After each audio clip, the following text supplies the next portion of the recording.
Bringing the light. Upon his return to the communities of light, Jesus speaks to the children of light about the vortexes of darkness in the world. He tells them that as children of light, they should seek out the vortexes and subdue them, bringing light instead of darkness and providing everyone that resides in the vicinity greater opportunities to become the light they are capable of becoming, and create the eternity of their hopes and dreams. And it came to pass that they returned to their families in the communities of light on Lake Gennesaret and told them everything that had transpired on their journey to Tyre. Only of Alyssa's true identity they made no mention, for Jesus had asked them to keep their silence in this, and she was accepted in the communities as simply a new sister of light, as it was not unusual for new members to be added to the communities when Jesus returned from a journey. When the children of light next met to edify one another, Jesus spoke to them, saying, "We journeyed to Tyre not to preach, but to conquer darkness. By diminishing the darkness, we gave the people of Tyre a greater chance to find and embrace a greater portion of the light while they are in mortality. To diminish darkness and bring more light to the world is one of your great purposes in life as children of light. Do not suppose that you just happened to be in harmony with the fullness of the Celestine light when it first came upon you. Verily, you were exceptional before this world was and held in esteem by Source. When the Celestine light came upon you in this life, you felt a resonance with your true identity that your heart could not deny. Every person born into mortality is given this life to create their eternity, and by the choices they make while upon the earth, so shall their eternity become. But for you, choice souls who are children of light, more is asked of you by Source, even that you would give a special lifelong service to all those who dwell now upon the earth, that they might have a greater opportunity to walk the path of light rather than darkness and inherit eternal glory rather than despair. Evil and heartless actions create an oppressive darkness that remains long after the perpetrators have departed. The greater the evil, the more the darkness encompasses. So pervading and heavy may the aeon of darkness become that even good people become burdened by its weight upon their hearts and minds. Coupled with the vexing challenges of life, they may fall into despondency and depression, and good may turn to evil simply out of hopelessness and despair. Thus it has been in Tyre since the time of Alexander of Macedonia, and so it is in many other places, both great and small, because of evil acts committed in those places. Even as evil creates darkness and weighs and oppresses, enticing men to the part of them that is darkness, so good creates light which frees and uplifts and calls men to the greater part of them that longs for the Celestine light. This then is the special calling that Source has given to every child of light, to do good in the world, to create light which abides and uplifts upon the land, and, more than this, to find darkness wherever it abides and spread such a brilliance of light upon it that it becomes but a shadow, no longer having influence upon the hearts of the people of that land or place.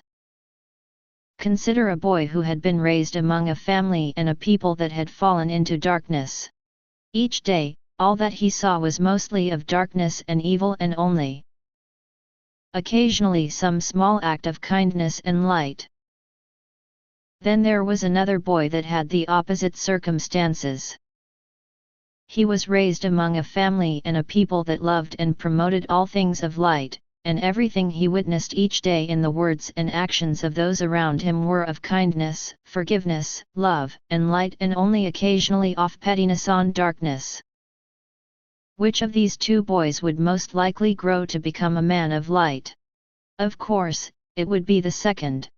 Though he could still fall into darkness, even as the first could still find and choose the light, the second, because of the light he was raised in, would have the greater opportunity.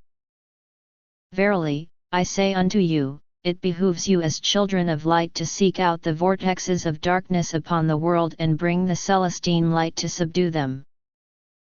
That the world may grow in light not darkness, and that all upon it may have greater opportunities to become the good they are capable of becoming and create the eternity of their hopes and dreams.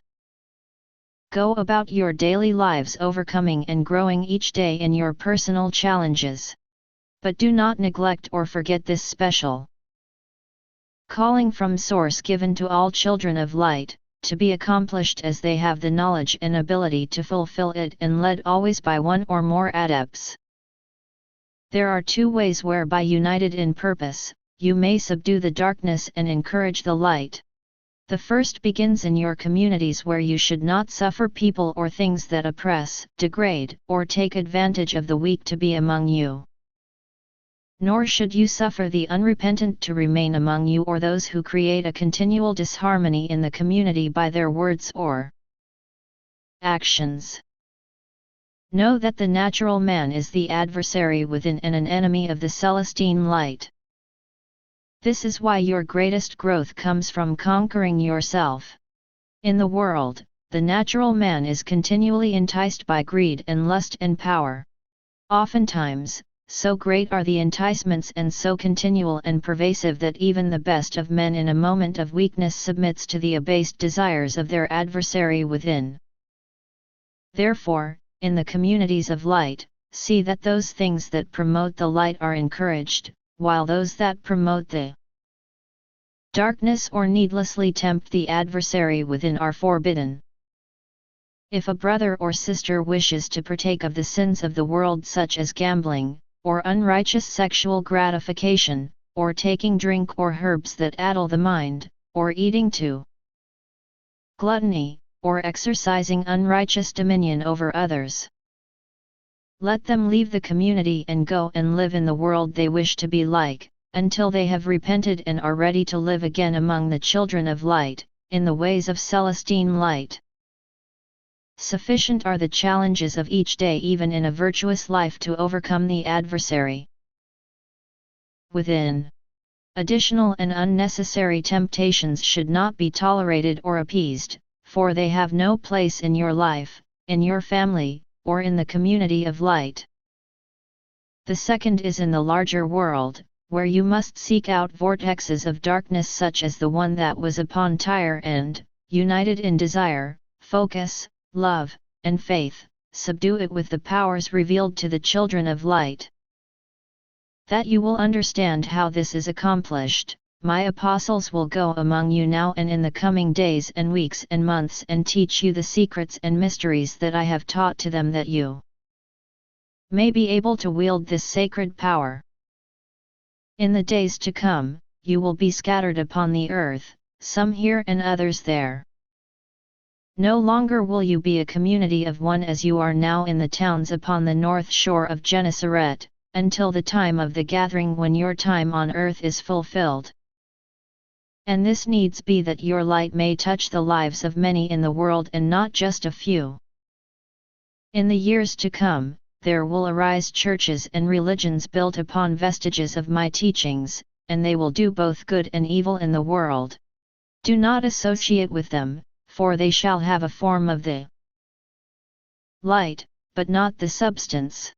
Seek only to find and discover other children of light and gather them to you, in whatever your circumstances are, and teach them the secrets of the kingdom. Think not that you must build great temples to Source, for the only temple Source cares to see you build is the temple of your body, and the simple sanctuaries you build to gather together to edify and instruct one another with words and music and light. Even as Jesus spoke it, so was it done. The apostles went forth that very day among the children of light and began to teach them the secrets and mysteries of the power that Jesus had shown unto them in Tyre. And from that day forth, as they became accomplished and capable, children of light went forth upon the world in groups of 2 or more, and most often 3, subduing the darkness and bringing the brilliance of the Celestine light. Greater gifts come forth.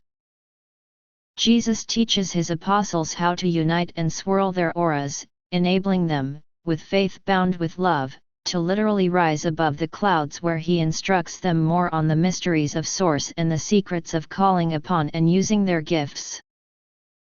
Jesus remained a few weeks at his home in Capernaum, enjoying his familiar meeting with his apostles every day to further instruct them in the mysteries of Source and the specific ways whereby they could call upon their gifts. On the day following the Sabbath, he asked them to all meet him an hour before the rising of the sun, and they came to his house as he bade. Gathering them into a circle outside as he had done in Tyre, with Miriam on his right and Cephas on his left, and no others but apostles present, he had them stand close and drape their arms across the back or waist of those on either side.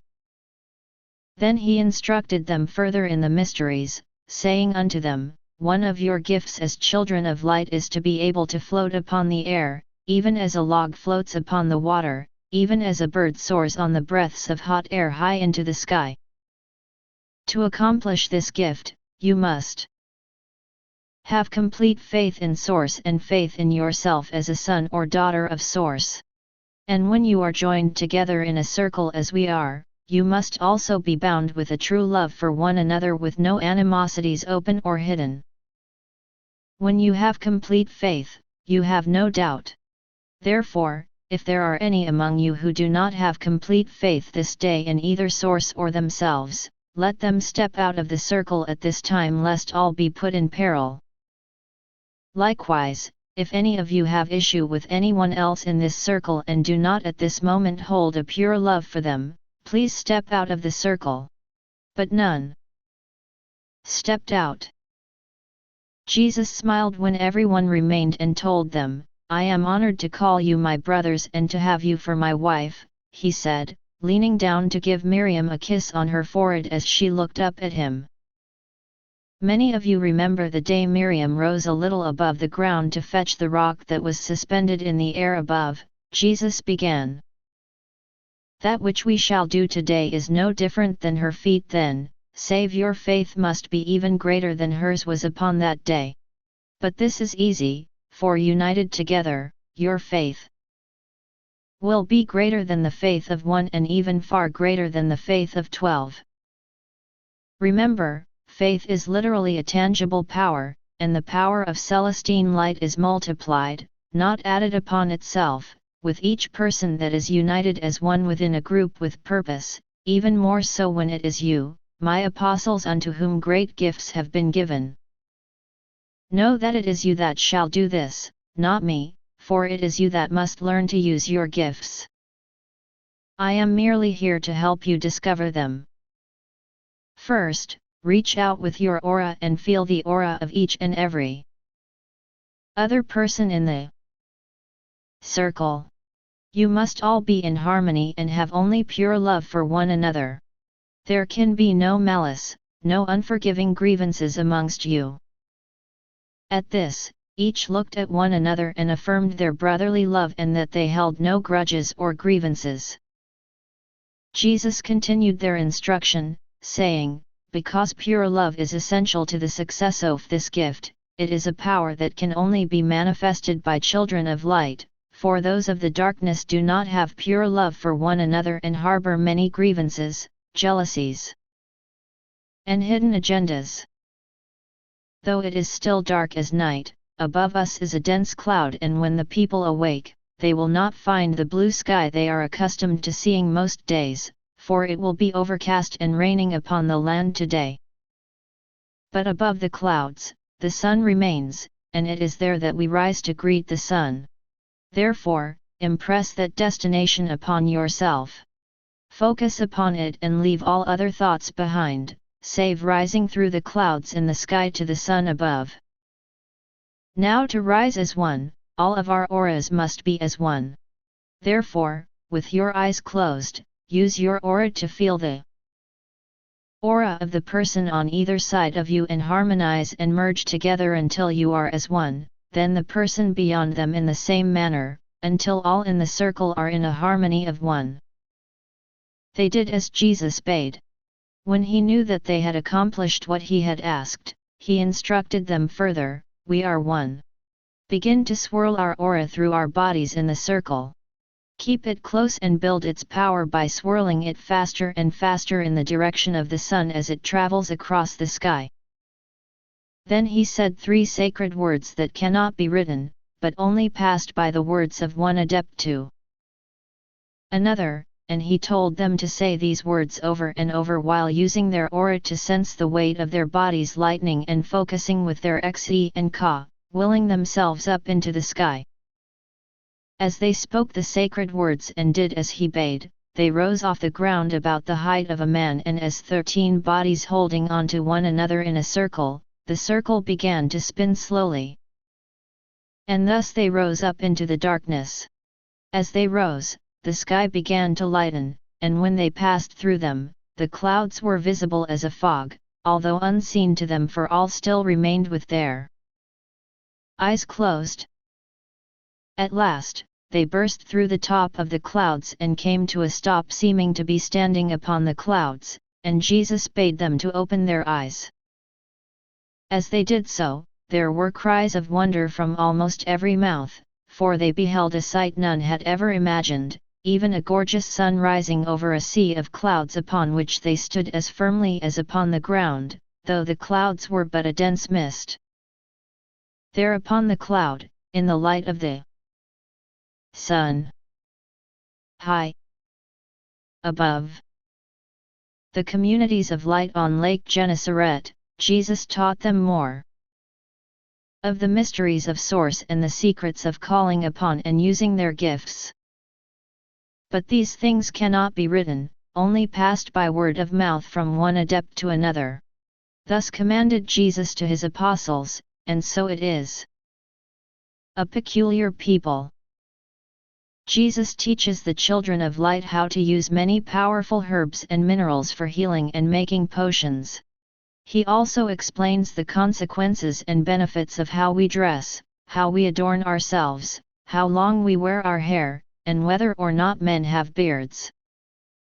And it came to pass that Jesus remained among the communities of light for 1 moon and taught both his apostles and all the children of light in the use of herbs and minerals. He explained the properties of 111 herbs and minerals and specifically how to use them with prudence for the healing of the body, to make potions, and for many other purposes. Many of the children of light were quite surprised to learn that plants and rocks that they walked by every day could be used as such powerful tools of light, when applied with understanding. But amongst the 111 herbs and minerals, which Jesus taught to them that day, there were many that were rare and not to be found in the land of Galilee. To procure these uncommon plants and minerals, Jesus charged Gurion of Ptolemy and Gimiel of Caphar Salamat to journey together to the north and south, and east and west, to obtain the items of which he taught that could not be found in Galilee or even Palestine. They were each given 3 gold coins and 20 of silver from the treasury of the communities to fulfill their callings, and set out to do as Jesus bid once he was finished with his teaching to the children of light. Though they returned from time to time to the communities of light, 10 moons passed before they had procured all that Jesus had asked them to find. Jesus further instructed the children of light, concerning their dress and adornment, saying, "You have heard me say that it does not matter to Source how you choose to dress or adorn yourself or grow or cut your hair, save you do so with cleanliness and dignity, as is fitting of a temple of Source that you are. But you have also heard me say that it is both the inside and the outside of the cup that matters, and not just one or the other. And though your choice of adornment is of no consequence to Source, it is of greater consequence to you than you have imagined." In the world, there are people who think that only the outside is important. They imagine that rich clothes make them like kings, or that a beardless face shows that they are still young. Then there are those who do not care for the outside, and they often look and smell like a dung heap. They think only the deeper inner things of the spirit are important, so they disdain taking time to maintain the outside in cleanliness or beauty. But I say unto you unequivocally that a path that looks only at the outside or only at the inside is a path of little understanding in the Celestine light. Verily, it is only a path that strives for the purity and cleanliness of both the inside and the outside that finds the greatest light. Therefore, take care to not be enticed by either a greater love for the inside or the outside, but to maintain both in a harmonious balance, for together they are your temple. When looking to the inside, see that you do not become overly pious.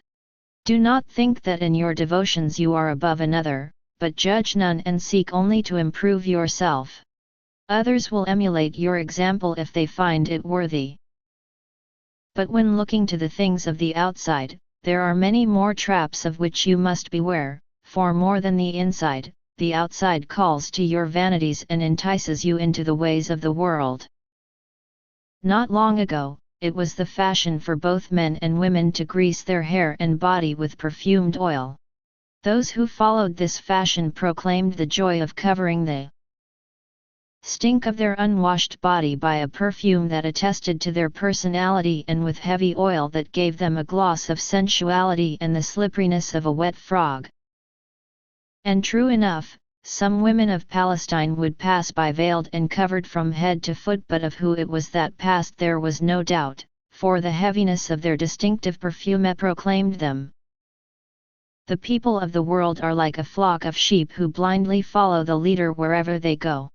Therefore, when one who is admired or of elevated rank in society begins to apply perfumes and gloss themselves with oil, the rest of the sheep think that they must emulate this fashion, that they too may be considered in a similar light of admiration. What of you, children of light? You are a divine priesthood, a peculiar people, a chosen generation, for you have a fullness of the Celestine light of source. Are you in the world but not of it, or have you followed after the fashions and styles of the world? Lest anyone is tempted to dress and adorn themselves in the ways of the world, let them ask themselves this question: who am I trying to impress? For to dress and adorn as the world dresses and adorns in the passing moment of current fashion can only be meant to impress people of the world, as this has not been asked of you by source. Then how is it that you can impress source in the way that you dress and adorn yourself? Simply by honoring the creation and magnifying it.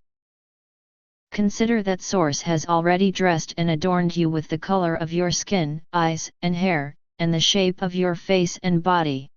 For most men, you have been given that as you mature, hair begins to grow on your face, and for both men and women that the hair on your head does not cease to grow at any age, but does turn silver for many as the years pass.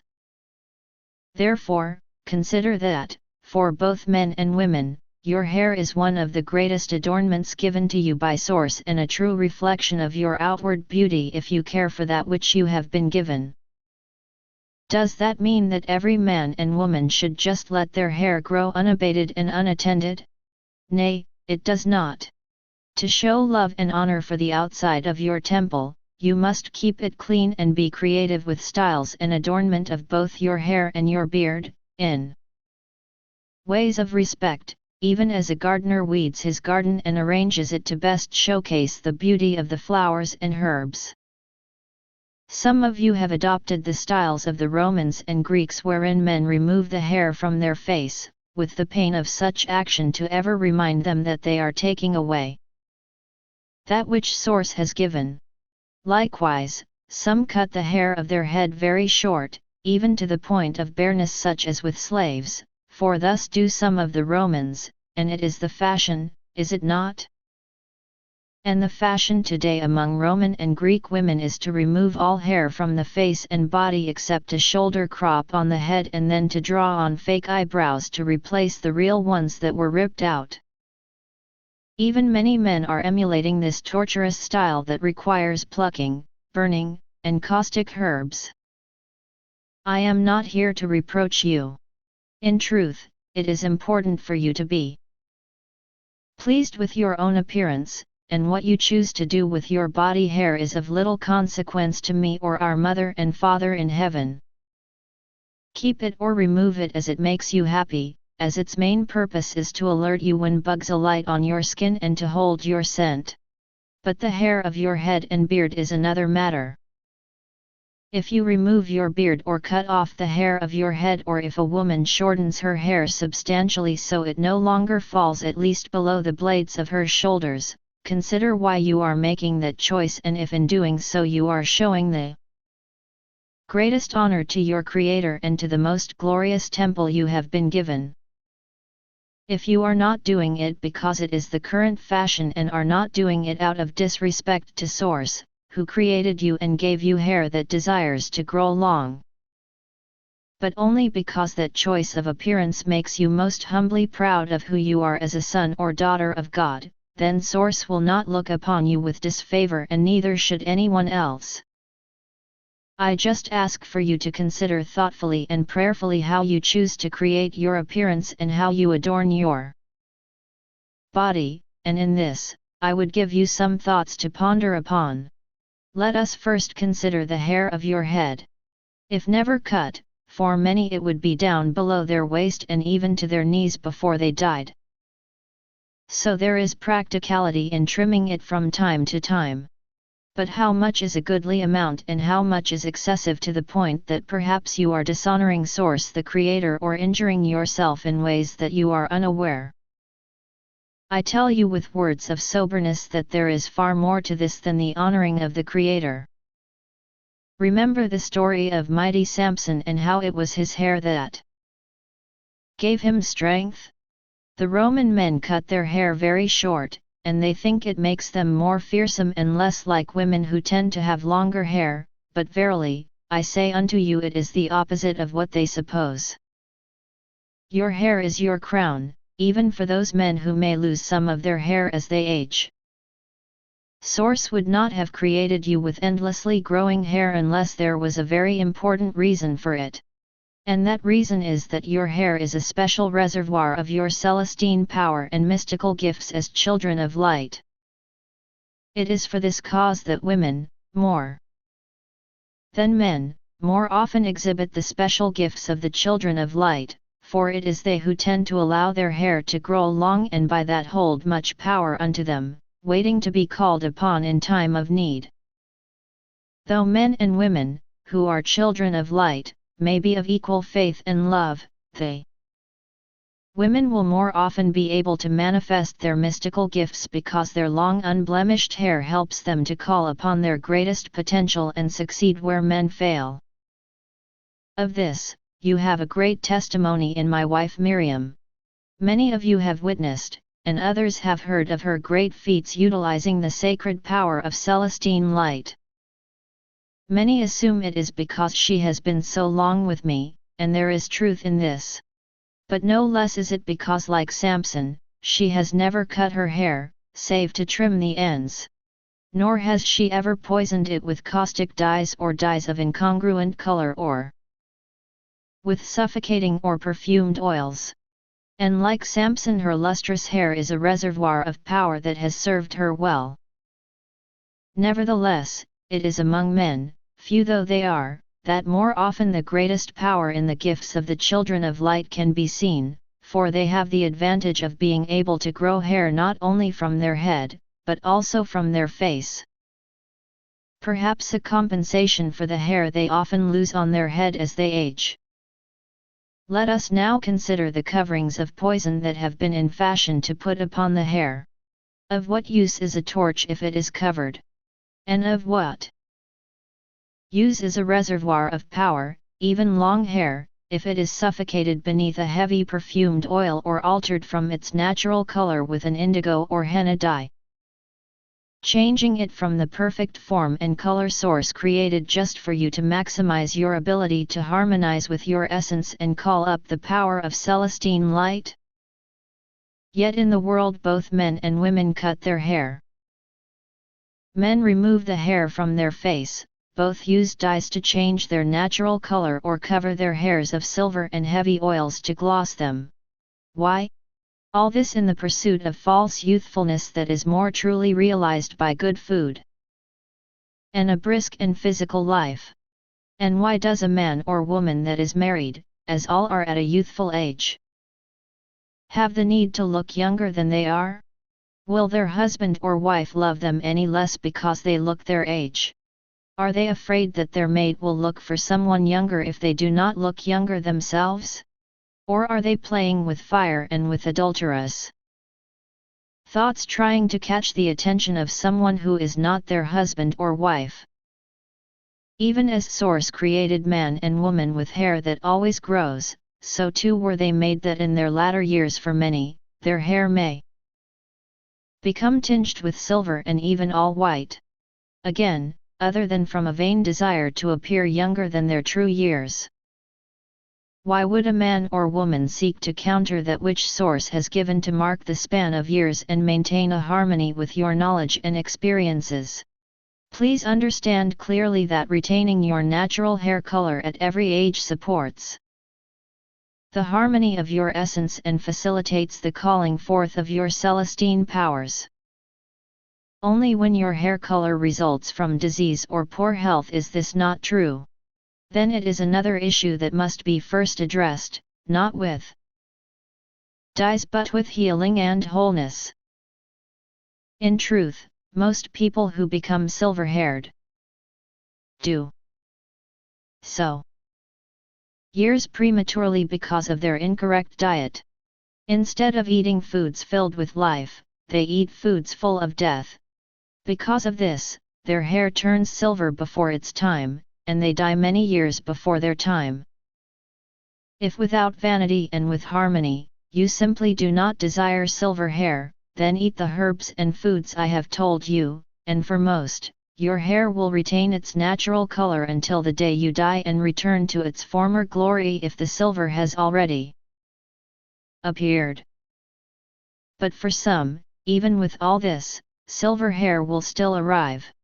If it does, realize it offers you greater power if you embrace it because it has been given to you by Source to most purely harmonize with your essence.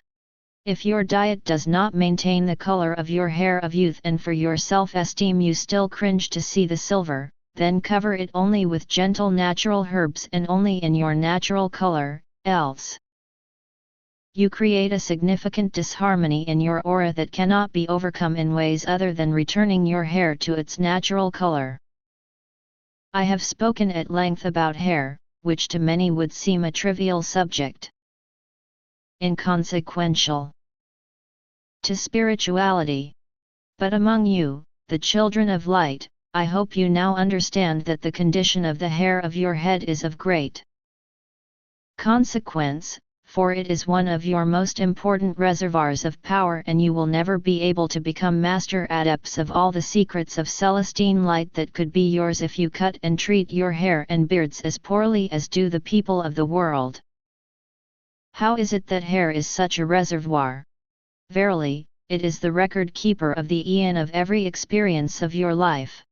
Your hair grows about the width of a fingernail each moon, more if it is very healthy from a good diet and not being attacked with heavy oils and caustic dyes. That fingernail of growth has oracally stored all of the experiences, both good and bad, that you have had during that moon. Those experiences remain an energy within you, no less powerful than when you experienced them. Your mind may remember the events, but your hair remembers the energy, if it has not been poisoned by heavy perfumed oils or caustic or incongruent dyes. Whether your experiences were good or bad is irrelevant once you understand the secrets of how to use the eon stored in your hair and harness it to help empower your special gifts. Even anger has a beneficial power if it is righteous, and even that which hurt you in the past can be called upon and aided by the energy stored in your hair, to help you in the present. There are several things which contribute to your ability to use your gifts. Chief among these are faith and love, but also important are knowledge, courage, self-confidence, tools that magnify and focus, and a reservoir of power in your temple to call upon. A wise child of light will seek after all of these things. Now I would also speak to you somewhat about your adornment and dress. Be not gaudy such as harlots of the world, but neither absent of adornment such as the zealots. Would you build a temple to source out of stone and then put no further adornments upon it to beautify it and make it special and unique? No. Instead you would build it of the finest stone and then enhance its appearance with gold and gems and fine woods and carvings placed with elegance and dignity. All throughout the temple you built to source, you would inscribe the sacred symbols of power, unknown to the world but given to the children of light. As you would do this for a temple of stone built to source, should you do any less with the temple that you are, which source has created for your glory and exaltation. In no way should you appear like the people of the world in your clothing and adornment. I tell you plainly that you should not look like them. Again, I speak not of gaudiness or extravagance or garishness, but of color, quality, uniqueness, and style. Adorn yourselves not with copper or silver, for their usefulness in calling the Celestine light is not so great, but only with gold, even if it is only threads woven into your garments, for this is the metal through which the powers of the Celestine light easily flow.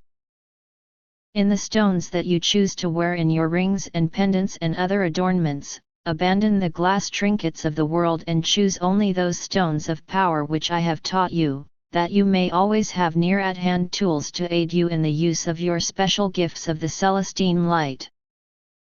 If you fashion jewelry of gold, let it contain some of the secret symbols of power. Others may be intrigued by them, but only a true child of light steeped in knowledge will know their meaning and how to use them.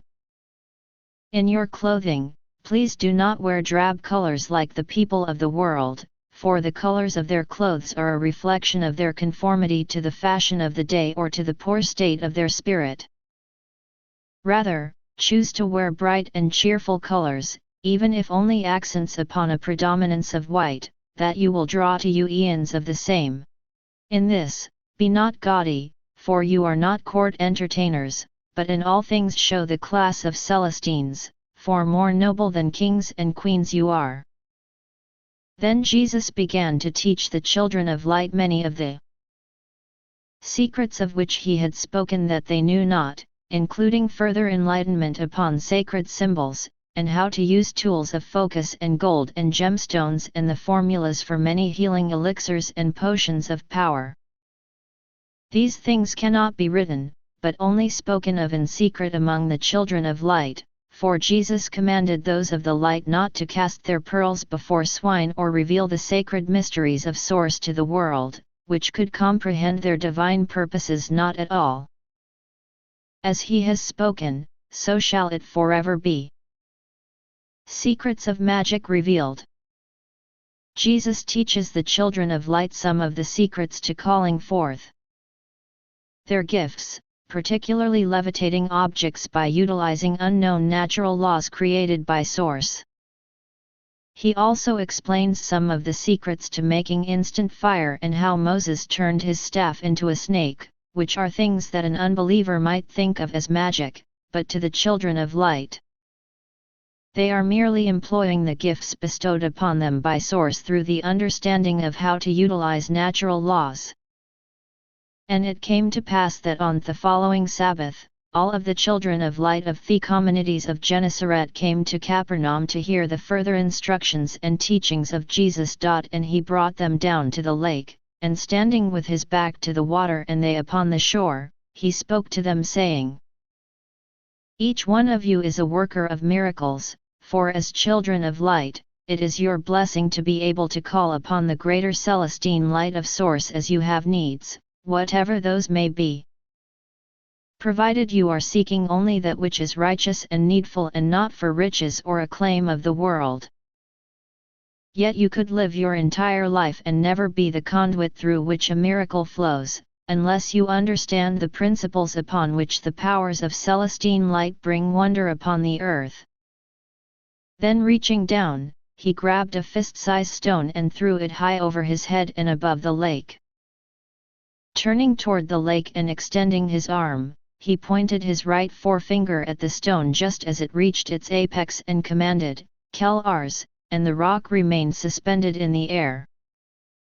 Then turning to look over his left shoulder at the children of light, he said unto them, "You see a rock that does not fall, and because every rock you have ever seen thrown into the air always falls, you think that you now see a miracle or magic.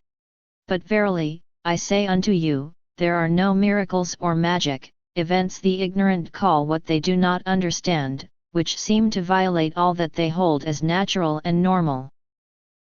In truth, every miracle from a healing to a rock floating in air is but the manifestation of a natural law created by source that is unknown to the world, but given to be known and understood by children of light of uprightness and virtue." Then he quickly sliced his arm through the air, and bringing his hand to his side, he turned again to face the children of light, even as the rock plummeted and fell into the lake behind him with a loud splash. Then he continued to instruct them, saying, "The rock remained suspended in the air, not because Source made a great miracle, but because I understand all of the natural laws created by the Source and called upon those I needed to cause this rock not to fall." And what are these natural laws to be known by the children of light but mysteries to the world? They begin with faith and love. These two essences, which you cannot hold in your hand, are some of the essential attributes needed to affect the physical world, including suspending rocks in the air. This is incomprehensible to the people of the world.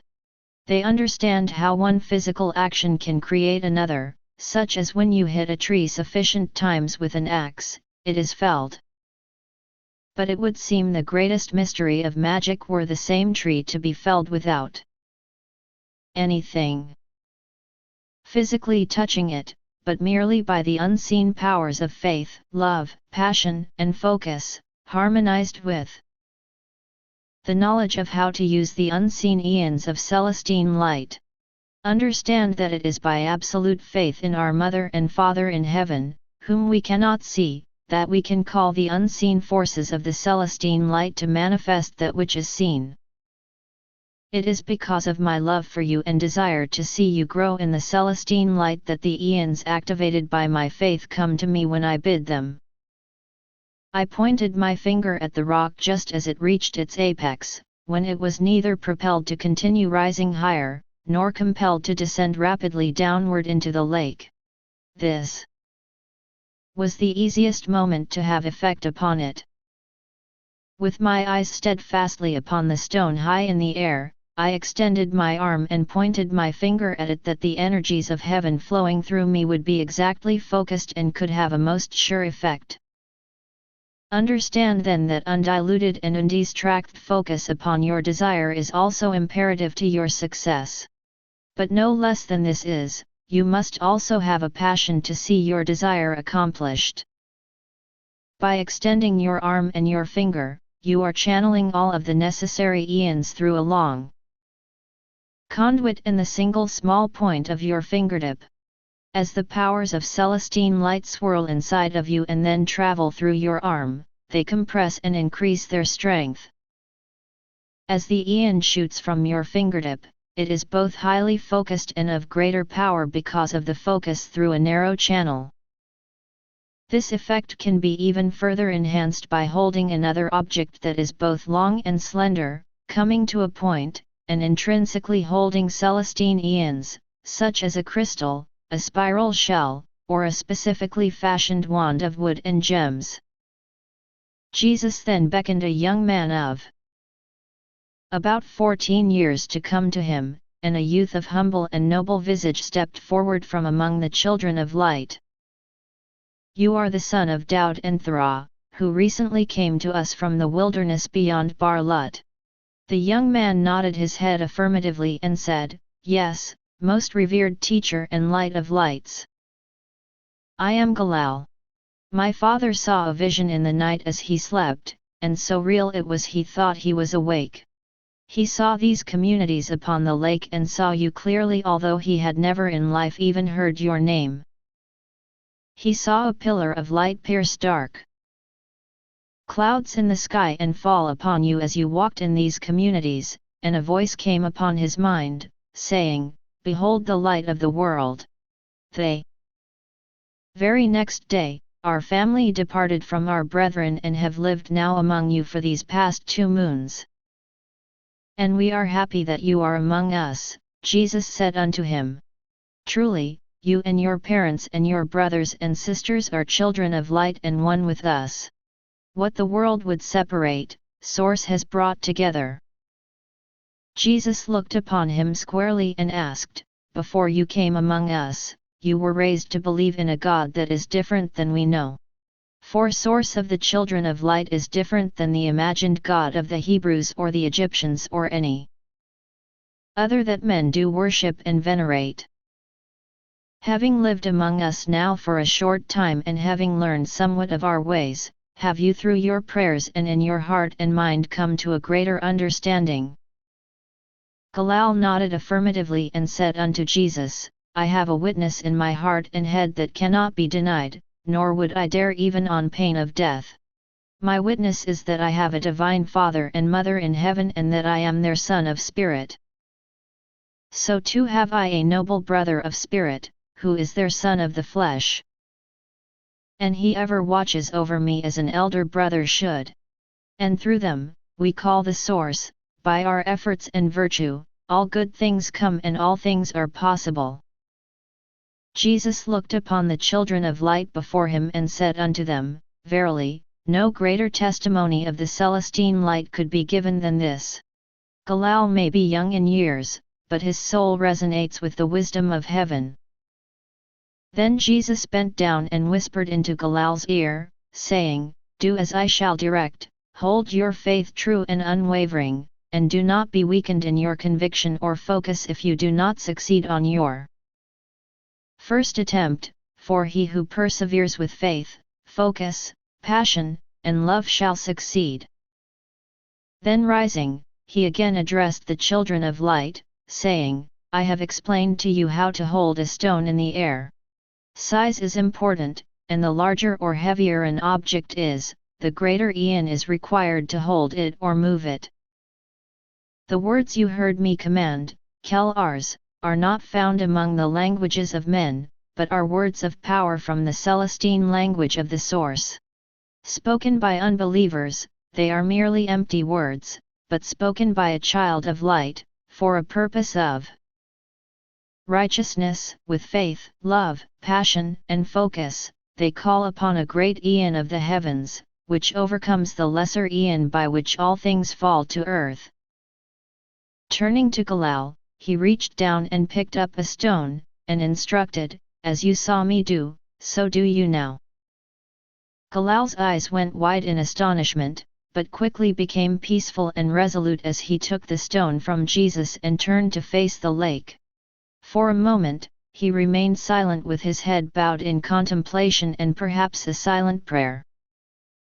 Then he threw the stone high into the air, and as it reached its apex, he extended his arm and, pointing his finger, yelled out, Kel-ars. However, the rock did not hesitate or remain in the air, but ignoring his words and intent, it fell quickly back into the lake with a high splash.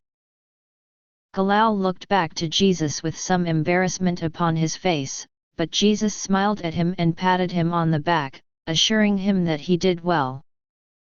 He then reached upon the ground and picked up a fairly straight stick about the length of his arm and snapped a third of it off, including the unbroken tip, and handed it to Galal, saying, Hold this stick in your right hand and point it instead of your finger.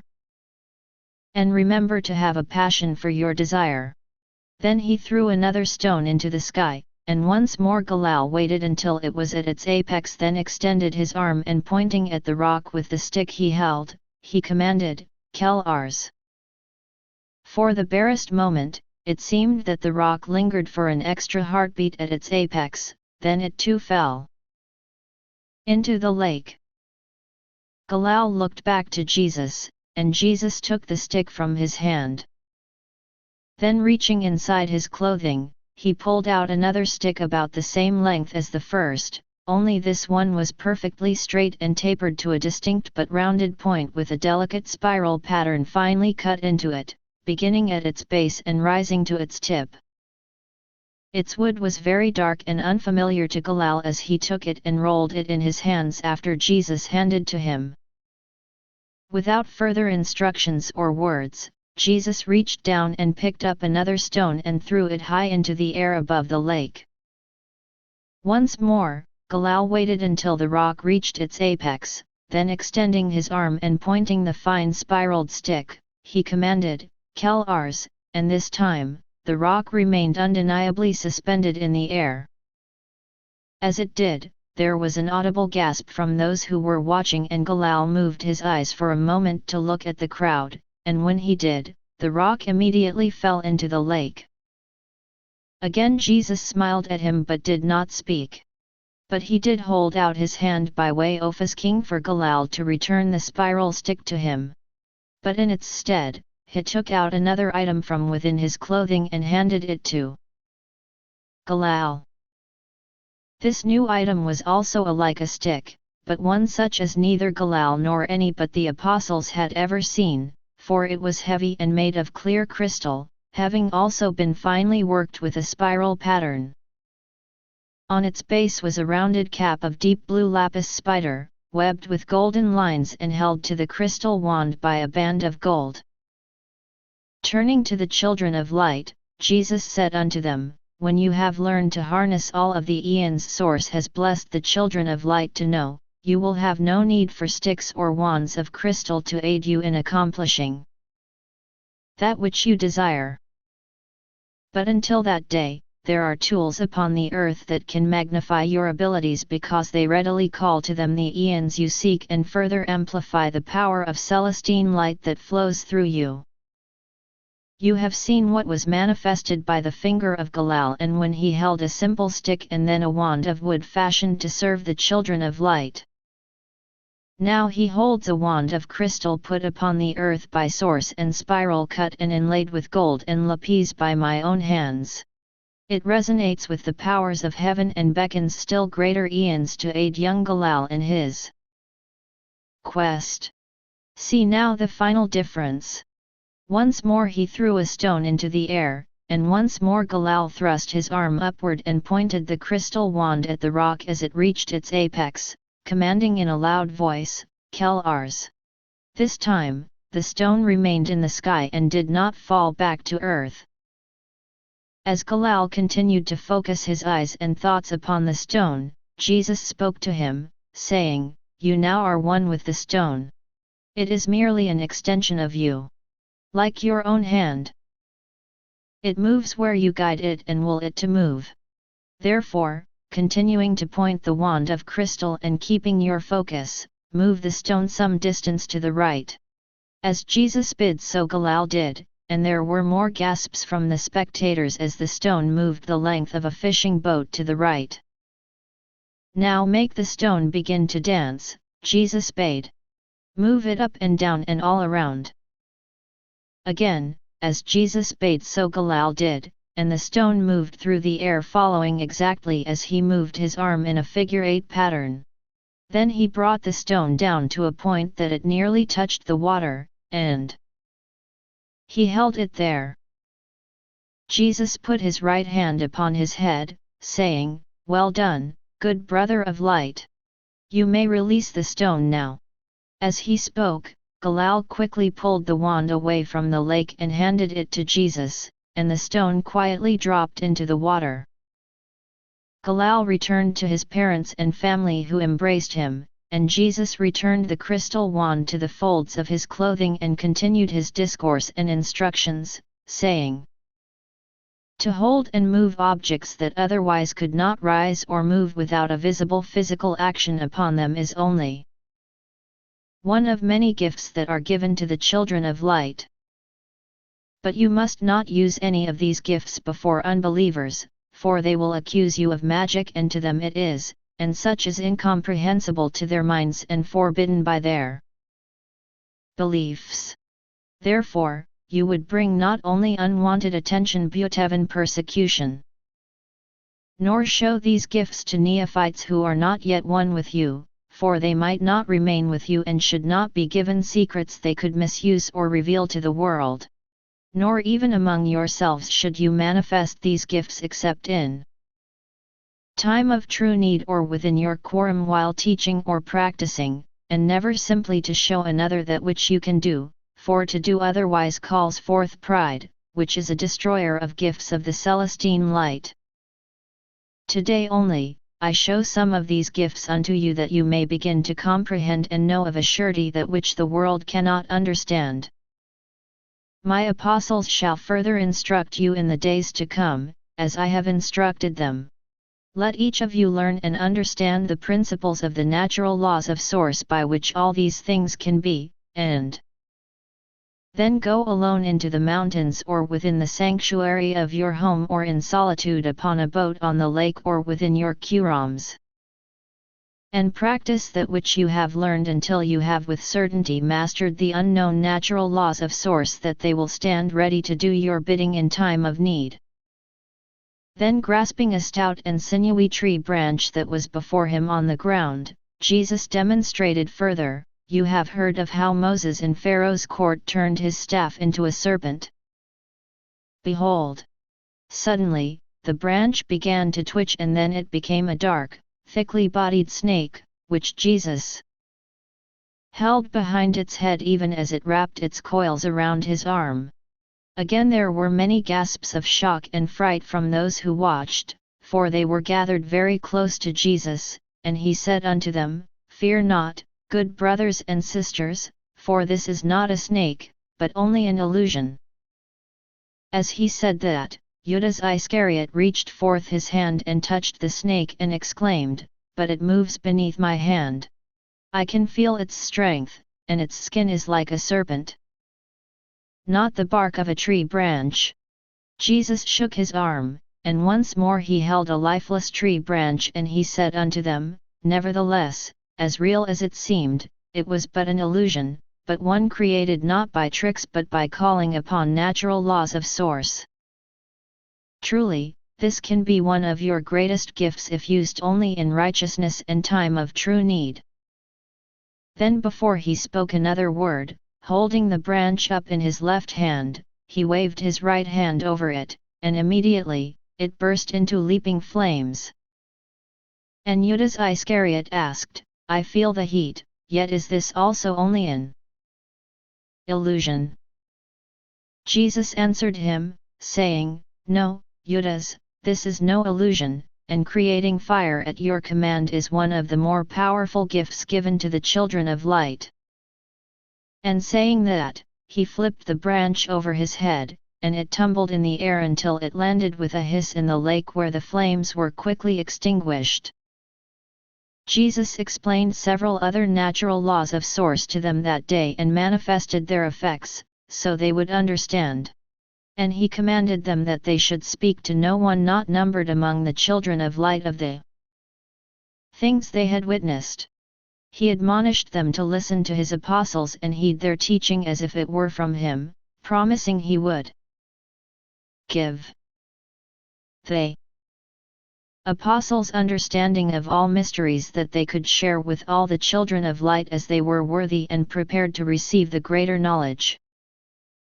And he spoke to them once more, saying, Today, you have seen some of the more spectacular gifts of the children of light, but do not forget that in your day-to-day lives, the teachings I gave to you about the miracles that come from herbs and minerals are of greater worth, for these are the skills you can use openly every day to heal the sick, uplift your spirits, prosper the land, and help create Eden wherever you are. Nor ever forget that your gifts are not special powers that people of the world do not have, but secret knowledge they do not have, which allows you to call and use natural laws they cannot comprehend or call upon, because they are called forth by knowledge, faith, love, and passion for the Celestine light and the good it can manifest, all things which they have not. Be not prideful or boasting, but in humility and gratitude, make your way upon the earth, bringing the Celestine light and making the world a better place for all people. Conversion of Adronicus and Yunia. Jesus, Miriam, and the apostles visit the unusual city of Hippos, where they meet a woman named Yunia and her husband Adronicus, who are amazed by their encounter, and lead them on a tour of the city. As dinner guests of Yunia and Adronicus, when asked by another guest about dreams, Jesus explains how to understand and interpret them. On the following day, Jesus casts out a horde of demons from a man, saving his life. Afterward, Jesus tells Yunia and Adronicus to put their affairs in order so they can join them in the communities of light on the north end of the lake. And it came to pass that Jesus and his apostles departed in the early morning from the communities of light and were ferried in three fishing boats to Hippos on the eastern shore of Lake Gennesaret. As they sailed upon the lake toward Hippos, it reared up majestically before them on a tall flat-topped mountain that stood apart from all other mountains, and thus it was easily seen from a great distance away in any direction. Pointing up to Hippos, Jesus spoke to Miriam, Cephas, Yaakov, and Yohanan, who were with him, saying, "Behold the city upon the mountain that cannot be hidden. Let it be always in your memory, and may you ever strive to be like an unforgettable city upon a mountain that cannot be hidden. But more than this, let your light so shine that men see the temple that you are, by day and by night, that they may come to wonder, and then to seek, and then to know the source in heaven, who have made the temple."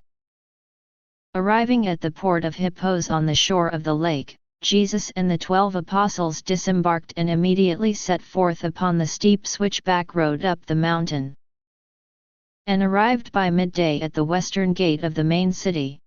After being stopped and questioned briefly by the 10 Roman soldiers that guarded the western entrance, they were waved on and they passed through the walls and tower of the gate without incident. As they walked toward the center of the city, the apostles took notice of all the Greeks and Romans and whispered among themselves how most of the citizens of Hippos seemed to regard them with some disdain. And they marveled that a city so close to their own communities could be so different in the designs of the buildings and the dress and customs of the people, for though many of them had lived their entire lives just a few hours away, none had ever visited Hippos before. As they came upon building after building, many times they could not fathom the purpose of them. They were baffled and perplexed and began to joke with one another as they speculated upon the purposes of various buildings that they passed. As they entered the central market area, the men looked about them in astonishment at the women of Hippos. Not only were there as many of them as men upon the streets, but almost none were covered, and some seemed barely dressed at all. Though Miriam, who was with them, and the other sisters of light of the communities seldom covered their heads, in the other cities and villages of Palestine a woman uncovered was seldom seen, much less uninhibited exposure of bare arms, neckline, and lower legs as was displayed by many of the women of Hippos. Jesus, seeing their astonishment, admonished them, saying, "Remember that it is Source that made the naked body in which your spirit dwells and man that made the clothes which drape upon it. Therefore, put not the restrictions or condemnations of men upon the creations of Source." Respectfully admiring the beautiful creations of Source, be it a plant, a butterfly, or a woman, is not a sin and gives honor to the Creator. But to lust after a woman that is not your wife, particularly if she is the wife of another, is a grievous sin and a weakness of character that would be unworthy of the great men that you are. Seeing them looking in wonder at the sights of Hippos, a comely young woman richly adorned in colorful clothing and much jewelry, who was passing by accompanied by a man, looked to her companion and, laughing, exclaimed in Greek, "The barbarians have arrived." Those walking with Jesus, who clearly understood Greek, were taken aback by this sudden statement from a stranger, much less a woman, for such a thing would be unheard of in Palestine. And seeing that shock was holding their tongues, she spoke to them again, saying, "By your gawking and your clothes, you announce that you are the uncouth from the unknown. What purpose could you possibly have in the market of hippos?" Most of the apostles understood just enough Greek for basic commerce, and looked to Jesus, Miriam, Matthias, and Judas Iscariot to translate the full meaning of the woman's words. Judas made to step forward to answer the lady, but Miriam held up her hand as he came forward, signaling for him to stop, and she went forward instead. Walking right up to stand before the woman, she asked her in Greek, "Whence comes the red sky, when the sun rises or when it sets?" The woman showed surprise that Miriam asked her this simple and elementary question that seemed to have no relevance to anything, and she answered her, saying, "It can be either, neither, or both. It depends upon the day." Is this a barbarian riddle? Having seen the things Miriam could do when she was righteously angry, some of the apostles began to look to one another and to Jesus in uneasiness at this budding confrontation. But Jesus did not intervene, and Miriam spoke again to the woman in a quiet and calm voice, saying, "If you would see a sun that is ever rising and never sets, with the glory of the flaming horizon ever upon the sky, follow these barbarians wherever they go in hippos. And you will see wonders such as you have never imagined and come to understand that the greatest treasures are sometimes found in the simplest of containers." The woman stammered as she tried to answer Miriam, for more than her words, she was humbled by her aura, which flowed over her and through her, and she answered with politeness, saying, "Who are you, dear lady? And why is one such as you keeping company with men such as these?" Jesus came up behind Miriam and put his hands upon her shoulders, and Miriam answered the woman with a fullness of love, saying, "I am Miriam of Magdala, wife of Jesus of Nazareth, who stands with me." Then sweeping her arm toward the other apostles she said, "And these are my brothers of light, good men all, the best you will ever find. We follow and learn from Jesus, things no men or women know. Come with us this day and you too will see a light you have never before seen or imagined." The woman looked to her companion questioningly. Her mouth was open in silent astonishment, and she answered slowly, saying, "I am Yunia, and this is my husband Adronicus. Never would I imagine going with men such as these, but we seek to know the truth of all things, and that which I feel in my heart is something I have never before felt, so much so that it overrides what might be the better judgment of my head. I feel in my heart like I have just entered a beautiful and spacious temple, and that all I have ever known was merely the narrow and dark corridor leading to this great room of light. Therefore, if my husband agrees, we will follow you in your wanderings through hippos, that our curiosity might be satisfied, and we may yet see and learn some things of which we are ignorant, and discover the source of the new beating in my heart." Adronicus nodded his head and said, "My wife speaks my own words. I too have felt a strangeness in my heart, standing with you and listening to the words of this mysterious lady." He said, pointing subtly at Miriam, "Lead on therefore, and we will follow and see what manner of people you are." Upon this agreement, Judas Iscariot and Matthias turned to the other apostles and explained in detail everything that had transpired in Greek between Miriam and Yunia. When everyone understood all that had come to pass, Jesus invited Adronicus and Yunia to lead them on a tour of the city, and Yunia walked beside Miriam and Adronicus beside Jesus, explaining the sights. Matthias and Judas Iscariot walked directly behind them that they could turn and tell the other apostles the details of what they heard, spoken in Greek. As they walked, Judas tapped Adronicus on the shoulder and inquired where they found water atop a mountain sufficient for a city of so many people. Adronicus answered, "We have great cisterns that catch the rain, and that is our only source and the single thing that limits the growth of our city.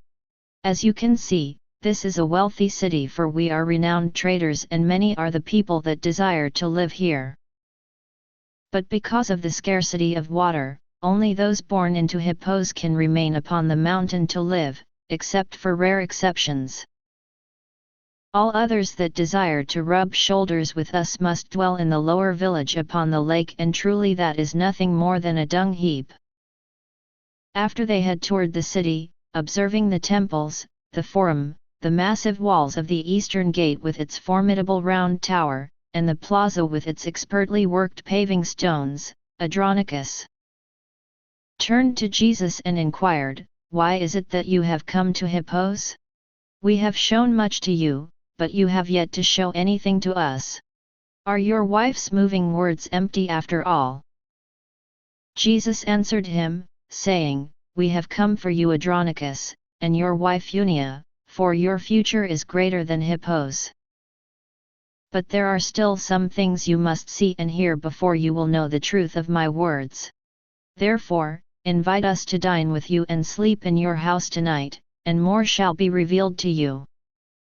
Adronicus was surprised at the boldness of Jesus to invite himself and all his followers to dine and sleep at his home, but this boldness only whetted his curiosity greater. He wondered what sort of man this could be, and he agreed and suggested they head to his house immediately that the servants could begin preparing the meal. Shortly thereafter, they arrived at the spacious house of Adronicus, which commanded a spectacular view overlooking Lake Gennesaret. Yunia instructed the servants to prepare an evening meal for at least 30 people, and they hurried to accommodate her wishes in the few hours remaining before the allotted time. Adronicus called aside one of the servants and gave him instructions to go to the homes of several of his friends and invite them and their wives to share their evening meal and to hear the Hebrew prophet Jesus of Galilee, whom they had heard spoken of. And it came to pass that the meal was served 3 hours later, and 7 of the friends of Adronicus were present with their wives. After the last course was served, Jesus rose to address them about the importance of good character. But scarcely had he begun to speak when one of Adronicus' friends, who had drunk too much wine, rose up and said, "Do not lecture us with things we already know better than you, for we are Greeks and Romans and learn such things when we are youths from teachings of the greatest philosophers. We have heard that you are a sorcerer, and that is what we have come to see. So do not talk to us, but entertain us." And though some of the guests present protested his impolite words, more nodded their assent and encouraged Jesus to show them some magic. Jesus answered, saying, "You have been misinformed. I have no magic, only the light of God. And such light is not for the haughty, but for the humble." And with those words, Jesus sat down. "Oh, come now," exclaimed another of the guests. "He did not mean to offend you. Surely there is something you can show us. It is because you are here that we have come tonight at the invitation of Adronicus." "What about dreams?" interjected another. "Can you interpret dreams? Because I had quite a nightmare last night." And at his words, there was much laughter. Jesus rose again after his question and said unto him, "I will speak to you about dreams, not for you alone, but for the edification of my apostles. Describe if you will what you remember of your dream." The man did as Jesus bade and related the details of his dream. "I saw a great army invading, I know not where. But I found myself completely naked, holding only a knife, as a horde of soldiers descended upon me. I awoke just as they were all attacking me, so I know not how the dream ends, but I fear the worst, for what can one naked man with a knife do against many soldiers with swords and javelins? This statement was again greeted with much laughter. But Jesus answered serenely, saying, "To interpret a dream, you must decide what type of dream it is, and there are 5 possibilities. Your most common dreams are simply your spirit of the night, taking events of your last days and recreating the themes with real or fictional characters in scenes that may or may not exist in reality. And you may or may not be one of the characters in the dream. These dreams may be a continuation of thoughts you were pondering just before passing into sleep or completely unrelated to your thoughts during the day. Either way, they are often useful to help you understand problems that may be vexing you from perspectives you may not have considered during the times you were awake. Therefore, do not dismiss these dreams as mere fanciful wanderings of your night spirit, but seek to remember them and consider how their lessons can apply to your current life challenges. If your dream is of this type, you will seldom awaken from it at the end of the dream. The other 4 types of dreams are dreams of fear, dreams of hope, dreams of lust, and visions of prophecy or revelation. The dream of being naked and almost defenseless while being attacked by overwhelming numbers is a dream of fear. Jesus looked at the man that had spoken of his dream, and he said unto him, "In your daily life, you may be fearful of being exposed for something you have hidden from others and, once exposed, attacked and perhaps even killed because of what was revealed, with little to save you from your fate. Even if such a thing is unlikely to happen, your guilt from your transgression causes you to fear just retribution, and this can be manifested in dreams such as you have described." The other men at the table looked at their friend now with suspicion, and he leaped up proclaiming wildly, "It was just a silly dream. Why are you all looking at me like that?" Then grabbing his wife by the hand, he pulled her to her feet, snapping angrily, "Come, we are leaving. This is nonsense." And quickly, they strode across the room and departed from the house. Jesus continued to speak, saying, "Then there are dreams of hope. They often relate to your daily life. For instance, if you are a fisherman, you may see yourself catching a net full of fish, more than it can hold. If you are a bachelor seeking a wife, you may see several beautiful women desiring your favor. If that scene becomes sexual, it transitions into a dream of lust. Dreams of hope can also be fanciful. You may see yourself flying in the air like a bird or discovering a treasure chest of gold. Dreams of fear and hope do often have a common ending. When they are powerful, they will cause you to awaken from your sleep. If you have had a dream of fear, you will awaken with a dread in the pit of your stomach and a heart that is beating rapidly.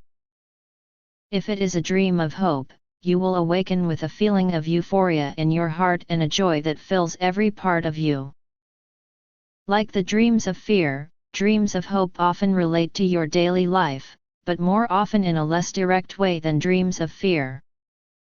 If you have just asked the woman of your heart's desire to marry you, and all is well, you may dream that night of flying like a bird, for in truth, your spirit is soaring with happiness. On the other hand, you may dream of women without love, but only with lust, or women may have lustful dreams of men or even of another woman or a man of another man. Lustful dreams imagine acts that your awake self likely would find repugnant and would never contemplate, much less consummate. If you were to imagine these thoughts in your awakened state, especially of people of flesh and not imagination, other than your husband or wife, your sin of thought would be almost as grievous as the act. But at night, while you sleep, or in the morning when you are half awake and half asleep, or in the night as you drift into slumber, lustful dreams are not a sin if they are of imaginary people. But a benign means source has given you to harmlessly expunge the natural urges that build up during the day, that they will not prompt you while awake to commit acts which you and others would forever regret. Visions of prophecy are rare and do not come to ordinary men or women, for they are sent by Source to warn those who walk the pleasing paths of Source of things to come.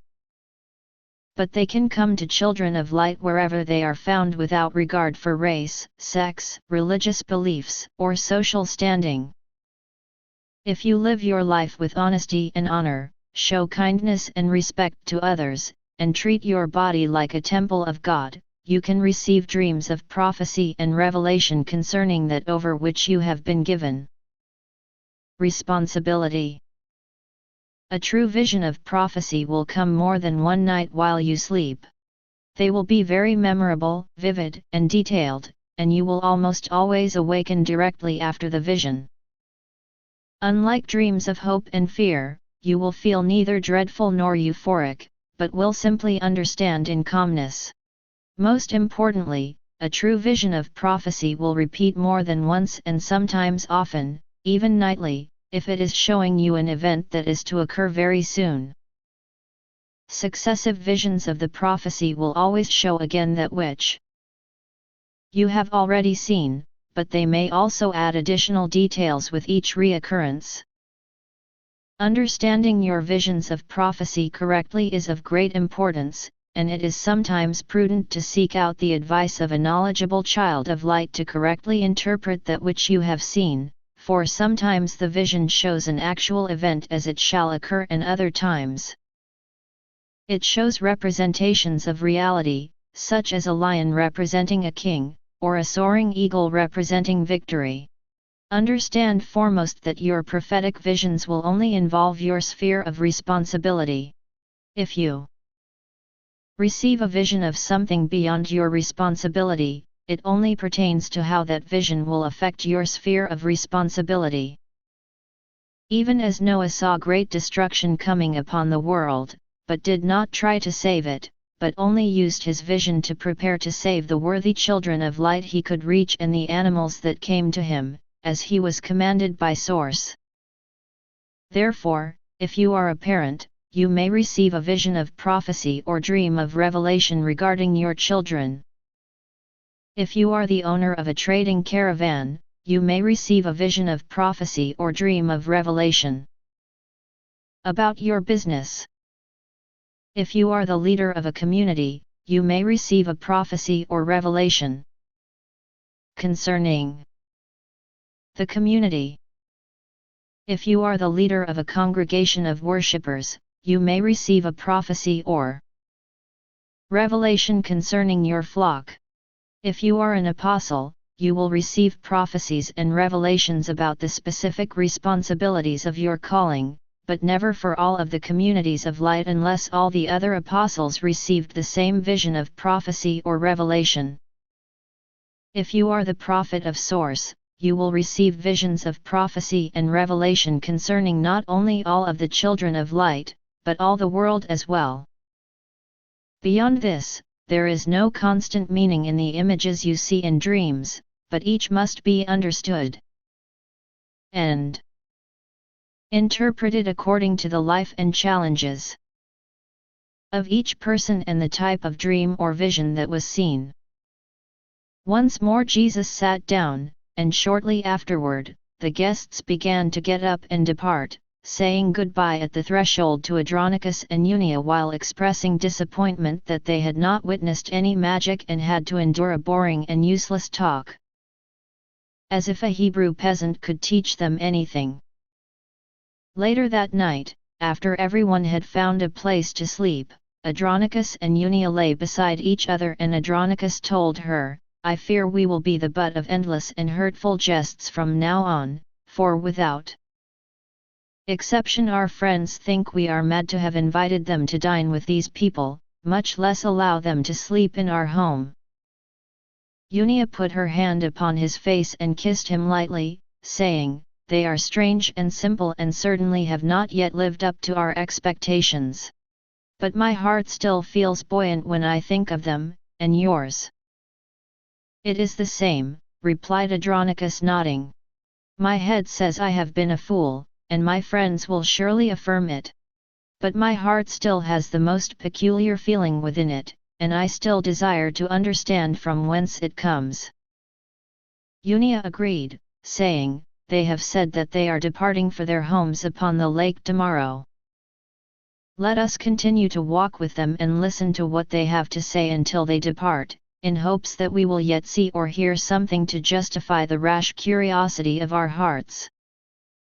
Upon the sunrise, before they broke the evening fast, Jesus invited Adronicus and Yunia to join them in the courtyard overlooking the lake while they participated together in the contemplative movements and the Linica amidst the breathtaking, beautiful view from their home. Both Adronicus and Yunia deferred to participate and asked to observe only. Jesus courteously agreed, but asked Miriam to sit with them and quietly explain all that they witnessed.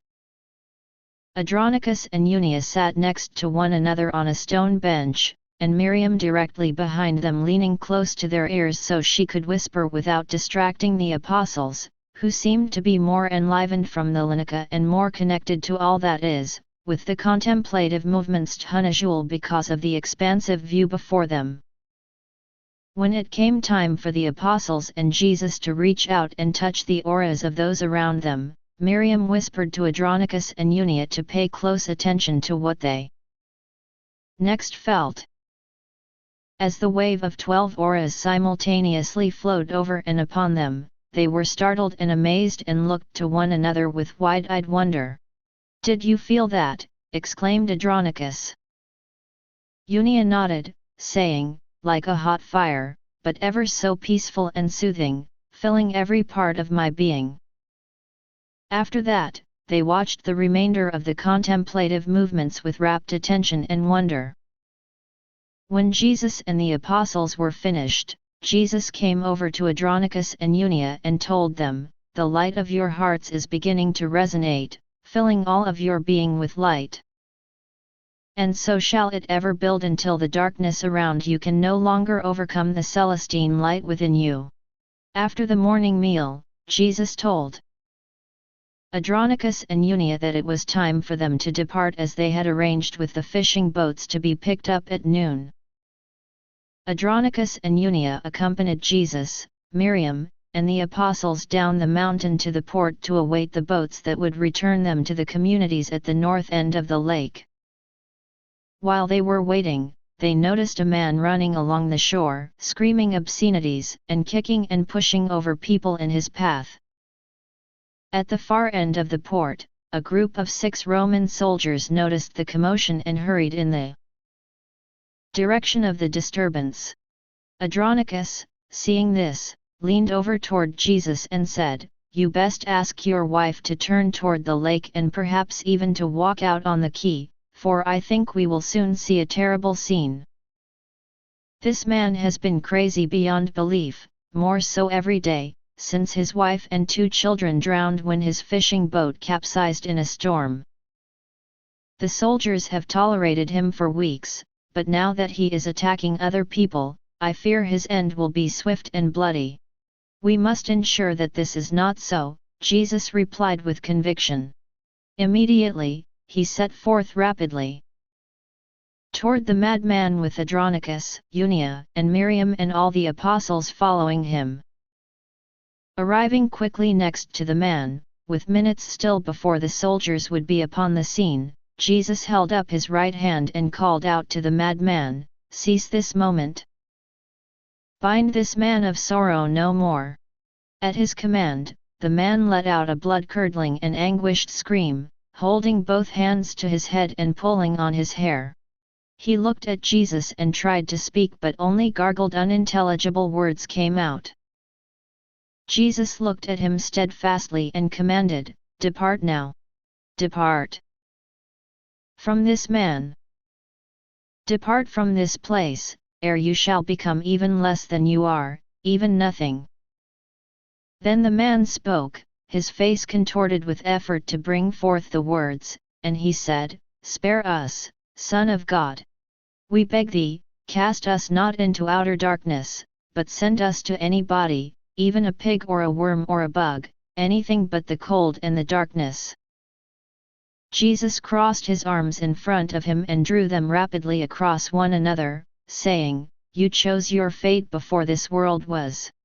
Begone, spawn of darkness!" Then the man let out a gasp and fell to the ground unconscious, even as there was a loud clap like thunder that rent the air above their heads, causing everyone to look fearfully up into the clear sky. Immediately afterward, the man awoke asking, "Where am I? What has happened?" And his friends, those who had been his friends before he had become crazy, came to him now with joy to see he was again in his right mind.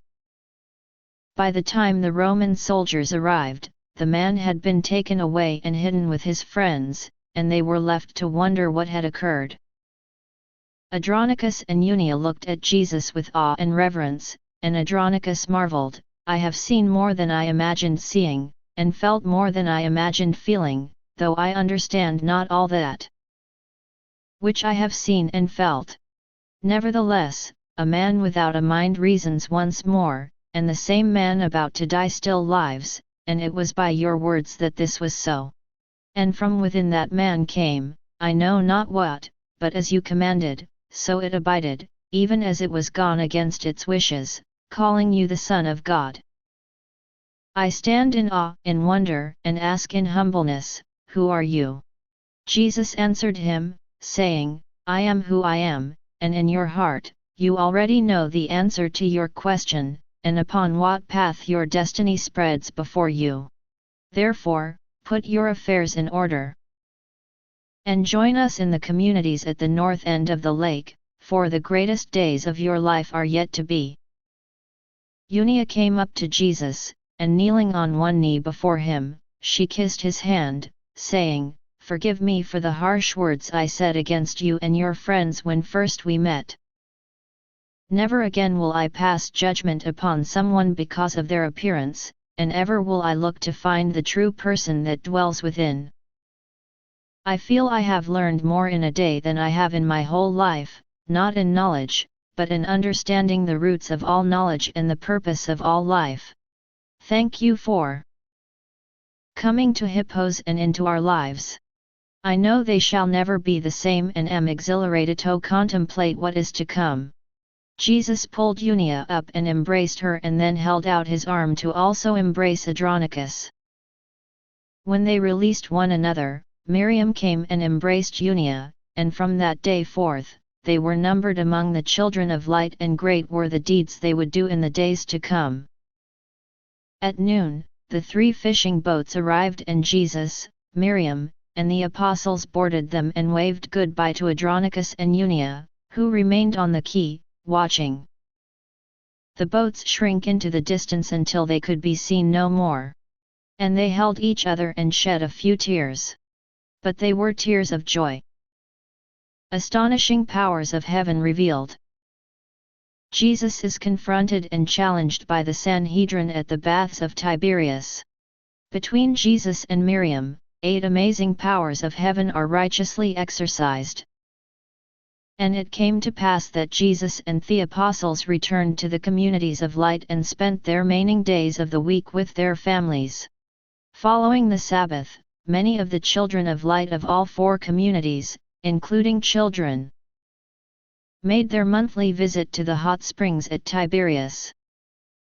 Jesus had encouraged them to frequently soak in the natural hot waters and vapors that issued from the depths of the ground as a way to aid their health and longevity, energize their auric centers, and to be in greater harmony with the living eon of earth. When they arrived, there was a greater commotion about the town than was customary. Salome was somewhat worried, for there were many soldiers of Herod Antipas present and she feared being recognized. It was only in recent years that Herod had taken what had been the village of Chamath and renamed it Tiberias after the emperor, and since that time, he had declared it to be his new co-capital. Since that declaration, his court and soldiers had been ever more present. Also, since the creation of Tiberias as the co-capital of Herod, the court of the Lesser Sanhedrin in Tiberias, with its beautiful lake and comforting hot springs, was considered by the judges of the Sanhedrin to be the choicest of locations and received frequent visits from members of the Greater Sanhedrin in Jerusalem. Thus it was on this day that while over 60 of the children of light came to the springs to soak and meditate, 6 soldiers of Herod barred their way and ordered them to depart immediately, as judges of the Greater Sanhedrin of Jerusalem had just arrived in Tiberias and were coming to the springs within the hour to bathe in privacy. Without thought of protest or complaint, almost everyone nodded their heads and made to comply, as no one desired unwanted attention from either Herod's soldiers or the Sanhedrin. But Miriam, who was standing with Jesus, Salome, Martha, Miriam, and their children, was incensed, for they had barely arrived after a long walk on a hot day. Turning to Jesus, she asked, "Must we always be meek as sheep, beloved?" He answered her, saying, "Today is as good a day as any to begin our inevitable confrontations with the Sanhedrin. If it is in your power to make it so without harm to any of the children of light, let it be so." Miriam. With Jesus's approval, Miriam looked steadfastly upon the soldiers of Herod and pulled from beneath her garment the rainbow crystal that hung from a chain on her neck. She removed the chain from her neck, and holding the crystal end chain in her right hand, she stepped in front of the soldiers, and pointing the point of the crystal at them, she moved it in 3 circuits in a wide figure-8 motion, while quietly speaking words that none could hear. "What is that you are doing, witch?" shouted one of the soldiers. "Stop this instant if you value your life." But she did not stop, and the man who spoke and another made to take a step toward her but stopped in mid-stride as she transferred the crystal to her left hand in a very fluid movement, and held up her right hand as she had on the river Kishon, with the palm upward and her fingers splayed, and said, "All Inaris," in a firm but quiet voice. Suddenly, all of the soldiers seemed to fall into a stupor. They gazed ahead but did not see. That lasted but a few seconds, and then the soldier that had confronted Miriam looked at her and said amiably, "You may pass, and we shall protect your privacy." Thus did all of the children of light who were present pass by the soldiers of Herod and into the baths of Tiberias. Many looked at the soldiers with incredulity as they passed, wondering what had occurred, for few had seen what Miriam had done. But the soldiers regarded them not at all and stared straight ahead as they passed by. As they were assured of privacy, something they had never been assured of on any of their previous visits, most removed their clothes, both men and women as well as children, and enjoyed the hot waters of the earth in nakedness to better commune with the earth. And there was no lust among them. After they had been in the hot waters for a little over an hour, they heard a commotion beyond the wall and discerned that the Sanhedrin judges had arrived and were angrily demanding entrance while Herod's soldiers steadfastly denied them. Hearing this, Jesus spoke to Miriam, saying, "Let us go, along with the apostles, and speak with the Sanhedrin. I am sure we can engage them for quite some time, while our families and the rest of the children of light continue to enjoy themselves in the hot waters until they are content. Gather the apostles and follow me out to confront the Sanhedrin. Tell Salome and Martha to instruct the children of light to quietly depart the baths through the lake gate once they have finished their soaking, meditations, prayers, and contemplations." "So shall it be, beloved," she affirmed. Then Jesus came up out of the waters, dressed himself, and went through the gate onto the street where over 30 Sanhedrin were seeking entrance into the baths through the gate guarded by Herod's soldiers. At once, seeing Jesus emerge from the baths, one of the Sanhedrin in the forefront of the crowd yelled at the soldiers, "Who is this riffraff that comes from the baths, while you keep the judges of Israel waiting like beggars on the street?" The soldiers looked to one another in confusion, seemingly unsure how to answer. But before they could speak, Jesus stepped before the Sanhedrin and said unto them, "I am Jesus of Nazareth." Upon hearing his name, the judges suddenly looked up at him with alertness, and another stepped forward from behind the four and asked, "The Galilean prophet?" Jesus looked at him and nodded, saying, "I have been called that by some." "The very same man who has said he has come to destroy the law," shouted another Sanhedrin from the crowd. "I have come to destroy the laws of men that pervert the light of source, and by this, I uphold the true laws of God. It is only foolish men, full of their pride and awash in their ignorance, who try to destroy the laws of God, for that which had no creation can have no destruction. And that which is immutable is immovable and unchanging." As he spoke, Miriam came through the door and stood beside him, and she was soon followed by the other 11 apostles. Seeing a large crowd gathering, a contingent of 12 Roman soldiers moved closer to observe from a street corner, as did many people from the town. "Nonsense," shouted another of the Sanhedrin, "you are no prophet." "What scriptures foretell your coming?" yelled another.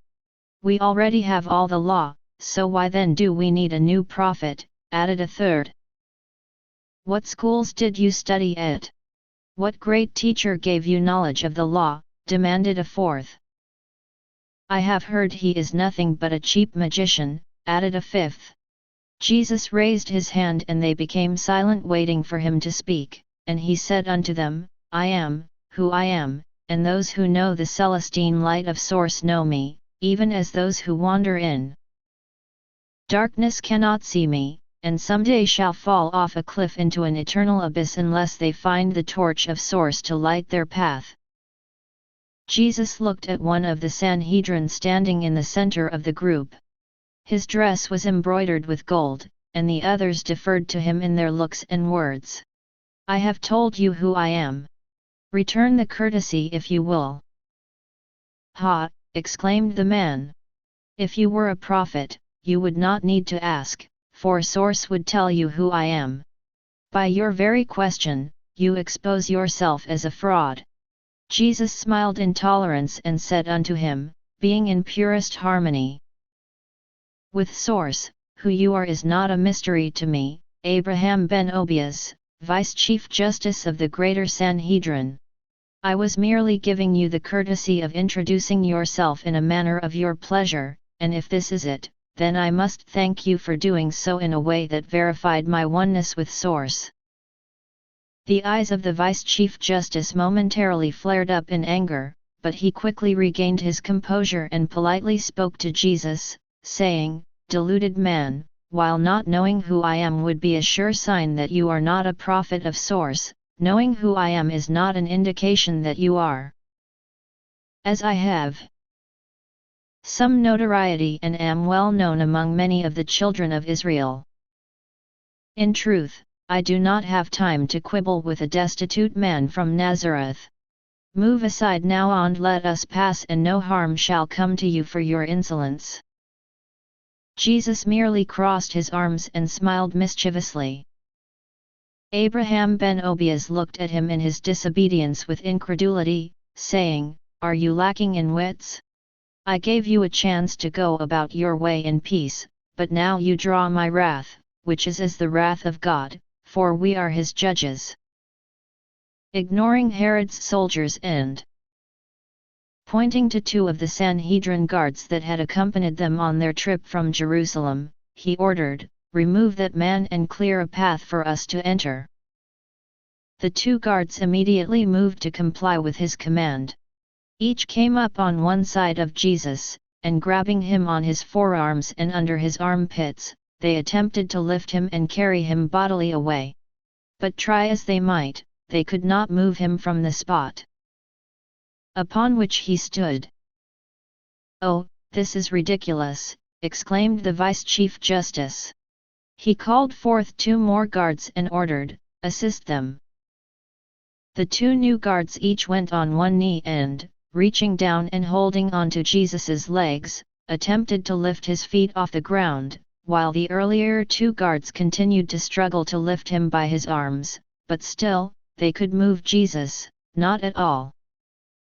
Jesus looked again at Abraham ben Obias and, smiling, said unto him, 4 or 40 or 400, I shall not move until I decide to move, for I am one with the earth.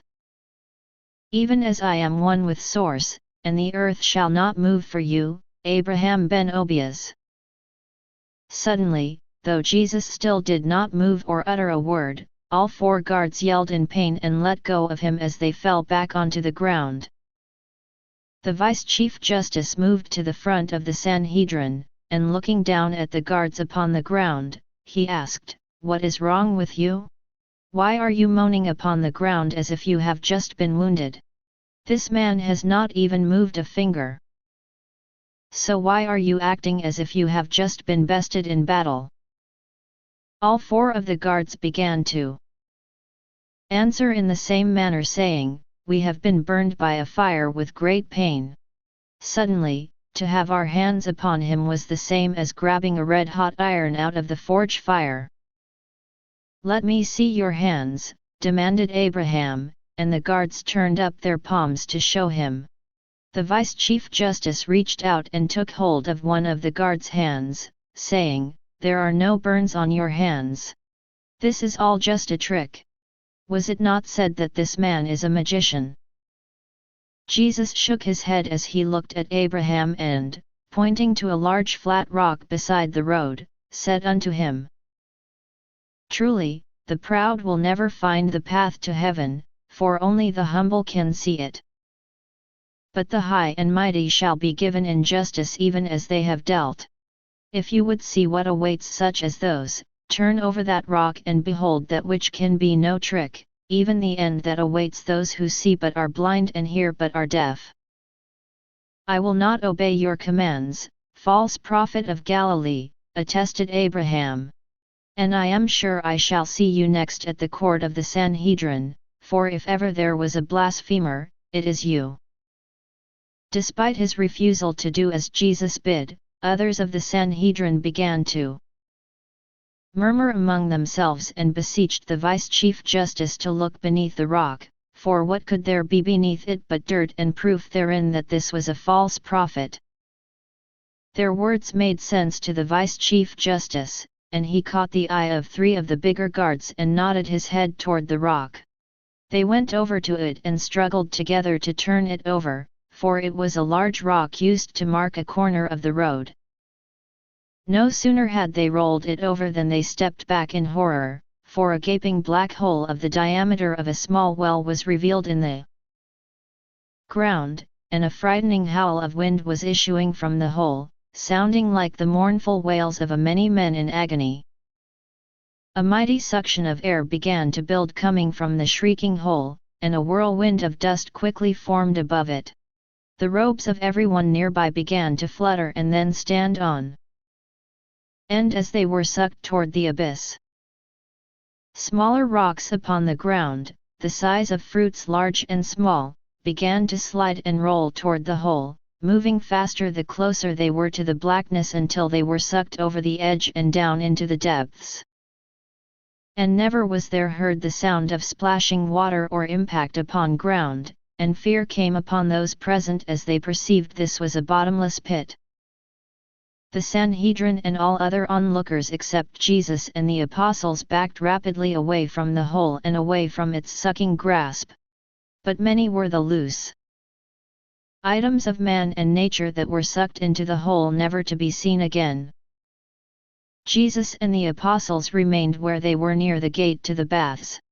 They stood serenely, in an invisible bubble of protection, and their robes fluttered not at all, nor their hair, for in that spot alone, there was no wind or suction.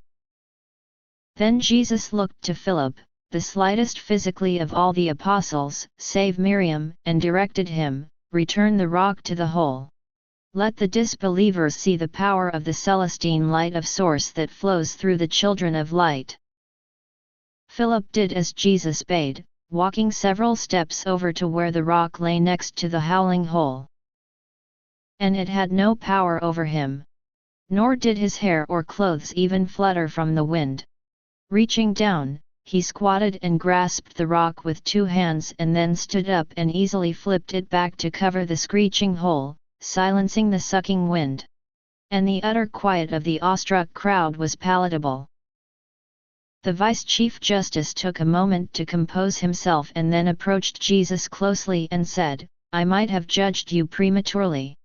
You are either a prophet of God or one of the greatest magicians that has ever been upon the land. If you are a magician, that is likely all that you know, but if you are a prophet, you will know all that we know of the law and be able to teach us things we know not. I still want my bath, but in the interest of fairness, I will hear your teachings for a few minutes and determine which you are. Therefore, teach us, if you can, that which makes us better understand the law." Jesus nodded silently, and then answered, saying, "There are laws of men and laws of God.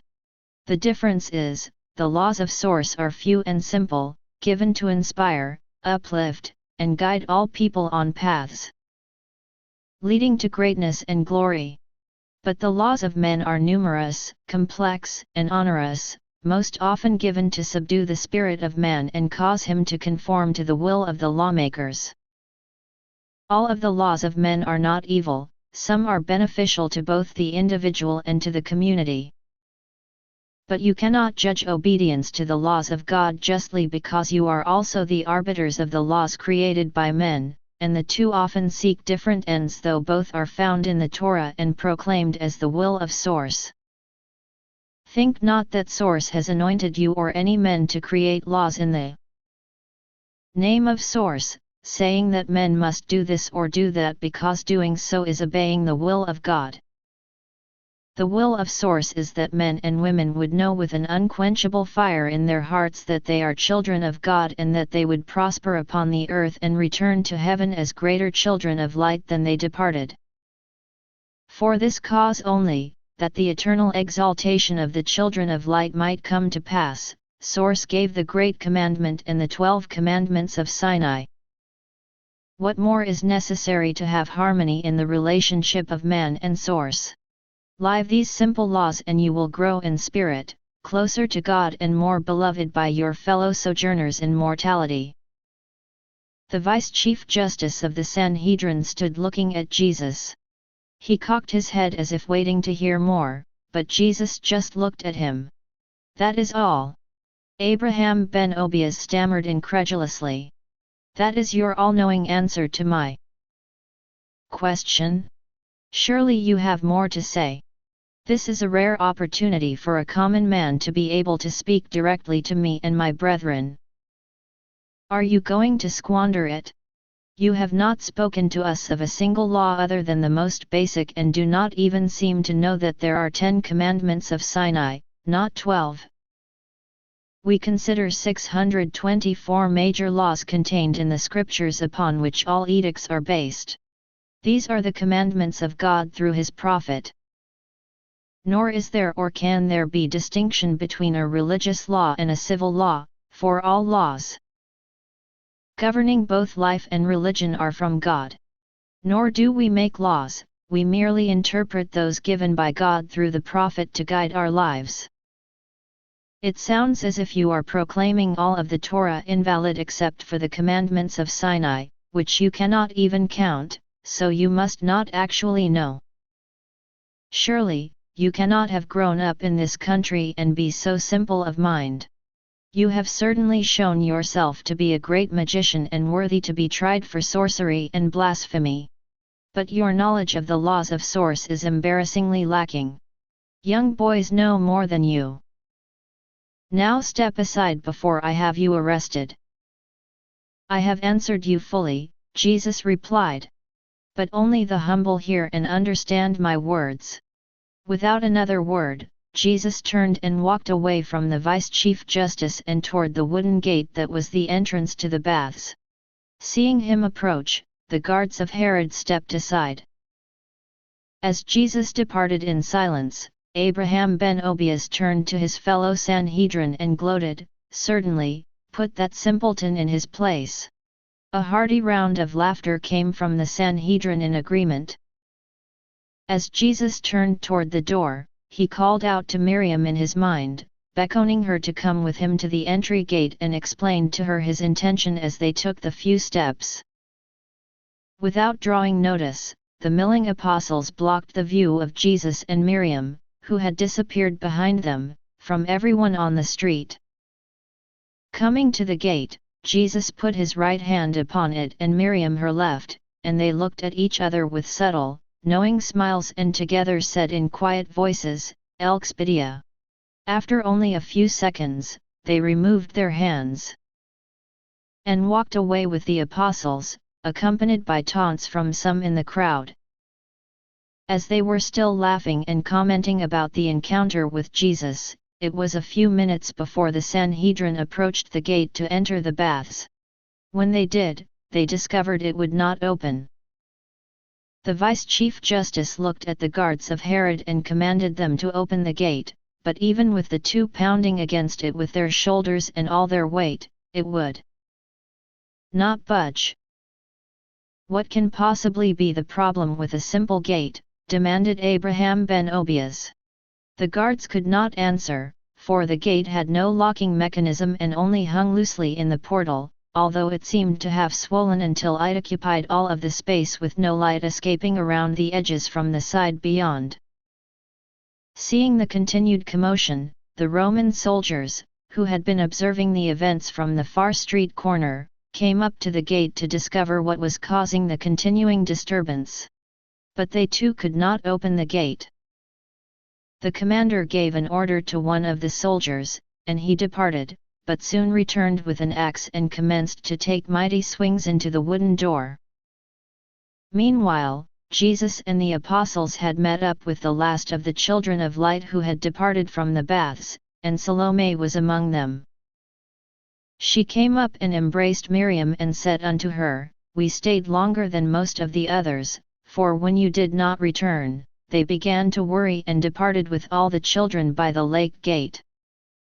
I was worried for you also, as we could hear the voices of angry men, and we saw the funnel cloud of dust and heard the dreadful screaming of we know not what." Miriam walked with her, holding her hand, and told her all that had transpired with Jesus, and the Sanhedrin and Salome was astounded. "And what of the gate?" she asked. "How did you stop it from opening? And why did Jesus ask you to come with him?" Miriam answered her with a wry smile, saying, "We merely rejoined in life that which Heavenly Father and Heavenly Mother had created, but man had torn asunder. Where boards had been, a tree became. Jesus could have accomplished it alone, but in his love asked me to help, and in truth, the spark of life most easily comes with the union of male and female."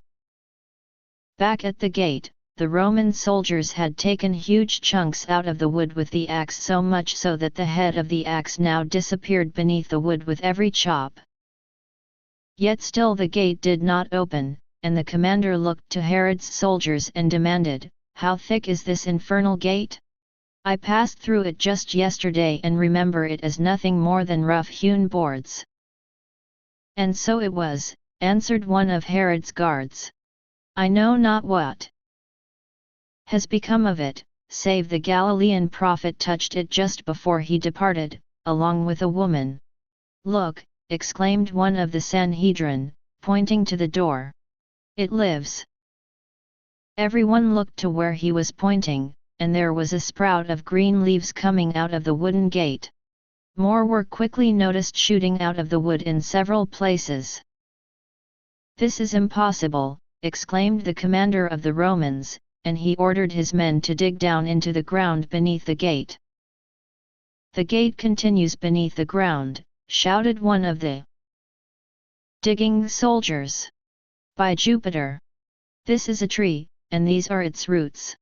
Seeing what his eyes could scarcely believe, Abraham ben Obias looked with some apprehension in the direction Jesus had departed, and one of his fellow judges standing beside him asked, "What manner of man can turn a gate of boards into a living tree?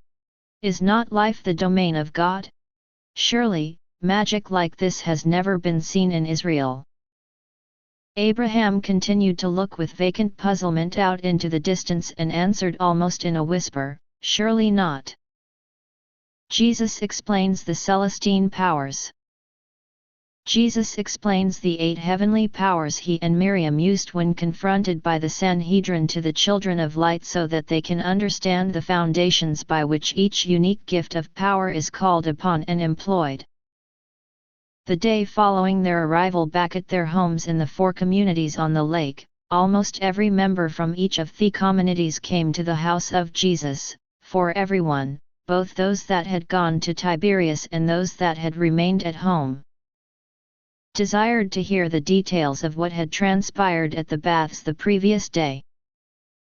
Jesus, Miriam, Martha, and Salome remained outside their house and greeted each person as they arrived with hugs of brotherly and sisterly affection. Among those gathered, there were some murmurings of fear, for though the powers Jesus had shown were awe-inspiring, it also seemed to some that in a single day, he had made himself an adversary, if not an enemy, of the Sanhedrin, Herod Antipas, and the Romans. Knowing this caused apprehension and anxiety among some of the children of light who noted that on the same short road they had taken to and from Tiberias, the soldiers of Herod or the Romans could quickly come and arrest them. But Jesus, knowing their thoughts, said unto them, "Brothers and sisters of light, you have come to gain greater insights into the events of yesterday, and I shall give you that which you are prepared to receive.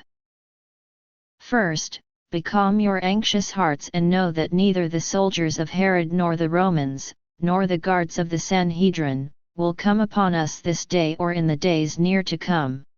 There will come a time in the not too distant future when, because of the threats and actions of our adversaries of the world, Yah will need to leave the communities in Lake Gennesaret, never to return, but that time is not now, and you shall be given ample days to prepare for the departure. As you desire, I will share with you some understanding, concerning the powers of Celestine light that were revealed this day. A fuller understanding will be given to you by my apostles in the days to come, as you are prepared to receive it. Marvel not at these things, for nothing is impossible to the children of light if they have virtue, faith, love, focus, knowledge, and a passion for that which they desire to occur. But to fully understand the mysteries of the Celestine realms of Source, you must be willing to live your life even as the Source live theirs, as is revealed in completeness to the adepts. And then you must have patience and perseverance, for knowledge is gained during decades of study, and the ability to use the knowledge, only with diligent and faithful practice. Because the treasures of sacred ability come at the price of years of life and adherence to a path of virtue and righteousness, few are those who will walk the path, though the gate is open for any to enter. You are not esteemed any less by Source if you choose to not walk this path. For of no less worth is the man who is simply a loving and faithful husband and father, providing for his family, and a conscientious and contributing member of the community, or the woman who is a loving and devoted wife and mother, beloved by her brothers and sisters within the community for all the light that she radiates by her words and deeds. But for those who are called by the majesty of their inner light, there is much to learn. That you may have a fuller understanding of the events of heavenly power yesterday, I will share with you their foundations. While we were in Tiberias in confrontation with the Sanhedrin, 8 powers of the Celestine light of Source were called upon. These are eons that flow freely but without form. They only come into focus when a child of light calls to them, becomes one with them, and focuses them. The first and second came when Miriam used a powerful tool of focus, along with a specific prayer and movement, finalized by uttering a sacred word of power to mesmerize and then compel the soldiers of Herod to do as she commanded. The third was when I knew the name of the Sanhedrin Vice Chief Justice. But this is a simple thing, which many of you have already learned. The fourth was when the guards of the Sanhedrin tried to remove me, but could not, as I had become one with the earth. Understand that your body is a great storehouse of Aeon. It resonates with all life and with the earth, for it is of the earth that it is made and to the earth that it shall return. If you walk the path of Celestine light, you will learn how to focus your aura to attune and resonate with any living thing or any part of the earth, so much so that you will become like the most powerful lodestone and can call any object to your hand, repel it away, or, as was the case in Tiberias, become immovably one with the earth or any part of it. The fifth was when the guards felt burned as if in a fire from touching me. This was accomplished by combining two gifts of power. I raised the temperature of my skin by commanding it to be so, and my body obeyed my command, not to a heat as hot as a fire, in fact, just a bit hotter than normal. But like Miriam with her compulsion, in the minds of the guards, I was as hot as a steaming red iron out of the forge fire. The sixth was the opening of the hole to outer darkness, a place of sadness, where dwell the unrighteous, a place not within the earth or upon the earth, but a place beyond the stars. These portals and others to diverse destinations appear in various places from time to time, usually never for more than a few hours or even minutes. But they can also be summoned and appear upon the command of an adept of the children of light, and thus it was yesterday in Tiberias. The seventh was when Philip lifted the great stone and covered the passage to outer darkness, the same stone that it had taken 3 large men to roll over. Though Philip is strong, it was not his muscles that accomplished this, but calling upon his gifts of power to coalesce the eons and become one with the rock, so much so that it became as if it were a part of his body, and rolling it over was no more difficult than standing up. The eighth was when Miriam and I brought life back into the plain boards of the simple gate at the street entrance to the baths of Tiberias. This was a challenging use of sacred power, and is most easily and quickly accomplished with a male and female energy, the left hand of one and the right hand of the other, lying on opposite ends of the object to be resurrected and renewed. The essences of both must be sent into the object until the energies of the male and female merge and then swirl in unity through each other and the object. A Celestine word of power is also said, which calls upon the greater powers of Source, the original giver of the life, and if Source is in harmony with your action, life will flow again. Though I have done these things openly, you must do them only in secret, save for the direst of circumstances when you may use them openly, but only so much as is necessary. For if the Caesars of the world, both the petty and the mighty, knew of the true powers of the children of light, they would try to use you for evil purposes and persecute your families and your brothers and sisters in the community to achieve their desires. It is not meant for us to be at war with the world, but to be unseen and unnoticed as much as is possible with our peculiar ways and colorful dress in the world, but not of it to use the blessings of the gifts of Source to be of service to our families and brothers and sisters of light and to benefit and bless the world at large, but only in secret benevolence. But it must needs be that I walk a different path. So it is that in me, the powers of Celestine light must be seen, that the word of it shall endure through the history of man, ever calling the children of light of each succeeding generation to the fullness of Source and the fulfillment of their truth.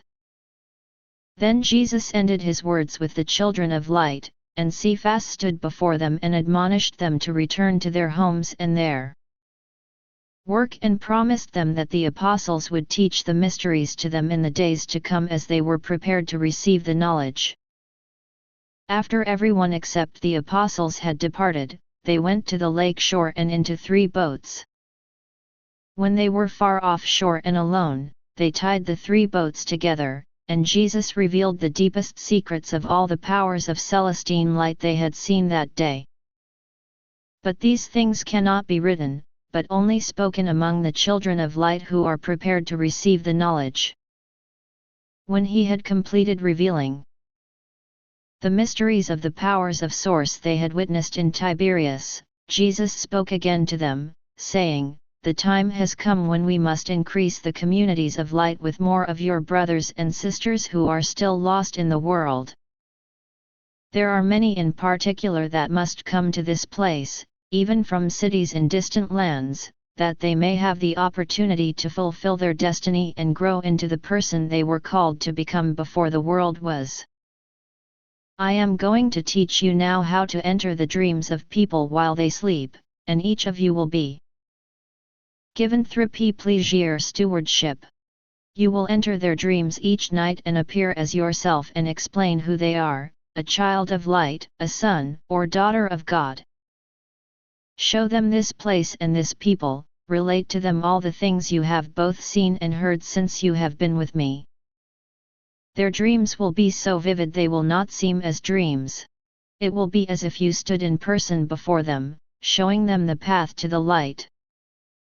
Invite them to leave their homes and come here with their families to be among their brothers and sisters of light, even though for many that will be a great sacrifice. Some will see the light and heed the call, and others will see the light but heed it not. When any of your 3 have either turned away from the light or heeded it and begun their journey to us, I will give you another to take their place. And so shall it continue until I am no longer among you in the flesh." At his last words, Philip seemed distraught and asked him, "Why must you leave us? I have heard you speak of this before, and each time it causes me a pain in my heart."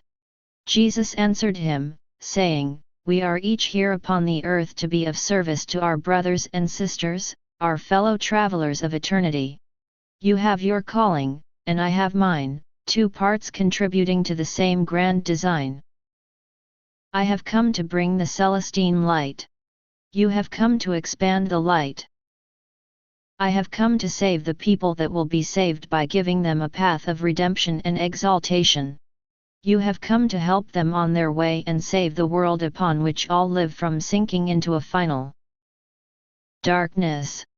For if the world is in darkness, so too are the people of the world. I have come to show life eternal and bring exaltation and glory to the worthy. You have come to teach life eternal, to find the worthy, and bring hope to the hopeless. My time to depart this world is not yet, for I still have much to teach you. But when you have a firm foundation, the world must be given to rest upon your shoulders. And for this, you cannot remain in my shadow, lest your own light would never be seen." A question of nudity. Cephas speaks on behalf of himself and the other male apostles to Jesus about the uncomfortable feelings that they had when nude in mixed company at the baths of Tiberias. Jesus responds by speaking about making one's weaknesses their strengths and expounds upon the virtues of a strong and passionate marital bond and the service the men must give to their wives to make it so. And it came to pass that on the following day, Jesus met with Miriam and his other apostles in the mountains west of Capernaum and taught them further concerning the mysteries of source. When he had finished speaking, Cephas spoke to him, saying, "Jesus, as you know our minds, I have no doubt that you know there is something that has been troubling me and my brethren since our time in the baths of Tiberias." "I know," Jesus affirmed. "But I have been waiting for you to broach the subject, that you might grow in the understanding of both your strengths and weaknesses." Cephas looked at Miriam and said unto her, "Forgive me, Miriam, for discussing this in front of you, as it is a subject of men. But as an apostle, you are like unto a man in the things you have heard and seen. Therefore, I know that Jesus would not put you out of the conversation, nor will I ask such a thing. Nevertheless, do not take offense at the subject." Miriam gave a slight smile and said unto him, "Fear not, Cephas, I am not a delicate flower, and I will not wilt under the heat of your conversation with Jesus, even if it is a conversation for men." Being assured of this, Cephas continued speaking his thoughts to Jesus and, waving his arm to include all of the other male apostles, said, "Our visit to the baths of Tiberias the other day left all of us very uncomfortable, and it was not from your confrontation with the Sanhedrin, but from our time in the baths. In the past, when the community has gone to the baths, we have allowed the women, girls, and young children to go in for a time, if they were to go in nakedness, and when they had departed, the men went in and took their turn. But this last time, you had everyone go into the baths together in nakedness. You must know this was a very difficult thing for us to see women other than our wives naked in such close proximity. This problem was made greater by having so many people at once in the baths, which forced us to be closer to Yunia than we were comfortable or accustomed to. I have spoken with all of my brethren here, and to a man they attest that they had no lust for any of the naked women milling about them, but this was not easy. In fact, it was a very difficult thing and took so much of our willpower that we did not enjoy the baths at all, for we were constantly averting our eyes and working mightily to avert our thoughts. Normally, soaking in the baths is a most blissful experience, where thoughts of the world and the challenges of life vanish for a few hours, and there is a serenity and peace and oneness experienced with the spirit within. This last time was a far different experience, where we had to fight with ourselves instead of communing with ourselves. If we, your apostles, had so much difficulty, we must consider that the other men of the community had even greater challenges. You have told us that we should be able to have no lust or impure thoughts, even when a naked woman is before us. But to a man, we are sad to say, that we have not reached that pinnacle of virtue, save it is with such focus and willpower that other thoughts are barely possible. You have said that we should be able to look upon a naked woman as a beautiful work of art by Source, the master artist, as is man. In truth, when we were in Hippos, we saw statues and frescoes of naked women, and no effort was needed to keep impure thoughts at bay. But the naked body of a living woman of flesh is entirely different. Forgive me for speaking so much on this subject and being so weak that this is even something of which we must speak. Our humble request is simply that our future visits to the baths can once again be segregated, that the baths may again be one of the great pleasures of life instead of one so full of trepidation and challenge that we simply desire to remain at home. Jesus stroked his beard for a moment as he contemplated the words of Cephas. Then he said unto him, "Brother Cephas, know that you will never be tested beyond your power to overcome, and that all temptation is to help you become stronger. The weak man gives into his lusts, be it for food or idleness or sexual thoughts or proclivities. But the strong man grows mightier by each test of his strength, until the day when that which used to be a test is a test no more, nor even a temptation, for he has overcome himself, and his weaknesses become his strengths." Single young men should not be in the close presence of any young woman, save both are fully clothed, for it is too much to ask a young man to hold back the tide of his thoughts when faced with such a powerful temptation as a naked young woman. And that is why no young men were present with us in the baths at Tiberias, as I had asked them all to remain in the communities. But for a man who is married and lives and loves the laws of Source, there should be no temptation seeing the nakedness of a woman not his wife, especially if she is a sister of light and is not enticing him in any way by her words or actions. Even if that were the case, any sage or adept of the Celestine light should be stronger than the adversary, the natural man within. If you are married and fulfilling your duties to serve your wives and give their bodies intimate pleasures, you should be so complete and fulfilled yourself that there is no temptation or lust in seeing a woman who is not your wife in nakedness. If this is not true, then it is not your willpower that must be improved, but your attention to the righteous fires of love and lust that should be burning at home. Nevertheless, impure thoughts or unrighteous lust for someone other than your wife is like a poison that can destroy not only you, but also others whose lives you touch. For this cause, until you and your brethren and the other brothers of light in the community can be masters of yourself in this, we shall return to segregation in the baths. And while the children of light remain in community in the land of Palestine, so shall it stay. Until the men of the community can overcome themselves in so much that virtue of thought prevails without the need for constant willpower and personal surveillance, as you have indicated was the case at Tiberias. But the time will come when you are far from this land and in a place where the community of light shall stand apart as a world of its own. When you see the dawn of that day, surely it is time to begin to live a higher law of righteousness, step by step, until soon, other than the single young men, the entire community could go about in nakedness, and there would be no impure thoughts or lust for any to whom you are not married. And even among the single young men, impure thoughts can be overcome if the desire to be in harmony with the Celestine light of source is strong enough. Much grief is left behind, and many fine qualities emerge, when a young man and a young woman marry shortly after their 18th year, as is the custom among most of the diverse peoples living in the land of Palestine.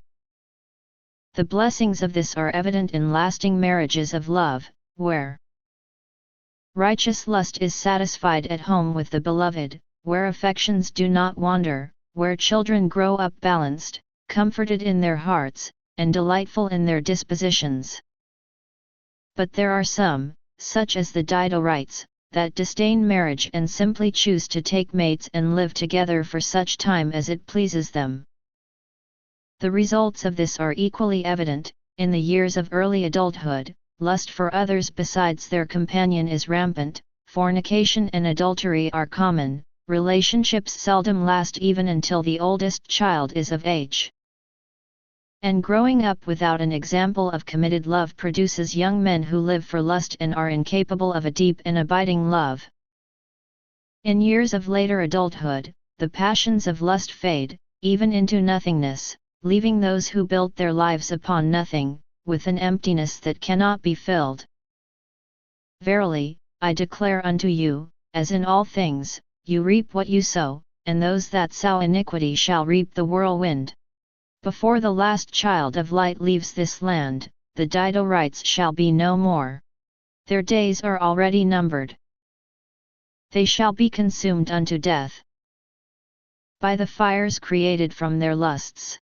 That which gave them pleasure shall give them pain, which pain shall increase day by day until many will take their own lives rather than suffer another day. Those who take not their life, but endure the pain hoping for relief from sources unknown, merely prolong the inevitable, and their end shall be all the worse, until the Adornites are no more. So shall misery and unhappiness, and often disease and early death, fall upon all who seek to gratify their carnal lusts without a bond of love and a commitment of fidelity in marriage. And those who live long in the years shall most often find only a great loneliness at the end of their sojourn in life. But even for the lost, there is always redemption if they will repent in fullness and sincerity and choose to live in the light.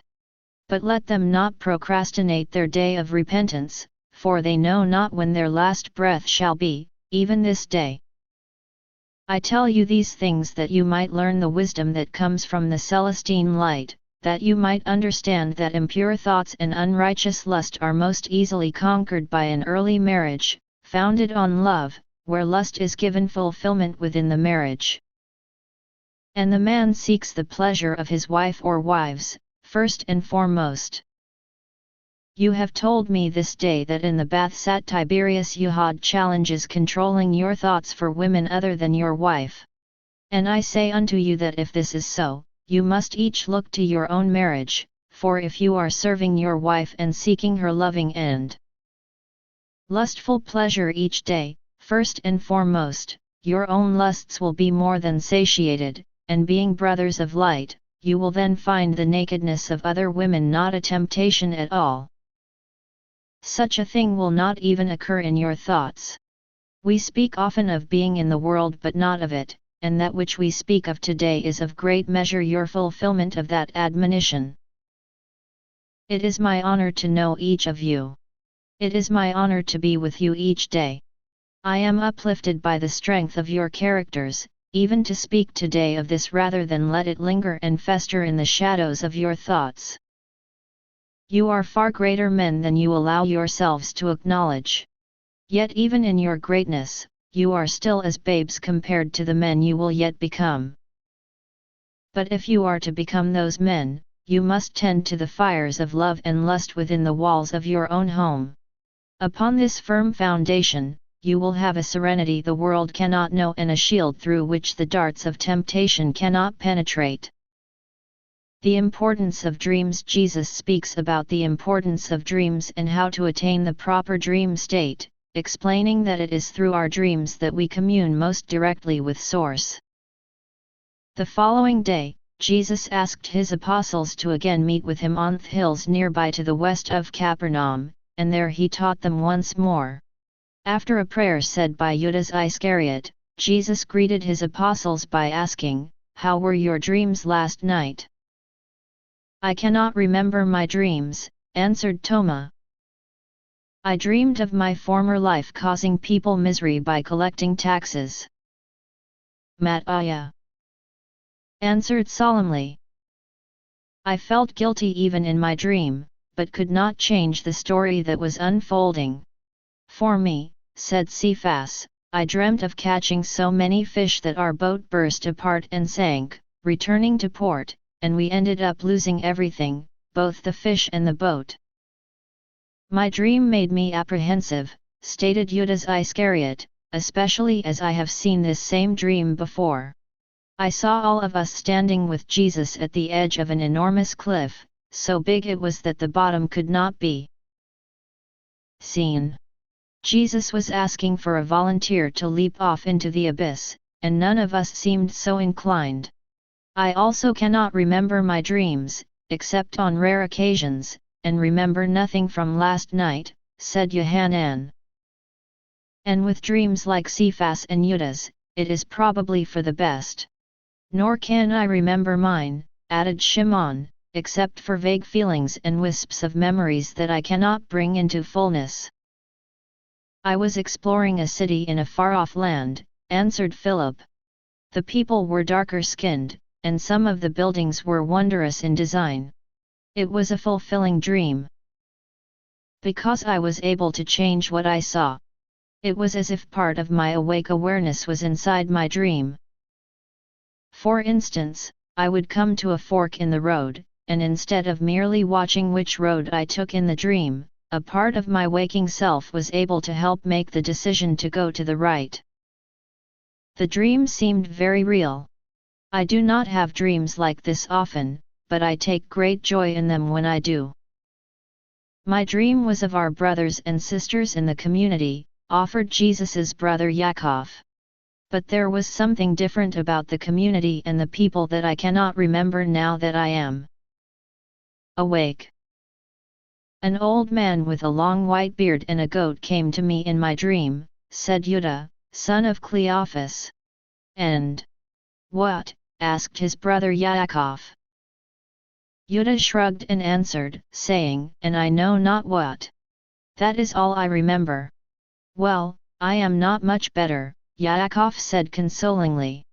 There were 3 maidens in my dream, and my wife was not one of them. They were beckoning me. But to what they were beckoning me, I either did not discover or cannot remember. I saw great battles, and many people slain, stated Amram sadly. I saw blood and slaughter all around me. I spoke to those fighting, trying to get them to stop, but it was as if they could not hear me. All of the apostles had spoken now of their dreams, save for Miriam, and Cephas looked at her and prompted her, asking, "What of your dreams, Miriam? Are they much different than the dreams of men?" Miriam sighed and answered, saying, "Sometimes, my dreams are very different than those of men. Sometimes, they are simply things of a woman's world that men know little of. But I also see things such as all of you have spoken about. And also strange things that none of you have spoken of. Last night, I saw something like the flood of Noah. The rain came day upon day, and the waters rose. We along with our brothers and sisters of the communities and all the people of Palestine were each day moving to higher ground, climbing higher upon the mountains to avoid the rising waters. I went to the top of the tallest mountain and called to our Father and Mother in heaven for help. A voice came from the clouds, the sweet voice of our mother, and she said to build boats and leave the world." "What do you understand by that dream?" asked Philip. "How can you leave the world?" "I know not," answered Miriam. "But I suspect that it is a warning of calamities to come and a means of salvation, which I do not yet comprehend." Jesus nodded his head in approval and said unto them, "We have spoken before about the importance of dreams, and last night, there was a diverse variety among you. Yet it would seem that none of you have fully understood the essential nature and opportunity that dreams present to you each night, nor the potential for harm, and it is for this cause that I speak to you again. Dreams serve many purposes, but there are only a few that I wish to emphasize today. The world in which man dwells and the world in which the source dwell are like the land and the sea from the perspective of a tortoise. The tortoise is a creature of the land. He can look upon the sea, but he cannot go there lest he would perish, even as man can look to our Father and Mother in the heavens but cannot go there to be with them while they are still in the flesh. But it is possible for the tortoise to go to the edge of the sea and walk into it for just a bit so that its feet still firmly touch the land beneath, while its body is immersed in the waters of the sea. Thus it is at one moment, both on the land and in the sea. So it is with your dreams. It is a hallowed time when you remain still in the flesh, but can also touch a part of heaven and commune directly with our Father and Mother and the angels of heaven. For those like each of you, who seek the purity of the Celestine light, this is something you are already doing.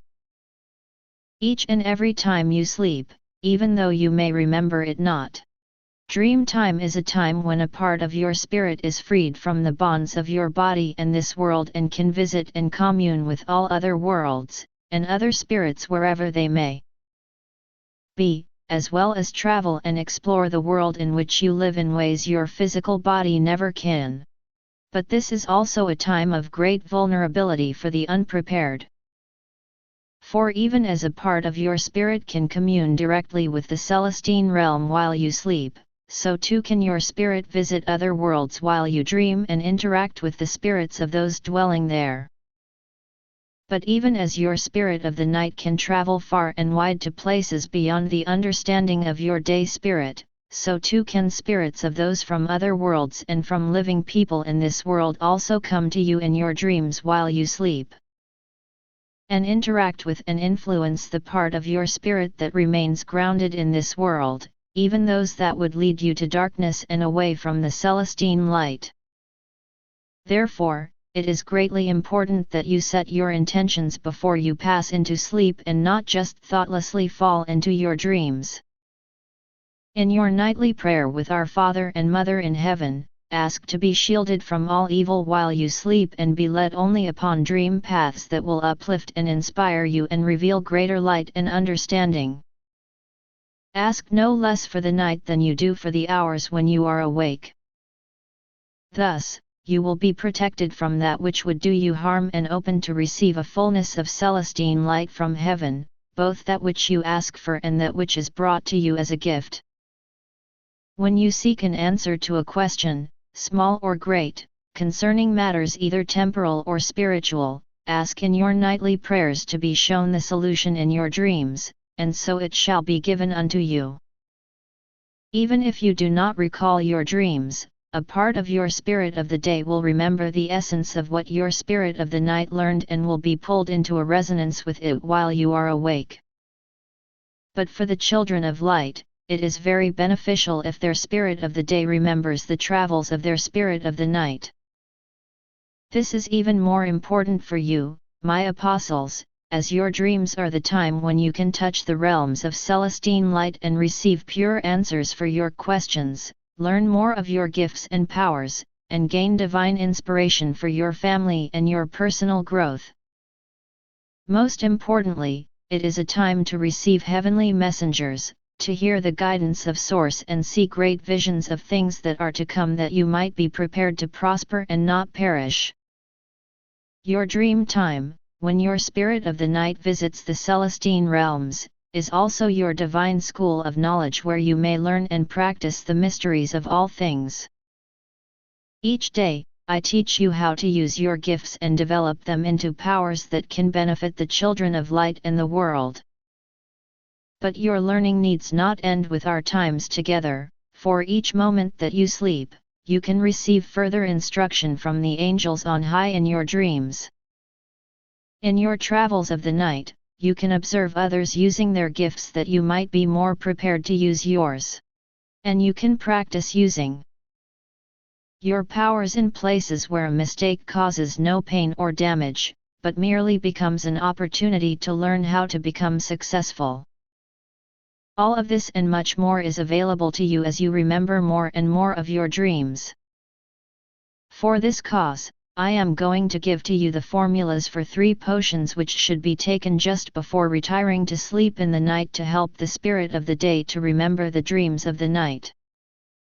These can cause no harm, only good. No greater insight or memory is gained by taking greater amounts, so do not overindulge lest you overexcite your body and lose the good you could have gained. The first is to be given only to those who are new to the communities of light and are not yet fully versed and in harmony with the ways of the light. This potion will allow them to recall much more of their dreams than they have in the past and accelerate their learning gone harmony. The second is to be given only to the sages among the children of light. It will allow them to clearly remember essential parts of their dreams with an immediate understanding upon awakening of the meaning of their travels of the night. The third is only to be taken by adepts, for it will bring everything of the other 2 potions, plus, will bring their night spirit quickly and directly to the Celestine realms from which they will be given prophecies, secrets, and mysteries to protect and bless the children of light and the world upon which you live. Now if your spirit of the day were always in total recall of the adventures of your spirit of the night, you would become very haggard in appearance. Because the time you most easily remember dreams is the time when you are not yet into a deep sleep or are just awakening out of one. Therefore, it would only be by failing to have a sound sleep that you would be able to remember everything you dreamed in the night. While remembering essential parts of your dreams is important, so is a long and sound sleep that your body will wake refreshed and with renewed vigor for the day that dawns. For this cause, when you seek something of great importance, a prophecy or clear guidance, do not seek it in the night, but take your potion and sleep for 2 hours during the day while the sun is still in the sky. By resting in this manner at a time you are normally active, you will usually not fall into as deep of a sleep as you do in the long and accustomed hours of the night. By sleeping lightly at this time, you will remember much more, even all of your dreams, especially if you set that as your intention before you nap. Lastly, I would encourage you to share dreams you feel are important with one another, not in passing conversation, but after a joint prayer of intention to clearly understand the meaning of the dream. This is most important if you feel you have received a prophecy or direction from Source for something greater than your own life. For others, be they a wife or a community, should not be asked to follow blindly, but only after they have prayerfully considered the matter and come to the same conclusion. When Jesus was finished speaking, he gave his apostles the formulas for the dream potions and admonished them to commit them to memory. Then one by one, he gave each of the apostles an interpretation of the dreams they had received the previous night. And this he did even for those who could not remember that which they had dreamed. When he was finished, he spoke once more of the importance of dreams, saying, "As children of light and apostles, you know you have been given great gifts that can blossom into mighty powers. But these powers are to be kept hidden unto you and are only for the children of light. Verily, save for the healing of the sick, the people of the world are not prepared for that which has been given to you and would be more apt to be burned by the fire rather than benefited were they to see it." Jesus smiled and gave a chuckle, adding, "And fearful of the unknown and unexplainable, they might wish to burn you in the fire if they were to witness even a small part oft gifts you have been given. So it is even with your dreams. These are not things to share with the people of the world, save for prophecies Source gives unto the 12 to be spoken by them. Your dreams are for you and your stewardships. They are not something the people of the world can comprehend, and to speak of them among them would be foolishly casting your pearls before those who understood not their value. Even among the children of light, in both gifts and dreams, let them show themselves capable of holding the lesser gifts before you reveal unto them the greater gifts. But teach the importance of dreams as a foundation of all gifts, both the small and the great, for it is through dreams that man communes most directly with God, and by this means, the small may become great. Unrighteous taxation. Jesus speaks to the children of light about taxation, explaining that the ways of the world are not the ways of God.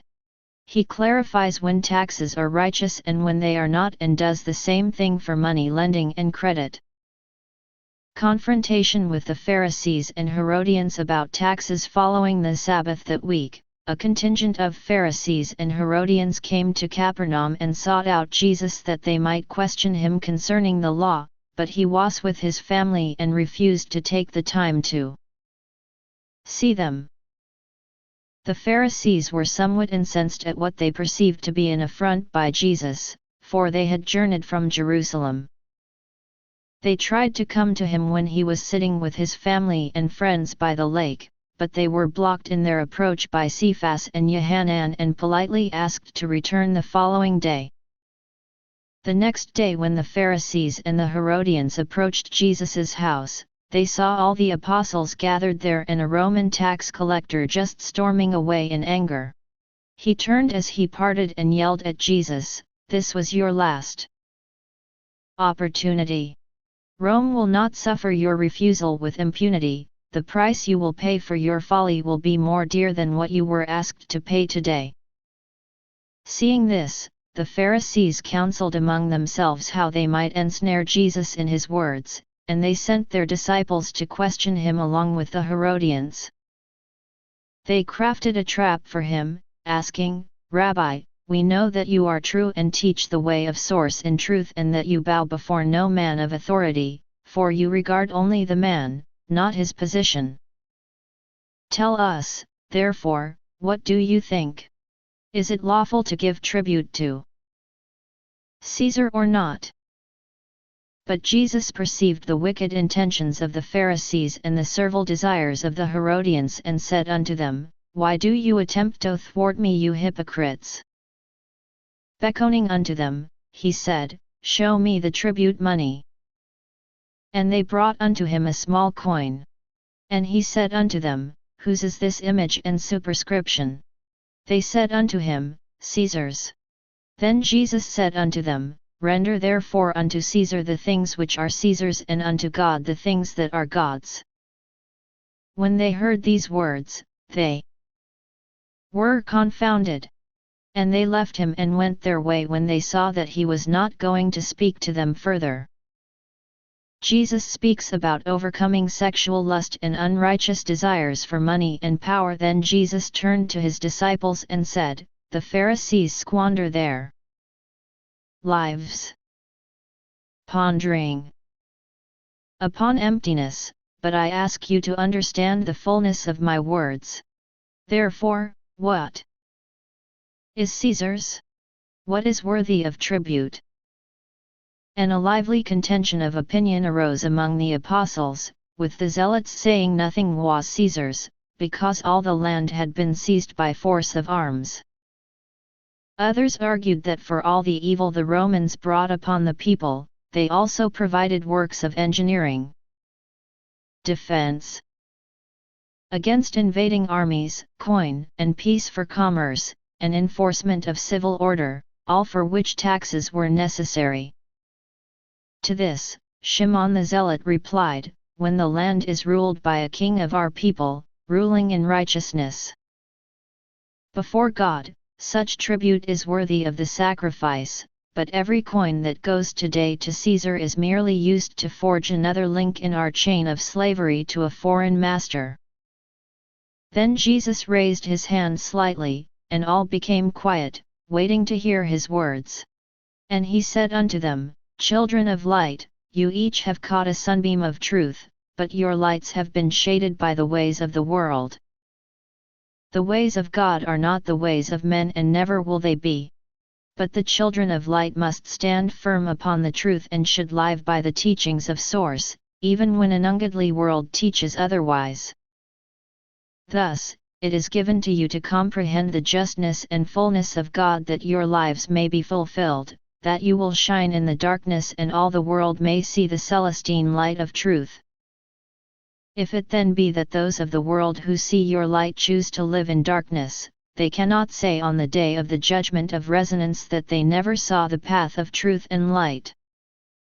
Verily, I say unto you that unrighteous lusts of the flesh and the wicked desire and use of money and power are the three greatest tools of darkness against the children of men. With your sins, be not fooled, nor try to lay blame upon something or someone apart from yourself. There is a shadow of darkness in all men, and even the righteous can be lured away from the light by the persuasive calls of lust, money, and power. Therefore, be vigilant and alert to your own weaknesses, for from the poison of these three great temptations do lives and kingdoms fall. Concerning lust, each man is the master of himself.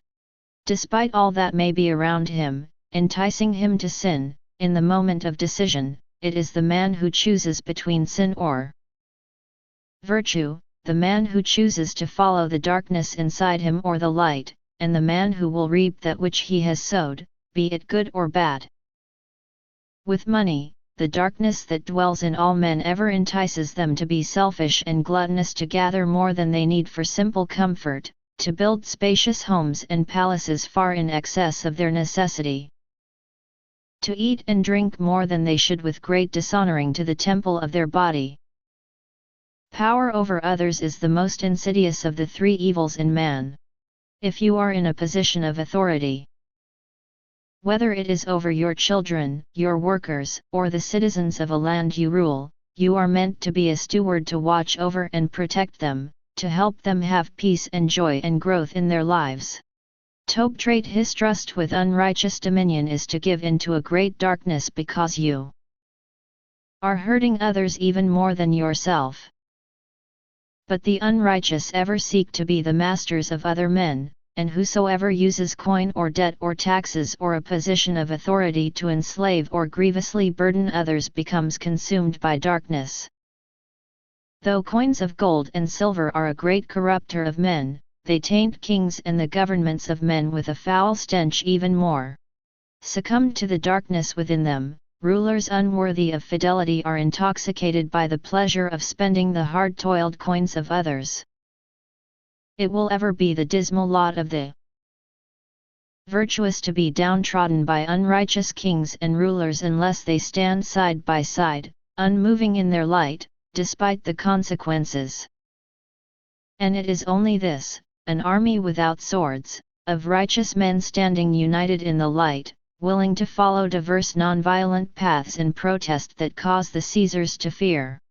A child of light is always a child of light even when living in the world.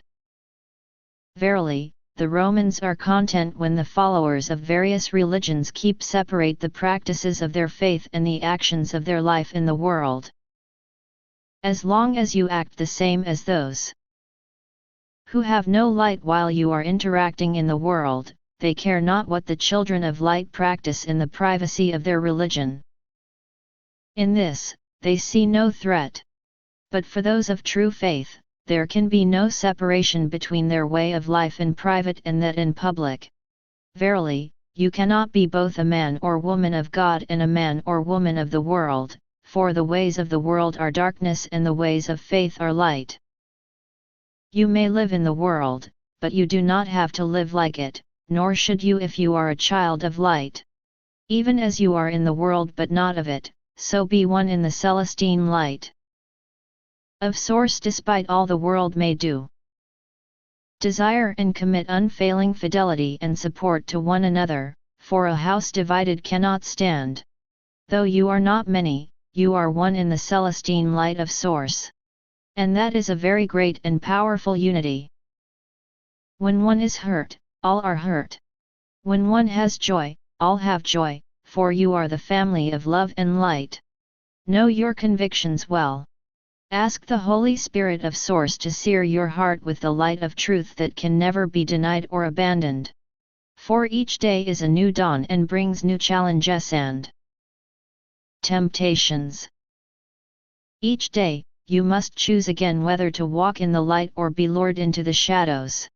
As you must choose, please choose the Celestine light, for in it, there are wonderful joys both in this life and the next, while darkness brings only never-ending despair. Life is meant to be a joy, not a hardship. Verily, I say unto you, Source is the God of the living, not of the dead, therefore, know with a certainty that if man does not live by the principles Source has given to live in the life, then he will never find enduring happiness while he lives and will be dead to God in the world to come. But Source is not a hard taskmaster and gives no commandments to the children of men, save that their lives in the flesh may have greater fulfillment and that they may be better prepared to inherit glory in the world to come as worthy spirit children of God. I say unto you plainly that life is not meant to be a great hardship, but the rulers and taskmasters of men often make it so, with unnecessary wars, unjust laws and unrighteous taxation. Your life is meant to be a joy, a peace of heaven on earth, no matter the size of your abode or the weight of the coins in your purse. The principles and teachings of Celestine light were not given simply to help a person be worthy for the world to come, but also as a code to live by, to enrich your life that you may have joy and fulfillment in every moment that you live in the flesh. Were it not for the sins of men and the evils of those who would rule over them, man would have great joy and satisfaction every day. Source has put everything upon the earth that man needs to find contentment and fulfillment, and it is only because of a man's own sins and the wickedness of those who rule that the children of men often live in misery and tribulation instead of joy. Children of light must stand for that which is right. Therefore, I say unto you, let the children of light be beacons of hope in the world of despair. Do not bow to the Romans or to the ways of the world of darkness. Live your lives true to the teachings of Celestine light, live united in your truth, despite the adversity and scorn the world may bring upon you. Living in the Celestine light of Source, you have a gentle peace and fulfillment in your heart that those of the world can never know. In your stance for that which is just and right, you give courage to the fearful and hope to the hopeless. Standing for light, uncowed before the darkness, you open the hearts of those that seek the light, and by the Celestine light of your life, they will find it. In you, others will see the unwavering Celestine light of Source, the light that allows you to be in the world but not of it, the light that is more powerful than all the compulsions of men and kings. And upon the day that you return from whence you came, our Father and Mother in heaven will say, "Well done, good and faithful sons and daughters, enter now into your glory and inherit your kingdom." But you should not have to wait for the world to come to have peace and joy and expansion in your life. Therefore, I say unto the Caesars of the world, both the petty and the mighty, those that exercise unrighteous dominion over they for whom they should be faithful stewards, beware. Separate not the sons and daughters of God from their lives of light, else, Source will separate your soul from the wonders of heaven. And even as the chaff is winnowed from the wheat, so your eternity will blow away in a hot and scorching wind. Children of light, remember who you are. Though you may be treated unjustly by others, remember to always treat those you deal with by choice, with fairness and honesty. The just use of money lending, consider the money lender. You have heard it said by some that it is just for a lender to charge interest every moon for his service as incentive and reward for his risk. Verily, I say unto you that a fair exchange is due to the lender. But he should not charge interest every moon in the fortunes of his fellow men, else, he is stealing from his brothers and intruding upon the sanctity of their lives. In fairness and light, a fee may be charged when money is first lent, varying based upon the amount that was given. But let it not be in excess of 3% of all that was lent.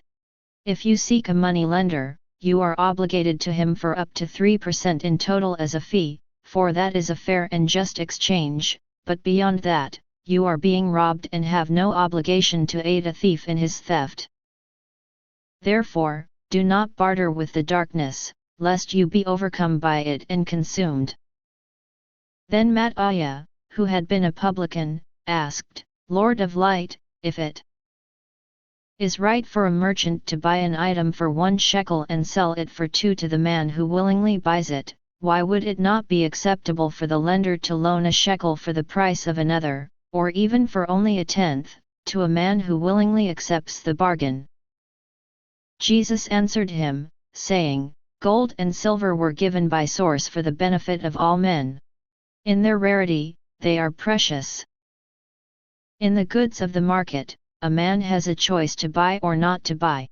If he does not wish to pay the price of the merchant's dates, he can grow his own or seek out a better bargain with a different merchant. But gold and silver he cannot grow, neither can he make it from the dirt of the ground.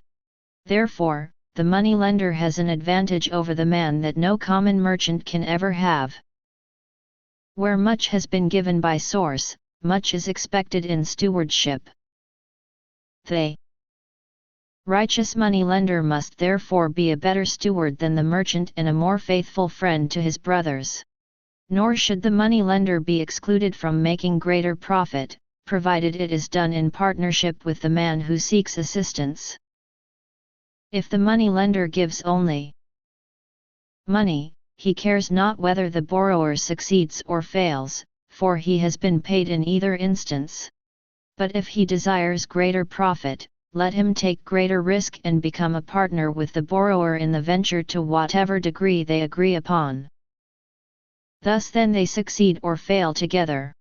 And the money lender will only invest in that which he strongly feels will succeed, thereby acting as the wise brother to stay the hand of the man who might otherwise risk money foolishly. Jesus speaks about righteous and unrighteous taxation.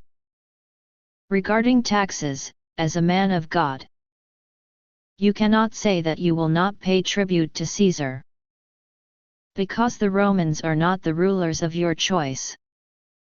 If that were so, no king, even one from your own tribe, could ever have sufficient fidelity to support the needs of the kingdom, for there will always be many standing in opposition with grievances real and perceived.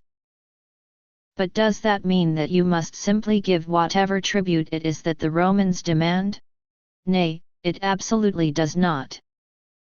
To pay an unjust tax is to demean yourself before the unworthy and to become a slave to that which is unrighteous.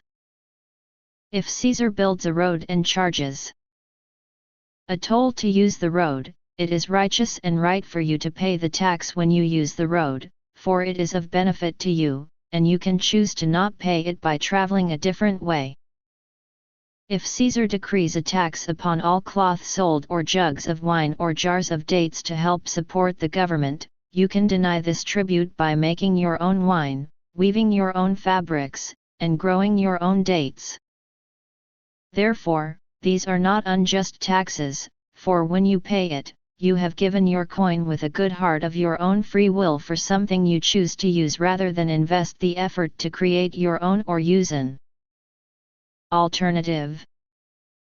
But I say unto you that any tax upon the coin or land or property held by a man is among the most evil of darkness.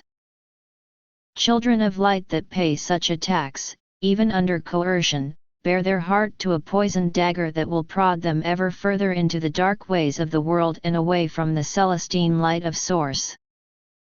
When you give into darkness, you abandon the defense of light, and once abandoned, it becomes easier to do so again and again, until those who once were light become the darkness they once fought. But you are not accountable when that which you gave in light is used for darkness, unless you knew it would be used for evil. When the publican says one man must pay more than another because of his greater wealth or property, the door is open to all manner of evil and corruption. No longer is a man his own master, but the slave to they who intrude upon his privacy and dictate what must be given from his purse and lands and property. Deceit and lies and much worse spring from this well of evil. Verily, source does not grant any Caesar, great or small, be they governor or priest, the right to take from a man's purse or lands or crops, or flocks or property by compulsion. These are unholy acts against the sanctity of man and the very purpose of the Celestine light of source to help the children of light grow, expand, and have joy, because they take away the privacy and peace of the home and heart, which should be parts of heaven on earth inviolate, and steal the fruits of the labor of man. Taxes by compulsion upon a man's wealth of coins, lands, or property rob him of the hours, days, and years of his life he has exchanged to acquire them and give those fruits to others, most often they who robbed the fruit and their supplicants, those miscreants who earned wealth not by the sweat of their brow and the keenness of their knowledge, but only by the unrighteous use of their positions of power to steal from those who did. If Caesar decrees that all men must pay 10% of their coins or property or land or flocks as tribute, that is no different than telling a man he must spend 1 day out of every 10 in prison. Because to earn his coin, property, land, and flocks, he traded hours of his life. He lost hours of his life, which can never be given back to him. Therefore, to take those things is to take away those hours of his life when he is given nothing in return. Taxes by compulsion upon a man's wealth of coins, lands, or property makes him fearful and resentful of the rulers that should be frugal and wise stewards over the peace and welfare of his country, not intruders into the privacy and sanctity of his home and affairs. Intrusion into the sanctity of the family and privacy of a man and the forced removal of his wealth by those who rule invite even honest and righteous men to do evil to avoid evil. Be not deceived. The children of light who meekly give tribute to Caesar when their privacy is invaded and their wealth demanded are supporting darkness instead of light and are not worthy of me. Only to source should a man tithe 10% of his annual increase, and this by choice and love for God, not by compulsion or fear of punishment. Increase is not a measure of a man's wealth, but the amount that year that he gained above his basic needs to care for his family. Therefore, I say unto you, be not in doubt. If a publican violates your privacy and tells you that you must pay to Caesar the amount he demands, he is a minion of darkness. Hold your light high and give nothing to darkness of your own free will. Be you rich or poor, do not give to Caesar that which you labored for.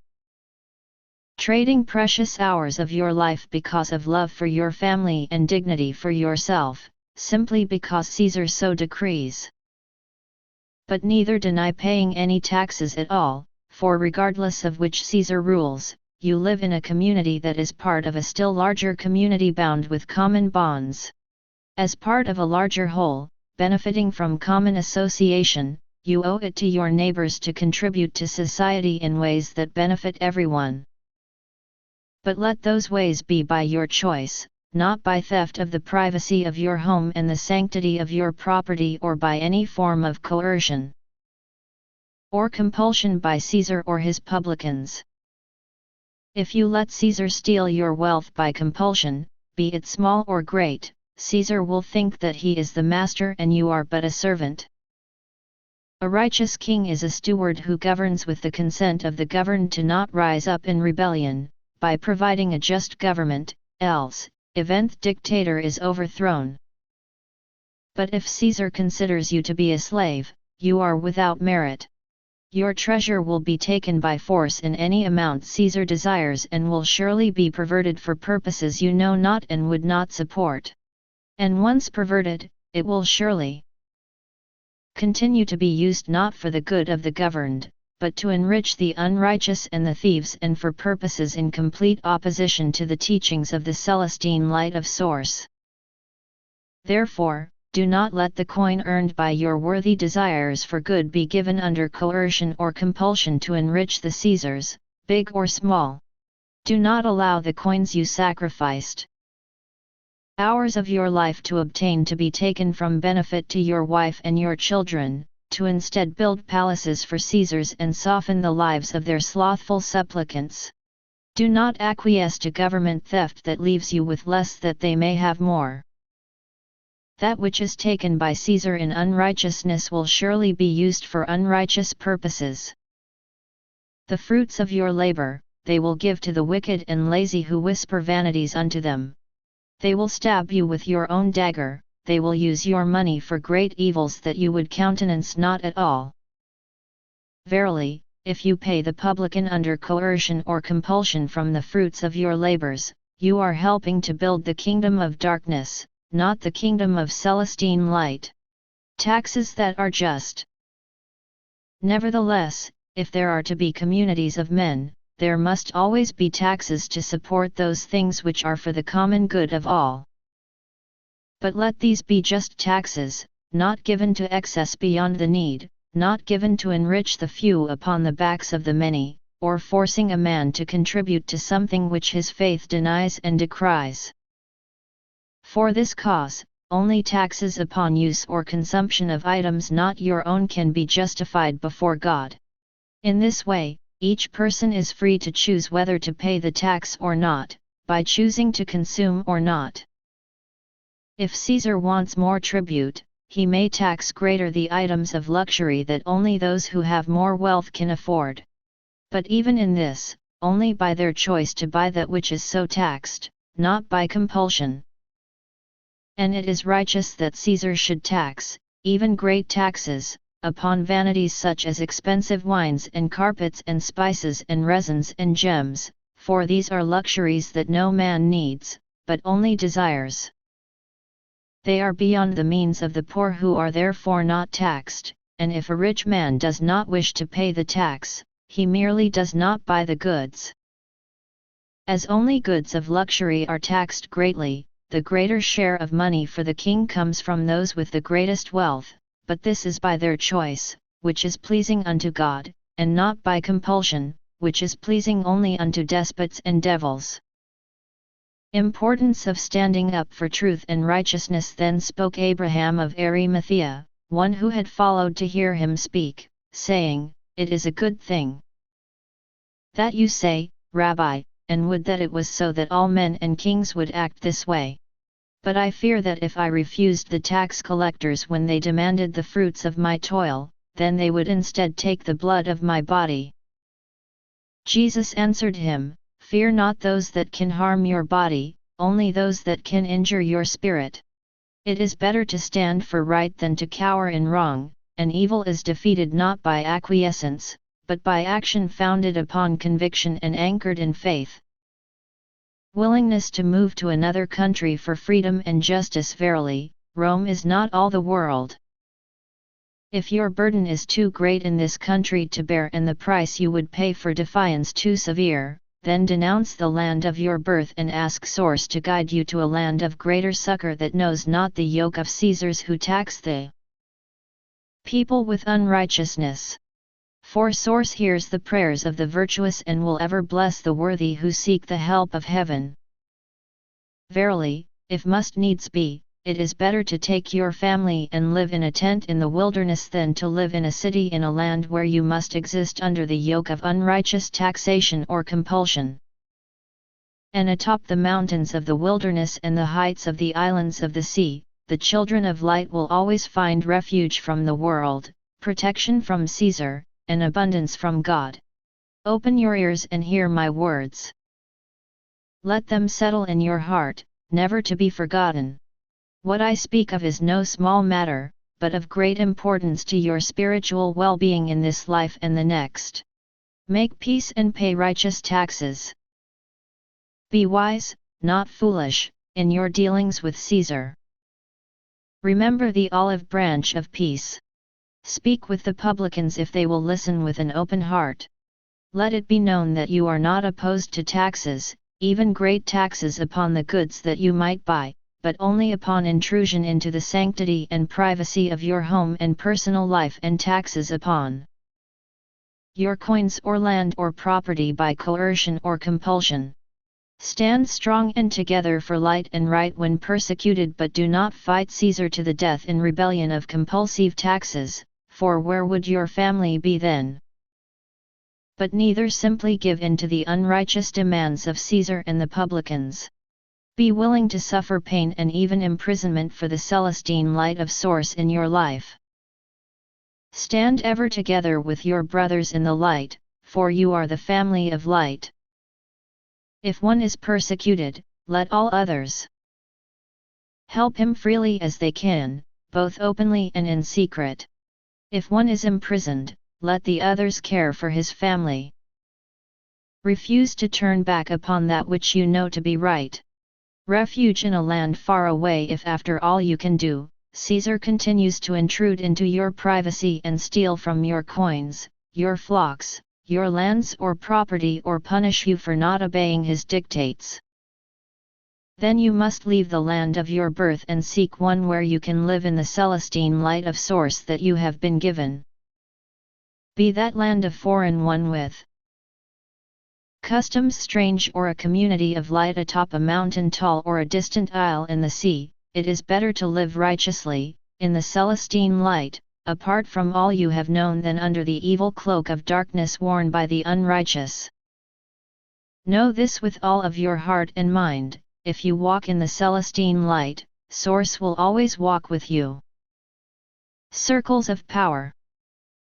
Jesus meets with the children of light from the 4 communities on Lake Gennesaret and first explains that no one should be their lord or master, but they should be their own master and lord. He follows this with some prophecies concerning the children of light in the years directly after the time of his pending departure. He says that what he has established among them is not a religion but a sacred society. He then speaks about the 3 circles of power, the Kata of 3, the Shanner of 6, and the Q or Qram of 12, and how they are to be utilized, including the circumstances surrounding them. And it came to pass that on the Sabbath of that week, Jesus called Alof the children of light from the 4 communities on Lake Gennesaret to meet together near Capernaum.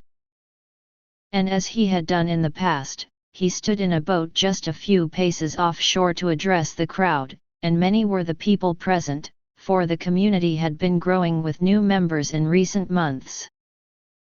And there were also curious non-members in the crowd, as there always were whenever Jesus spoke in public. Even so, he spoke only to the children of light. My dear brothers and sisters of light, he began. The time comes soon when I will no longer be among you as we are today, and I wish to prepare you for the days to come, that you may prosper in your spirits and your families and your communities. Upon hearing that he would soon be departing, many cries of disbelief went up from the crowd, and many voices were heard to say, "No, Master, do not go and stay with us, dear Lord." Hearing this, Jesus rebuked them with love, saying, I am not your Lord, neither am I your Master.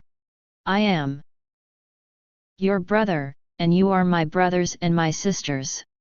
Call no man Lord or Master, be they a noble, a great teacher, or even a king. For you are your Lord and you are your Master, and only if you esteem yourself not at all is there a place in your life for anyone else to be your Lord or Master. And if you esteem yourself not at all, then you need to get on your knees and pray mightily to our Father and Mother in heaven from whence you have come, until you feel their love in your heart, even more than you feel the bonds of your earthly parents. For you are children of Spirit of our Heavenly Father and Mother. Your physical body has come from your earthly parents, and it shall someday turn to dust. But your spirit was born from our Father and Mother in heaven, even as mine was, and it shall never taste death, but live forever. Children of light, children of God, know who you are, and with humility and understanding, esteem yourself greater than any lord or master. Verily, I say unto you, if you see me high upon a mountain, remember that I have called you my brother and I have called you my sister. If I esteem you so greatly that I would call you my brothers and sisters, can you esteem yourselves any less? If you would prove to source that you are children of light worthy of all that has been given to you, then begin by loving and honoring yourself and treating everyone with respect that reciprocate the honor. And debase yourselves to none, for you are children of light, children of the Divine Father and the Mother, and there can be no greater glory than that. The time has come that the children of light must begin to blossom into their true flowers, such flowers as have never been seen upon the earth. I will still remain among you for some time and shall be teaching my apostles many more of the secrets and mysteries of the source. Both while I remain and after I have departed, they shall teach to you that which I taught them, as you are worthy and prepared to receive the knowledge. That the days of your greater enlightenment will more quickly be upon you, hear now some of the important foundations of the greater Celestine light. In the years to come, the communities of light will be no more upon Lake Gennesaret. The children of light from these communities shall separate into smaller groups and shall travel and settle in diverse places, in foreign lands, for a time. Then once again, most of you shall be reunited as one body and, from that moment, know a glory and wonder such as you never have imagined. After I have departed, many religions will grow up upon the world based upon a select few of my teachings, sprinkled liberally with the teachings and desires of men. In generations to come, one of these religions shall be great upon all the world, and many will follow after it. You will see its early form and its cousins in many of the lands you shall travel to, but do not associate yourself with any of them. Neither support them nor fight against them. You are to be in the world but not of it. Like all the religions that came before and all that shall come after, they are of the world creations of men, therefore, not in harmony with who you are. Know that I have established a sacred society among you. Call it a religion if it brings you comfort, but it is not mere beliefs and traditions that you hold, but a way of life and a wondrous path to eternity.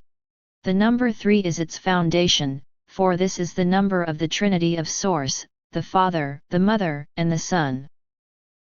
3 is also the smallest number in which you may gather to amplify your gifts substantially and cast forth your power for the good of the children of light and the world. 3 doubles to 6, and this is the smallest number that the children of light may gather together to act with authority in the name of Source and call upon the higher powers of the Celestine light. But when using your gifts, power is never added, but always multiplied at least. Therefore, the power of 6 in relation to 3 is not doubled, but sextupled, or more. 6 doubles into 12, and this is an important foundation of the family of light. Even as there are 12 apostles to guide you with all the light of heaven given unto them, so should you gather into small groups beginning with 3 and growing to 12, that you might edify and support one another and call upon the greater Celestine powers as one multiplied as many. Choose 3 and 6 and 12 who are most compatible and harmonious with your own spirit and thoughts, that your power may be more magnified and your gifts more revealed. Let this be your family within the family of light. Form a great bond between you that will allow you to act with power far beyond your numbers. And call a group of 3 a kata, and a group of 6 a shanner, and a group of 12 a Q or Q-ram. Therefore, a shanner is composed of 6 individuals who are not part of a kata or from 2 katas. A Q is formed from 2 shannars or 4 katas. Let each meet in times when all the eons of the Celestine realm flow most freely upon the earth. Let the katas meet together often when the sun is at its zenith to plan and carry out good in the world and benefit to their lives and the lives of the family of light. And let the shannars do likewise weekly, and the Q upon the evening of the rising full moon, or the rising or setting sun, or the sun at its zenith, or in all cases, more often, in a time that is appropriate, if the circumstances before you call for it. To bring about the greatest magnification of your gifts, a kata should be either all male or all female, or both male and female when composed of 3 children of light that are joined together in marriage to one another. A shanner may be a mixture of both male and female, but only if it is composed of married groups of equality, either 3 of 2 or 2 of 3. Otherwise, it also must be either male or female. A Q may be either all male or all female or a combination of both. If it has both male and female members, then it must be composed only of equal married groups, either 6 of 2, 4 of 3, 3 of 4, or 2 of 6. 4 of 3 is inherently a very powerful combination. Any child of light of H, holding the priesthood, may belong to a kata, shanner, or Q. But only those living in virtue should participate in the circles of power, lest the power of the circle be diminished or even disrupted. Verily, if a circle of power is to do the good and bring forth the beneficial eons that are called upon with faith and love, it is necessary for the circle to be accurately cast, built from the foundation of virtue, and purified of evil. If a member of the circle is not pure, the circle cannot be pure, nor bring forth the good desired. Therefore, let those in need of greater virtue first repent before Source and those of the circle, before they enter into that sacred space. Nor forget that greater power is also manifested even when only 2 are joined in harmony for common purpose, or when 4 or 5, 7, 8, 9, 10, or 11 are united. But it is the 3, 6, and 12 that are the most powerful alignments. It is also a goodly thing from time to time to join one or more Q-ROMs together into larger circles of power to effect a great good or conquer a great evil, or to join as a congregation of several Q-ROMs. Now it may have come to the attention of some of you men that by and large, women tend to be able to exhibit a greater range and potency. of their gifts and powers of Celestine light than men, and you may have wondered why this is so. Source created men stronger of body and muscle than women, and it is to their physical strength that men by choice first look. Women lacking the physical strength of men more readily turn to the alternatives of their divine gifts of Celestine light and more easily understand and utilize them. Also, as I have spoken of before, long, healthy hair is a great storehouse of power, and almost without exception, all of our women have long, healthy hair. However, many men keep their hair shorter, and some have either no beard or a closely cropped beard. Even I do not let my beard or my hair grow endlessly. Therefore, because of this, it is a greater challenge for most men to call upon and activate the greater powers of Celestine light. Whenever a shanner or queue consists of both men and women, let an adept always lead. And the leader of a shanner or queue should be known as the Zija, for only those who connect both their heart and their divine self can truly know the powers of Celestine light. If an adept is not a part of the group, let a sage lead. But remembering these differences between men and women, let the leader in all things concerning the use of gifts of Celestine light be a woman whenever there are both men and women of the same priesthood within the group.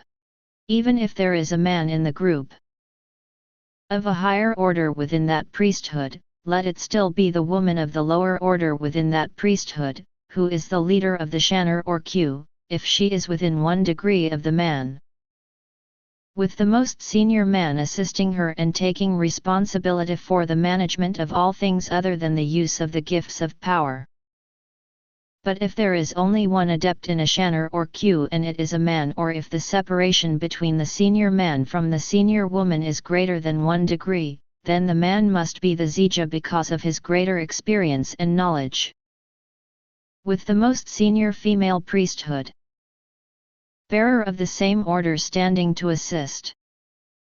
Remember these things and do them, and your Shannars and Qurams will be guided down the paths that shall most greatly benefit the manifestation of the gifts of all the members. In the Kata let none be the leader, but all be equal in authority. Let what transpires within your circles be kept as sacred secrets beyond the circles, excepting among husbands and wives, among whom there should be no secrets. But beyond your sacred circles, your enemies are more numerous than you know, both in the world and beyond it, including both the intentional and the misguided. Beyond the family of light, our ways cannot be understood, and men fear what they do not understand. Therefore, let none outside the circle see or hear what transpires within the circle. Give them no knowledge and they will have nothing to fear. Therefore, let no one become a member of a Kata, Shanner, or queue that has not first taken a vow of secrecy, not only to keep the mysteries of the circle and the children of light from the people of the world, but even under torture to not reveal the secrets or other members of the family of light to those who would do us harm. And let no child of light who has taken the vow of secrecy ever reveal their gifts or powers to the people of the world, those we call Ganesh, for profit or pride or under coercion, lest they bring the curse of the vow upon themselves and their life becomes unbearable. Please understand, my dear brothers and sisters, this is not a curse from Source or any of the children of light. Even as you are drawn to your reward in the life to come by your own resonance, so the curse of the vow picks away from inside of you, created by your own revulsion and guilt if you break the vow. Even though you might feel you have no guilt or sorrow and care not for breaking the vow, your spirit forever remains true to the Celestine light and will call justice upon you despite your denials. Let disputes within the Katas be settled by speaking to one another with love, respect, and understanding of different points of view. Let disputes within a shanner or queue be settled likewise, and if an amicable resolution is not forthcoming, let the Zija decide and all abide by that decision with honor and love in their heart or depart forever from that circle. For there can be no divisive forces within the circle if the good you would do is to be done. Let no one join to more than one kata, shanner, or queue at one time. If you for any reason must leave a kata, shanner, or queue or seek to join with another, seek first the permission of all within the circle of which you are already a part, with the Zija being the final voice of decision. Each of you will find prayers and spells and potions and all manner and means of exerting your gifts, both individually and within your circles, and some of these will be very potent. Let the greatest of these within a queue be recorded for all within the circle to learn from, but encode it within a crystal after the manner of the Savasi that the eyes of the Ganesh can never see it. Make efforts each day to commit all things concerning gifts and the manifestations of powers and formulas and all secret things of the children of light to memory, that the secrets may never fall into the hands of the unbelievers. And if it would seem that a written record was in danger of falling into the hands of the Ganesh, let that record be first destroyed. But to prevent this as a possibility, it is always best, when something must be written, for it to be encoded within a crystal in the ways of the Savasi. The time will come when some of you will be captured by the Ganesh and brought before the unjust justice and commanded to reveal the secrets of the children of light. If you are among these, answer not, nor reveal anything of the secrets of the children of light, but keep your faith in source. Connect with your brothers and sisters with your minds as my apostles shall teach all of you to do, and by that means, with faith in source, plan and execute an escape from the hands of the Ganesh. Know that in this situation, using all powers of the Celestine light known to you are permissible to counter those that oppose you, except the taking of life, unless it is to prevent your own from being taken. Always remember you are the lights of the world, but the world cannot comprehend your light. Therefore, spend your days doing good, even being in service to the world that can comprehend you not, but do so as the hidden children of God. Let the world see your good and glorify source, but let them not see in you what they cannot understand. Do not boast or threaten or wish ill upon anyone. You have been given much, and where much is given, great things are expected. Though you may be mighty, that should never be shown to the people of the world except to save your life or protect your family or brothers and sisters. Even then, let the manifestation of your gifts of Celestine light not be understood by the Ganesh to be connected to you if at all possible. Let the world see the great things that come from your actions, but never see that the actions came from you. Nor may you accept payment for the good that you do with your gifts in the world, whether as an individual or a circle or a community, it is the same. You may teach the Ganesh who wish to learn some of the simple foundations of the gifts that even they possess or knowledge of healing or art, and for this, you may ask payment, as a teacher is worthy of their time and knowledge. But when you do good in the world or among your brothers and sisters of light, neither seek nor accept payment, but reciprocation of energy in the form of a good deed done for you is acceptable and desirable, as it allows those that have benefited from your actions to grow even more by giving thanks in reciprocation. Now there is one use of your gifts which you can freely exercise, for it cannot be discovered by the Ganesh, and that is to influence their minds to favor those causes which you desire. But your causes can only be righteous, and none may be harmed by the outcome. Therefore, if you need a piece of land and are offering a fair price, it is permissible to say a prayer and cast a spell to motivate the landowner to sell to you that which you desire, if doing so will harm neither him nor anyone else. But that qualifier must be specifically included in the words of your spell. Or if you are fishing, it is permissible to say a prayer or cast a spell that your net may be filled with fish as long as you are not calling them out of the net of your neighbor. And in this manner, you may use this gift to your benefit in all things, used with honor and harm to none. You sit empowered with great gifts of Celestine light. You meet together often in katas and chanars and kurams. Now what is it you are to do? Each time you meet, consider what good you can do with your gifts of power that is within your capabilities and brings a greater light. Consider these as worthy of your blessings, yourself, your circle, your families, your community, your world, and all the people and animals therein, for Source has given unto the children of light to be the good stewards over all. Be ever mindful of identifying and subduing vortexes of the darkness, as this is a single action that benefits many. It is also given unto you to see and feel the presence of the myriad of entities of darkness that the Ganesh cannot see or feel. When these are encountered, banish them to outer darkness and heal the void and the wounds from where they had been. When you see great injustice in the world among the Ganesh, do not turn away, for you are still a part of them even if they are not a part of you.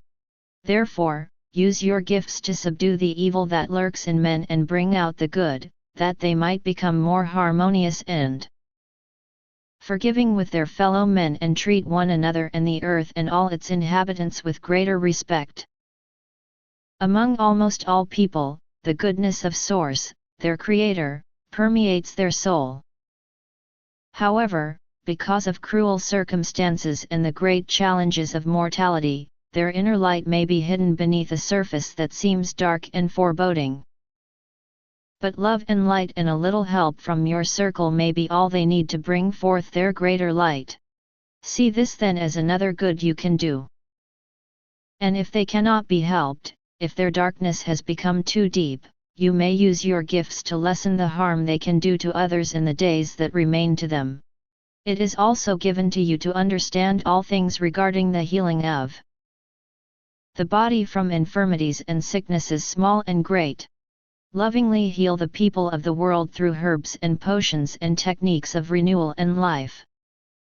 Unto those who have a great light, you may bless with a healing using your gifts of spirit to call upon the eons of heaven, if the situation is such that your herbs, potions, and knowledge of healthy life would not avail.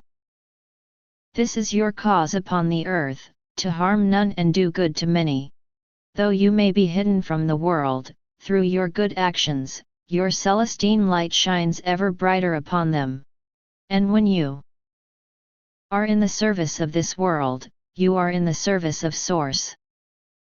The power of sound.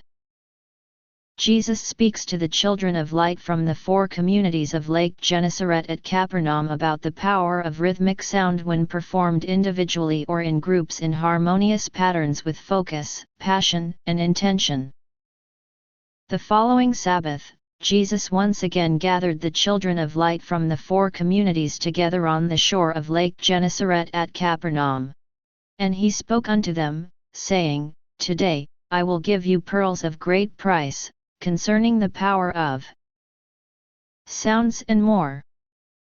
These sounds include the sounds of the earth and the animals of the earth, but more importantly, intentional sounds that you make, especially when gathered together in a kata, a shanar, or a queue and focused upon a purpose. The spoken voice alone can become a magnification of your inner or group power. All that is required is passion and unwavering focus upon that of which you speak. This activates and expands your aura, which calls in still greater powers from beyond to aid you in empowering the words that you speak.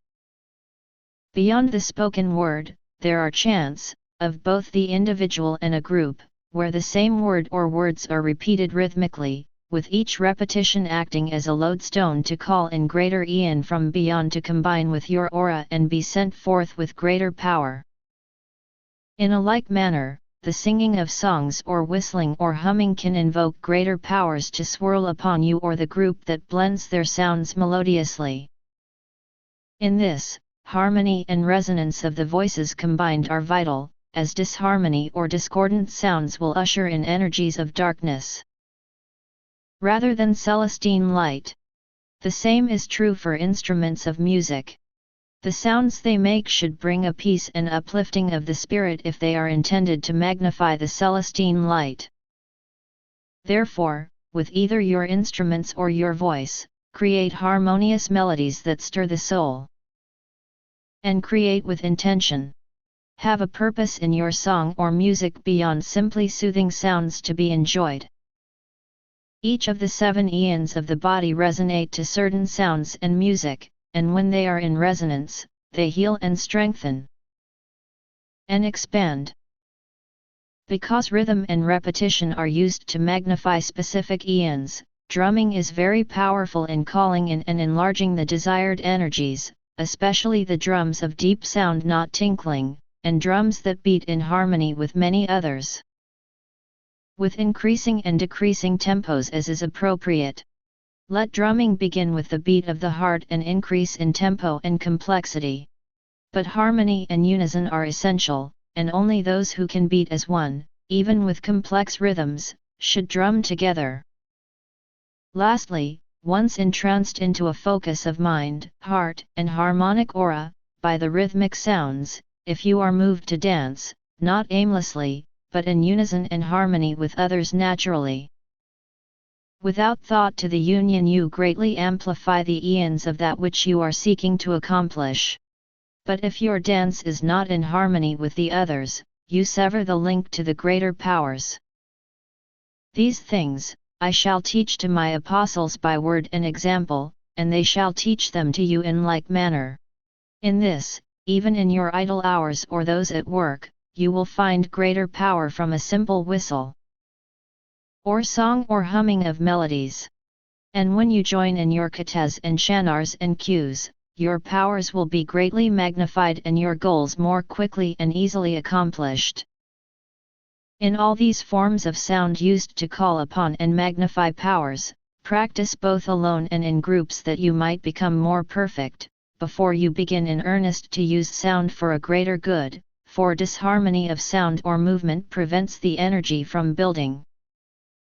Therefore, only those who have proven the ability to be in harmony in sound and movement should join together in a circle, using sound or movement to magnify the power of Celestine light.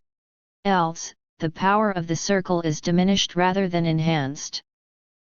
Let those who are still challenged to find harmony of sound or movement with others watch only, humming quietly to themselves in harmony, that they may begin to feel the oneness and unity in their heart and aura, until the day that they are prepared to become one in the circle. Without thought, guided true, simply by the rhythm of their heart and spirit. Each of these skills can be added one upon another to bring still greater power.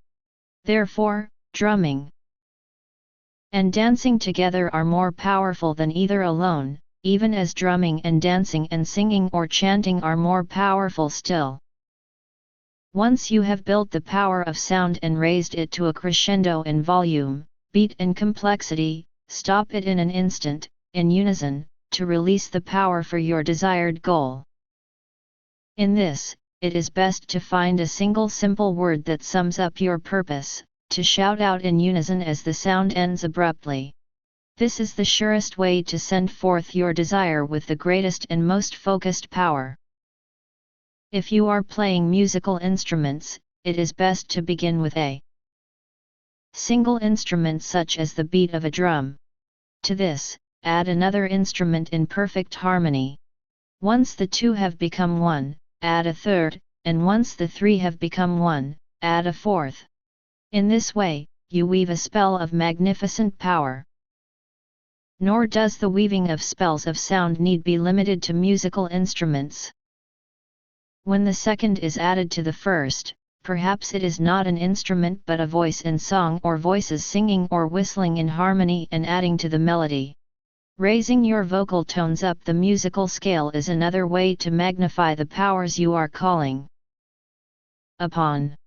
This should be led by the person with the best voice and most perfect tone that the others can most harmoniously follow, and again should be ended suddenly with a unified shout of a single simple word to send forth your intention. You are children of light, which implies that your very soul essence embraces the essence of rhythmic sound and music and song and movement, for these are among the foundations of the powers of Celestine light that can be manifested by the children of light, especially when they are gathered together for common purpose. Therefore, take time to practice that you may become proficient, that in your proficiency you will be able to join with your brothers and sisters of light and become a sound that touches souls, that carries upon the wind and is felt around the world. The power of colors. Jesus speaks to the children of light about the significance and power of colors used in healing and all manner of health of the body, with the greatest power of colors being the sun, a direct conduit to source. The following Sabbath, Jesus once again asked all of the children of light from the 4 communities to meet together on the shore of Lake Gennesaret at Capernaum so that he might speak to them from a boat floating a few feet from shore, held in place with a line from the bow to land and an anchor cast off the stern. Many visitors were also present from cities near and far, including Pharisees and a number of people with afflictions that had come to be healed. Standing high on the prow of the boat, with Cephas offsetting his weight by sitting in the stern, Jesus spoke to the children of light, saying, "You are called the children of light because you have chosen to walk in the path the father and mother have given for the exaltation of their children. You have chosen not to take the easy road of the world, but have risen to the challenge of the higher road of source that you might reap the greater rewards, both in this world and the next. Unto you is given greater knowledge that you might manifest greater manifestations of the Celestine light with the gifts of God that have been given unto you. Today, I shall reveal to you some of the secrets of colors and how to call upon and use the powers of colors to manifest wonderful things, both great and small." "What about the Pharisees who are here?" yelled out someone from the crowd. "Do we want them to know the secrets of our gifts?" Jesus answered, saying, "Today, I speak of foundations it would be helpful for everyone to understand. Even Pharisees. But even this will be more than they can do. Even if a man knows the winding secret path up the mountain to the treasure room, if he does not have the inner strength to make the climb, no matter how much he desires, the treasure will never be his. Verily, the greater treasures of source can only be found by those who seek the true Celestine light and live it in their lives. The lost will remain lost, until they repent and humbly seek to live in the fullness of the light. Until the blind hold up the torch of truth in all its brilliance, naught but the beginning of the path up the mountain can be seen through a fog, and the way to the pinnacle will forever be beyond their sight. You have heard me say to cast not your pearls before swine when you are among them, for they will not value the sacred and will trample it underfoot. But these today are just a pearl or two, not a great strand. It is all right for the Pharisees to hear of them, for they will no more be able to do them than a swine that can do nothing but wallow in the mud. But do not turn your face in disregard to them, but be friendly and courteous to all who reciprocate. Even among your enemies, you might sometimes find a friend who, when hearing and seeing that which they have never before imagined, might find a new and beautiful music playing in their soul, which cannot be denied, even until they desire to become one with you in the Celestine light. As to color, it is much more than you see with your eyes, and what you do see is not what it is. The colors that you see, white, black, blue, red, green, yellow, and all the colors that your eyes behold are simply signposts guiding you to doors which open upon different eons of power. Understand the signposts and you will know which door to open in your hour of need. It is not here that you will learn the specifics of each color of power, but I shall teach them to my apostles, and they shall teach them to the children of light in small groups within your weekly meetings in the School of Mysteries. What I wish to share with you today. are some examples of how you can utilize the powers behind the doors of color. Colors can be used to move emotions and desires in any direction you wish, both your emotions and desires and those of others. The movement remains a subtle but powerful force in place as long as the color remains present with an undeniable presence. This may not seem like a great power, but it can be if you understand the fullness of how it can be used. Then Jesus walked to the back of the boat and facing the lake, he waved his hand over the water and suddenly, it was alive with the glint of silver sparkles shimmering on its surface. The crowd pushed to the edge of the lake in wonder as they saw the surface of the water behind the boat turn into a million sparkling silvery jewels. In less than a minute, many fish came up from the bottom of the sea, both small and large, and started to thrash about near the surface of the water with some leaping above it. Before 5 minutes had passed, the surface of the lake behind the boat was alive with hundreds of large fish and thousands of smaller ones, all thrashing and leaping in an excited frenzy. Over a dozen of the large fish leaped right into the boat of Cephas. Then Jesus waved his hand once more over the water. Immediately, the sparkling silvery color disappeared. In a short moment, the fish ceased to move about the surface, and within another few minutes, they had all vanished. Jesus looked back toward the crowd and smiled. Many of them had walked into the lake to get a closer view, and several were chest deep in the lake, holding on to the gunwales of the boat. There were many fishermen among them, and one and all, they were wide-eyed in wonder at what they had just witnessed. "Praise Source!" shouted one of the fishermen holding on to the boat. "We will never need nets again," exclaimed another. "We will become the wealthiest, most successful fishermen in all of Galilee," added a third. "In all the world," proclaimed a fourth.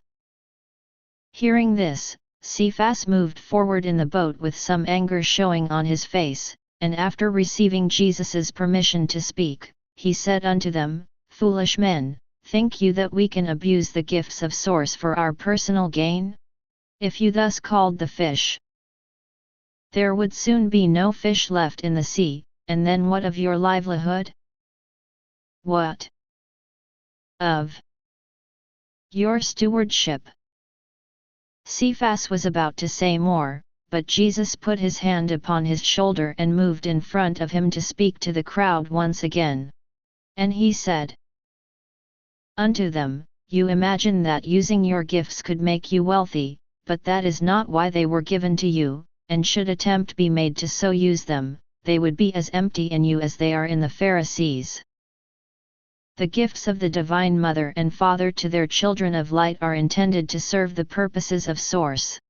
Attempt to use them for any other purpose and you will see them no better than you can your hand before your face on a dark and starless night. I showed this to you, not to give you an easier way to catch fish, but to demonstrate the power of color to you, that you might understand the great good you can do amongst yourselves and in the world by calling upon the eons of color." "It is just as well," replied one of the fishermen still holding on to the gunwale of the boat. "Surely, none of us could make this miracle anyway.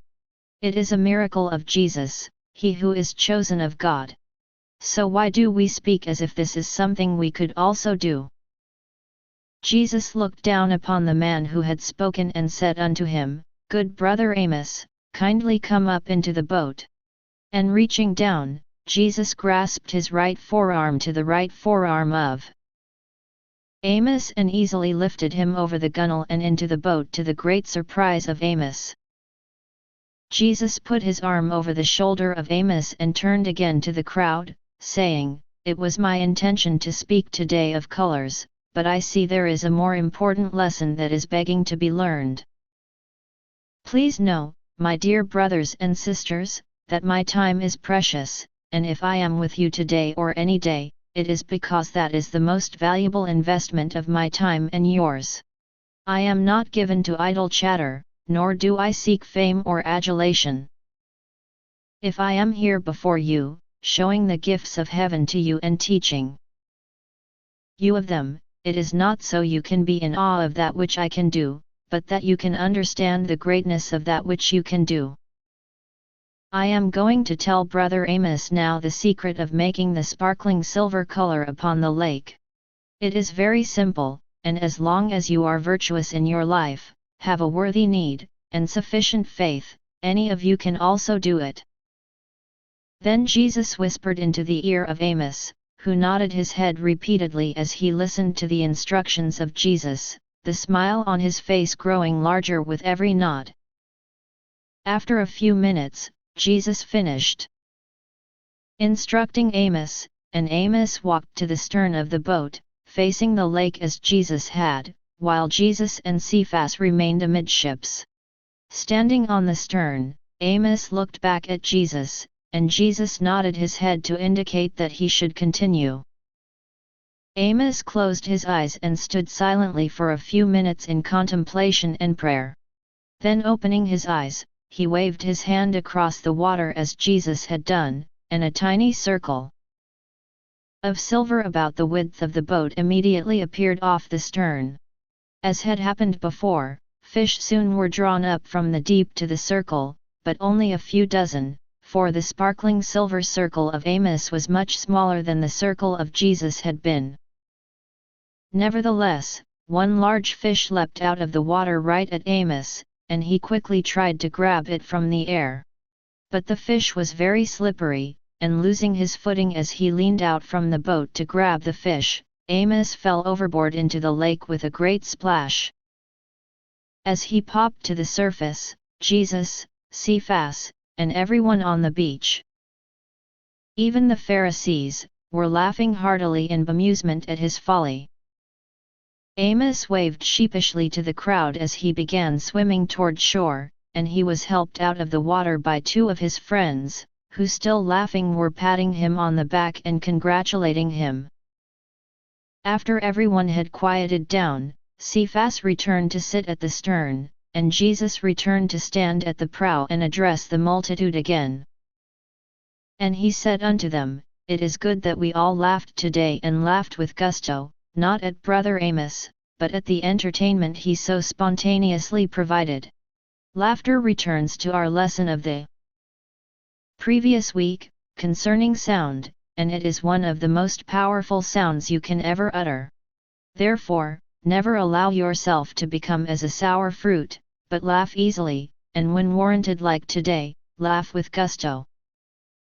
Know that with every laugh you give forth to the world, the eons of health add length to your life, even as the eons of happiness adds serenity that ever overcomes the little pricks of life.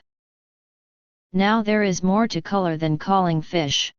Colors have a marvelous ability to help in healing. Many of you have seen me heal the afflicted, and many afflicted have come here today to be healed.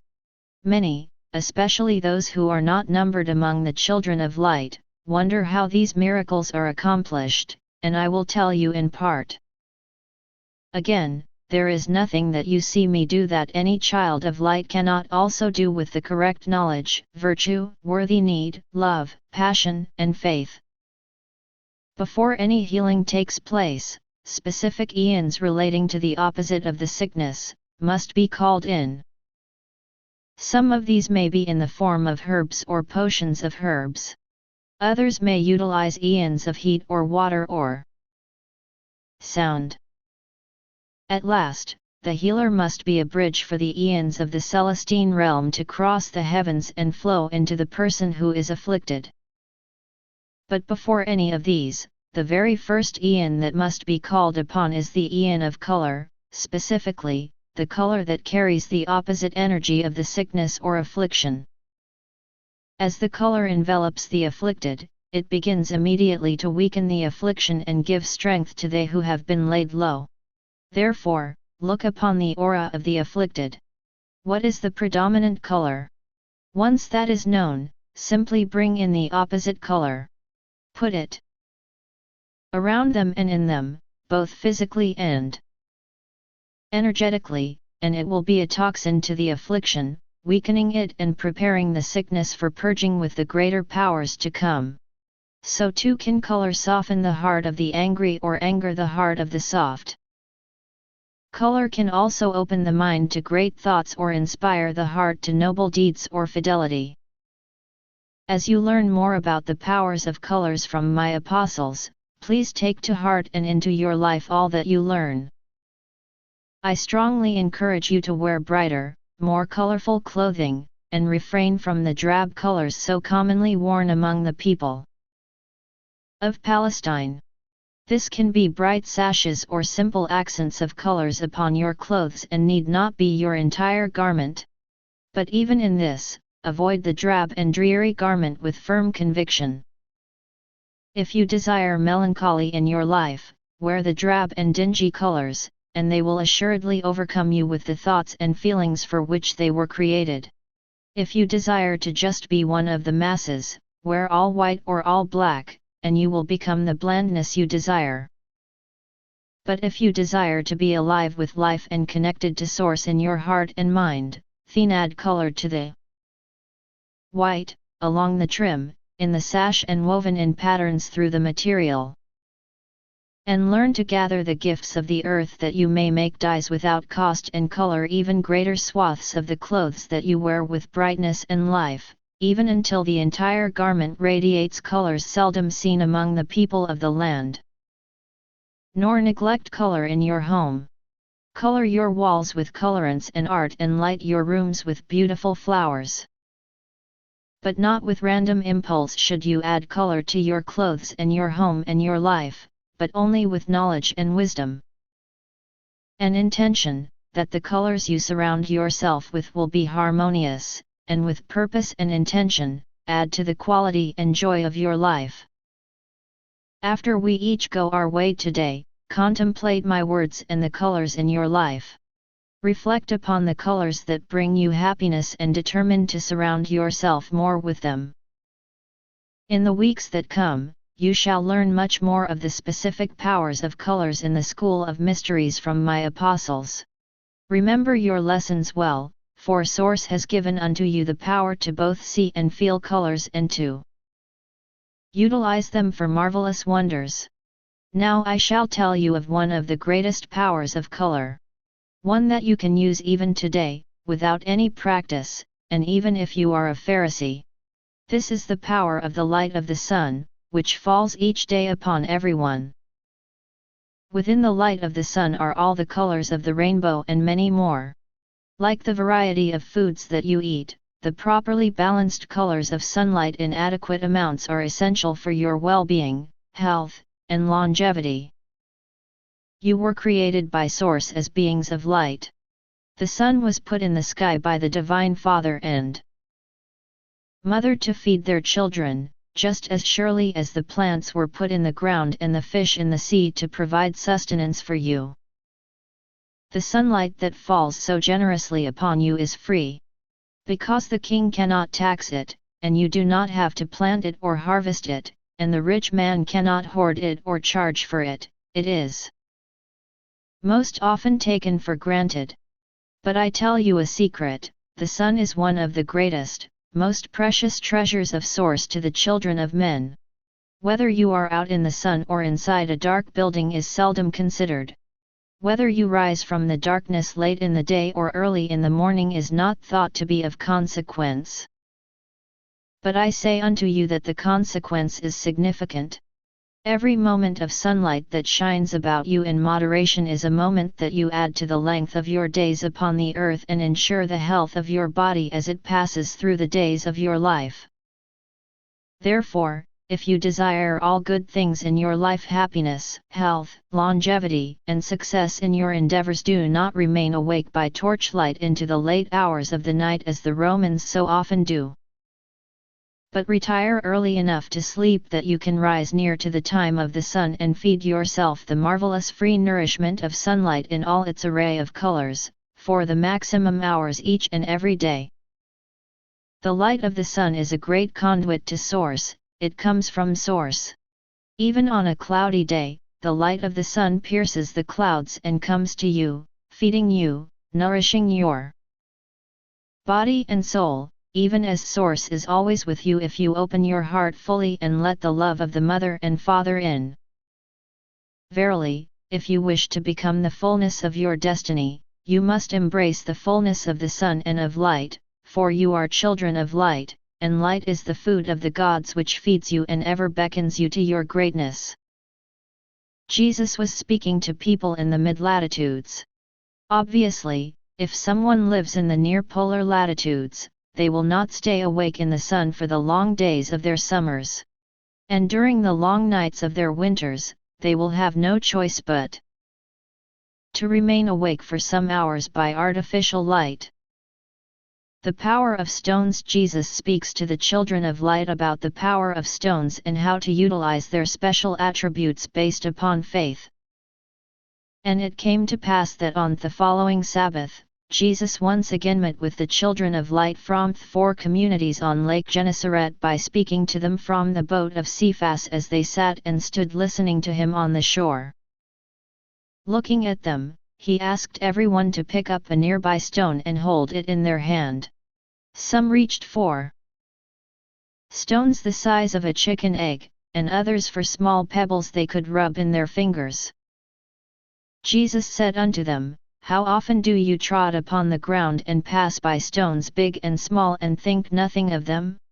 Yet to every stone, there is one or more special attributes given by Source imbued by the forces of its creation.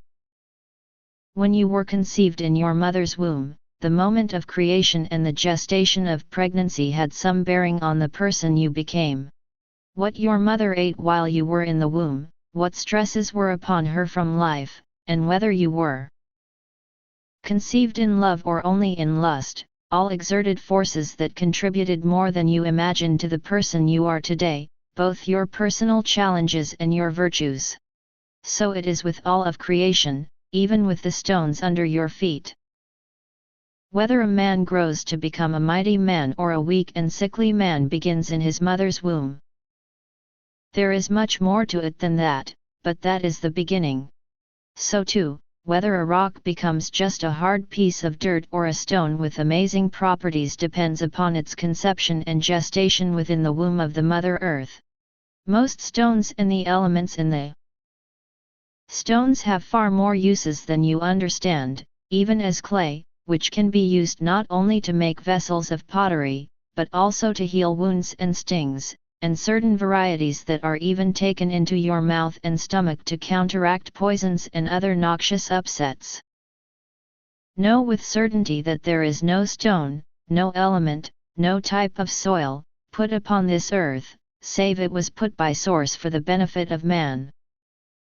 But the benefits of most are far more than you have ever known. Some elements have powers that stand alone, even as sulfur by itself can be used to heal many diseases of the skin, speed the healing of wounds, and kill vermin that may infest the body. Besides the healing benefit of the hot water, it is because of the sulfur in the water, along with various salts, that the mineral spring baths are so therapeutic. Other minerals are given more to be used as tools, even as obsidian makes the finest instruments of surgery, or kaza is used to filter impurities. These are the uses you can easily see and understand with your eyes and senses. But there are many uses of elements and stones that you cannot easily see or understand with your senses. And it is of these that I speak. Some years ago, my brother Yochanan the baptizer journeyed in Egypt with me and my family. On one occasion, he sold some rock crystals to priests of a certain temple. These were crystals he had discovered in a small hole in the ground during his journeys in the wilderness as a youth. Now the priests of the temple were most delighted to receive these particular crystals, and they paid Yochanan a goodly sum for them. It was not for adornment that they paid such a price, but because they understood how to use the powers of these particular rock crystals, and they had singular faith to invoke the powers. Verily, there is power within some crystals, and though unseen, it can sometimes be powerfully felt. More often, crystals of various minerals are merely another tool. They can be used to focus your own energy or other eons you are calling upon, to very specific points, for healing or other purposes. Whether a stone or a crystal has power unto itself or is only waiting to be used as a tool depends upon its birth and gestation, even as who you became depended in some part upon yours. Some rocks and crystals are birthed deep within the Mother Earth. Others are deposited over time at the bottom of the seas. Still others are birthed from cataclysms. Where a stone is birthed and gestated will have bearing upon whether it can be used solely in a physical way that is easily seen with your eyes or can be used in a greater way that affects the auras and energies of the people and things it is directed upon. Those stones that will have unseen power, both in themselves and as tools, are those that were birthed deep within the earth and have either clarity or profound color and usually a greater hardness than most other stones. That is not to say that other stones not birthed deep in the earth cannot also have unseen powers or be utilized as tools to focus unseen eons. But as a simple measure, those stones with the most clarity or vividness of color or unusual color or rainbow effect and with the greatest hardness, coming from the deepest womb of the earth, are going to be the greatest gemstones of unseen power. Once you hold a stone of power in your hand or wear it in a ring on your finger or a pendant about your neck, how does the eon come forth? It is not enough to merely hold the stone. You must also hold faith in Source, faith in yourself, and have a harmony and oneness with the earth from which the stone came forth. So while anyone may use a stone for its physical properties, only a person of deep faith can call upon the unseen powers of Celestine light within the special stones of the earth. Let me demonstrate the meaning of my words. I would like to ask my wife Miriam to step forward upon the beach to the edge of the water so that all can see her, and also call upon the Pharisees present to send a representative to stand beside her. As Jesus spoke, Miriam stood up from where she had been sitting at the front of the crowd with their children and Salome and Martha and walked a few steps to the edge of the beach. Off to the side of the crowd stood a group of 6 Pharisees who had come, as the Pharisees often did, to listen to Jesus speak. Hearing Jesus's bidding, they conversed quickly among themselves, and most were against participating in his demonstration, thinking it would be a trap to embarrass them. But Zophas, one of the Pharisees, told his brethren, "I will go forth, for I have some knowledge of the tricks of magic, and in this, perhaps it will be the blasphemer." Jesus, who is embarrassed in front of all of his followers and exposed for the charlatan that he is. So saying, Zophas came and stood a pace away beside Miriam. Jesus reached back and taking a stone that Cephas handed to him, he tossed it ashore, and Zophas caught it in his hand. Jesus said unto him, "Good Zophas, thank you for coming again to hear my words today. I know little by little, as you see and hear, that the true Celestine light of Source has been touching your heart." "Humph," grumbled Zophas in response. Speaking to the multitude, Jesus elaborated, saying, "Zophas holds a piece of lodestone in his hands from Greece. Some of you may think this rock has magic of its own because objects made of iron are attracted to it with an invisible force. But this is not magic, merely the way it has been created to form in its gestation by Source." Speaking again to Zophas, Jesus said, "Zophas, would you hold the lodestone above your head along with a piece of iron so everyone can see how the iron is attracted to and held by the lodestone?" Zophas thought for a moment, then removed his sandal, which had an iron decoration, and held it above his head. Bringing his other hand holding the lodestone toward it, he attached it to the piece of iron, then let go of it so everyone could see how it held fast to the iron on the sandal. This power of the lodestone will work with any person and with any object made of iron, Jesus explained. It could do the same for Miriam as it did for Zophas or any of you. But there is another invisible power in this unusual stone that also has to do with attraction and repulsion, not of iron, but of people, but it will not work for anyone as it does with the iron, but only with someone of faith. Jesus asked Zophas to hand the lodestone to Miriam, which he did.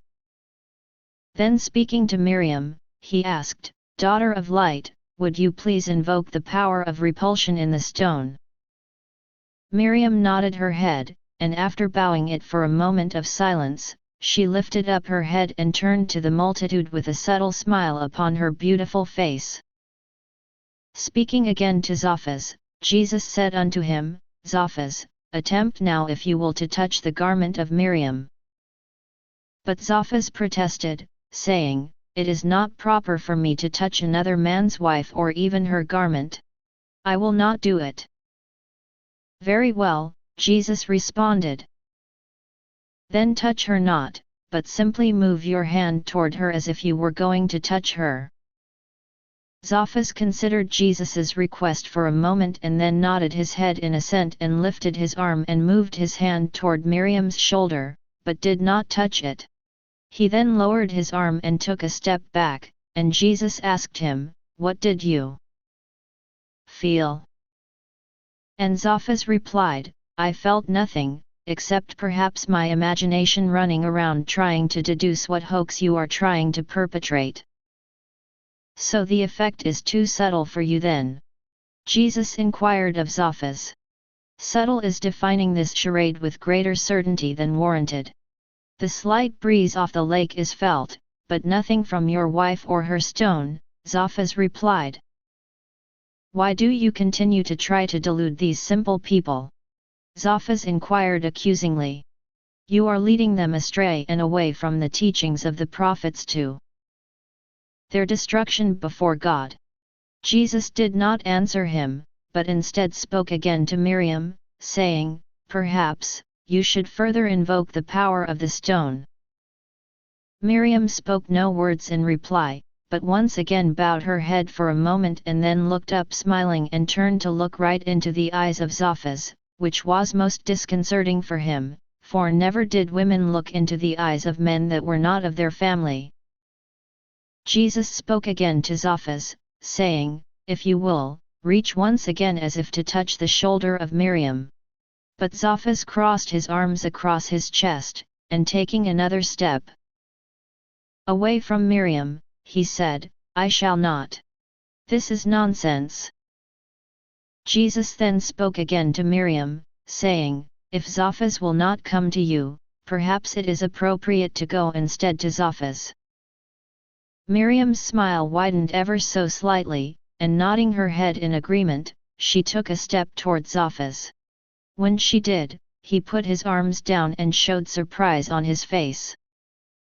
As she began to take another step, he looked visibly nervous, and as her reaching foot planted upon the ground and she began to walk upright before him, he fell violently backward upon his posterior, as if he had been hit by a mighty blow. He rapidly stood up, brushing the dirt off his clothes, and retreated back toward his fellow Pharisees. "It certainly appeared as if you felt something that time," Jesus said to Zophas. "I cannot deny it," Zophas responded. "I felt suddenly sick to my stomach and as if I was a lodestone being repelled by another. It was very strange, but proves nothing, for your wife is spoken of in Galilee as a witch. Surely, the power was not in the stone, but in her mischief or yours." "You speak words of truth, Zophas," Jesus answered. "Though you understand them not, the power was not in the stone, but in the faith of Miriam. With faith, the secret powers of the stones can come forth, but without it, they are simply stones, the same in one person's hand as another's." Then Jesus once more addressed the multitude, saying, "Children of light, when you meet this week in your queues, my apostles shall go among you and begin to teach you the many uses of stones and how to call upon their secret powers that the world will never know. Until then, begin to look at every stone, no matter how simple or plain it may seem, with new insight and understanding. Verily, there are no simple or plain stones, for every grain of sand upon the earth has been put here by source for the benefit of man. The men of the world know how to use the minerals of the land to build and fabricate and dye and in some things heal. But it is given only to you, the children of light, to understand and be able to call upon the greater powers of the stones and elements and crystals, both as conduits of power and of the eon contained within some, waiting for those of true faith to call them out. I say again, look anew at every stone you see and remember the other lessons we have recently shared on sound and color, for the colors of each stone are important and define part of their power, even as each stone has a sound that conveys additional secrets and mysteries to those of faith who understand them and call upon them. Later in the day, Jesus went upon the lake in 3 boats with his apostles, away from the eyes of unbelievers, and taught them many wonderful things concerning stones and elements and crystals and the wonders that can come from them and through them when empowered by the faith of a child of light. These secrets are taught to this day within the school of mysteries and practiced in sacred circles of the Kata, Shanner, and Kurams of the children of light. Akaza was the word they used for diatomaceous earth. The power of herbs. Jesus speaks to the children of light about the beneficial properties of herbs.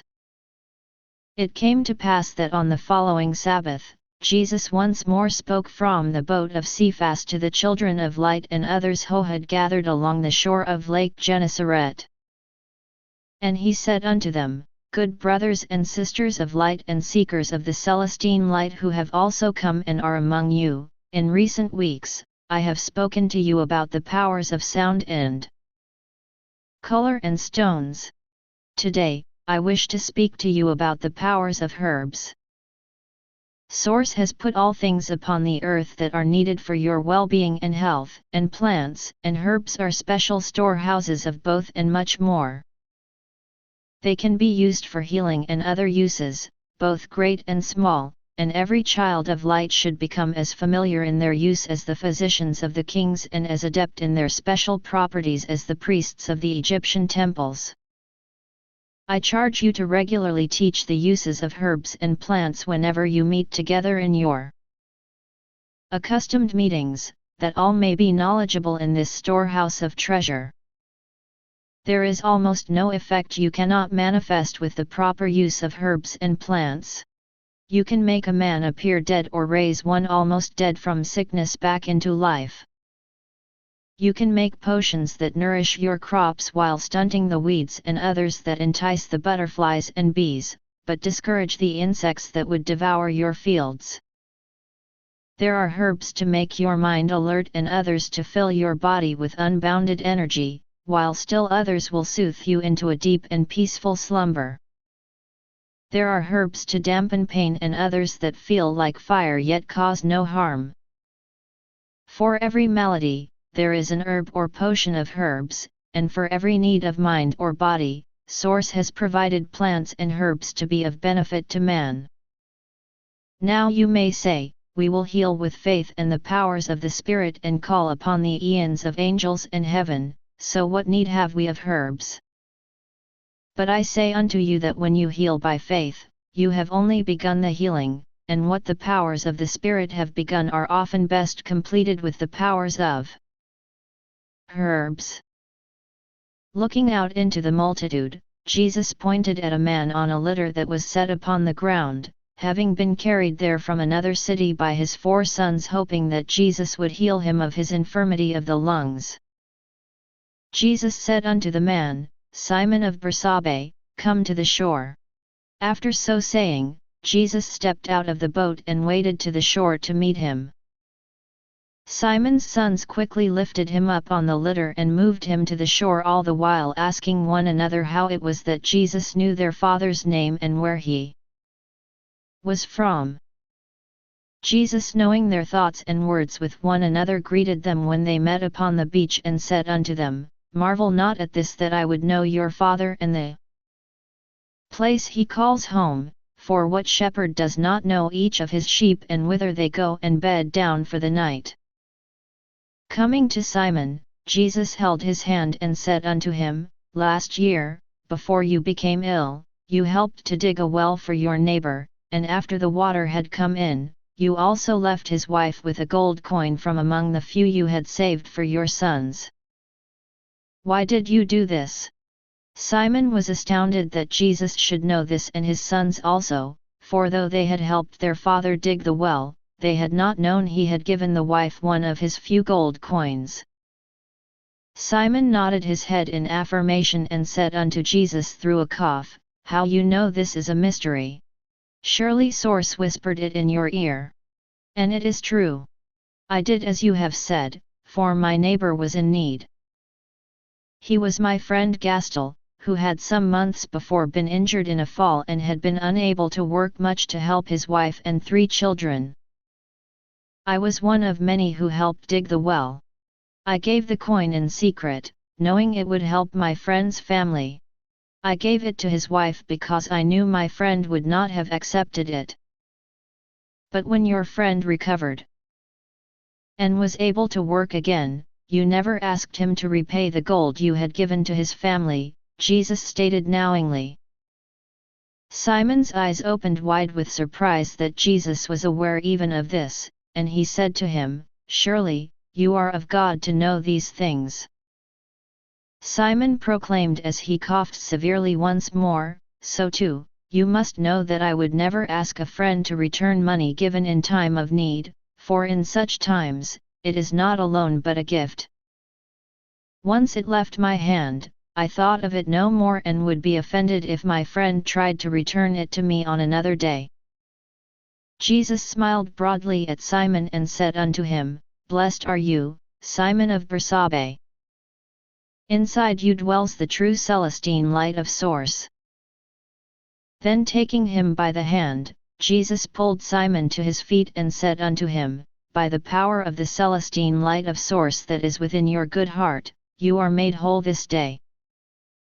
Upon hearing his words, Simon took in a great breath, and breathing it out, he exclaimed, My infirmity is gone. My breath is full and without cough. Taking Jesus's hand in both of his, he bowed his head and touched his forehead to Jesus's hand, saying, Blessed are you, Jesus of Nazareth. Thank you for this wonderful blessing. Then Jesus put his arm over the shoulder of Simon, and facing the multitude, he said unto them, Simon has been healed this day, but the cause of his illness remains, for the powders of the flowers and trees that grow all about his home are a poison to him. And this poison has begun to affect him more with each passing year. So he will return home and be well for a time, but within 2 years, his infirmity will return and once again worsen with each passing year, unless he follows this healing of spirit with daily consumption of the antidote for the poison, which is the pollen of bees mixed with a tea of suman. So it is with many of the sicknesses and infirmities you would heal by calling upon the Celestine light. The healing is complete for a time, but the problem will return if the cause remains. But with the use of herbs, the cause too may be overcome when it is something of the physical realm. Each day, if you will drink teas from the herbs you are given to understand in your Q. Rams, you will live far beyond the normal years of man and live in health and vigor all of your days. Is something so simple and easy not worthy of the effort for a reward so great? The power of the aura. Jesus speaks to the children of light for what is thought to be the last time before his crucifixion. He teaches them about the power of the aura and promises that he will always be with them as long as they hold true to the Celestine light of source. Several Sabbaths passed before Jesus again spoke to the children of light of the communities on Lake Gennesaret. Instead, each day, he spoke in private with his 12 apostles, instructing them in the higher mysteries of the Celestine light and how they should act and what they should do when he was no longer among them. With Miriam, he spoke more than with any of the others. When the other apostles had not yet arrived at his house in the morning, he would walk outside, speaking in private with her.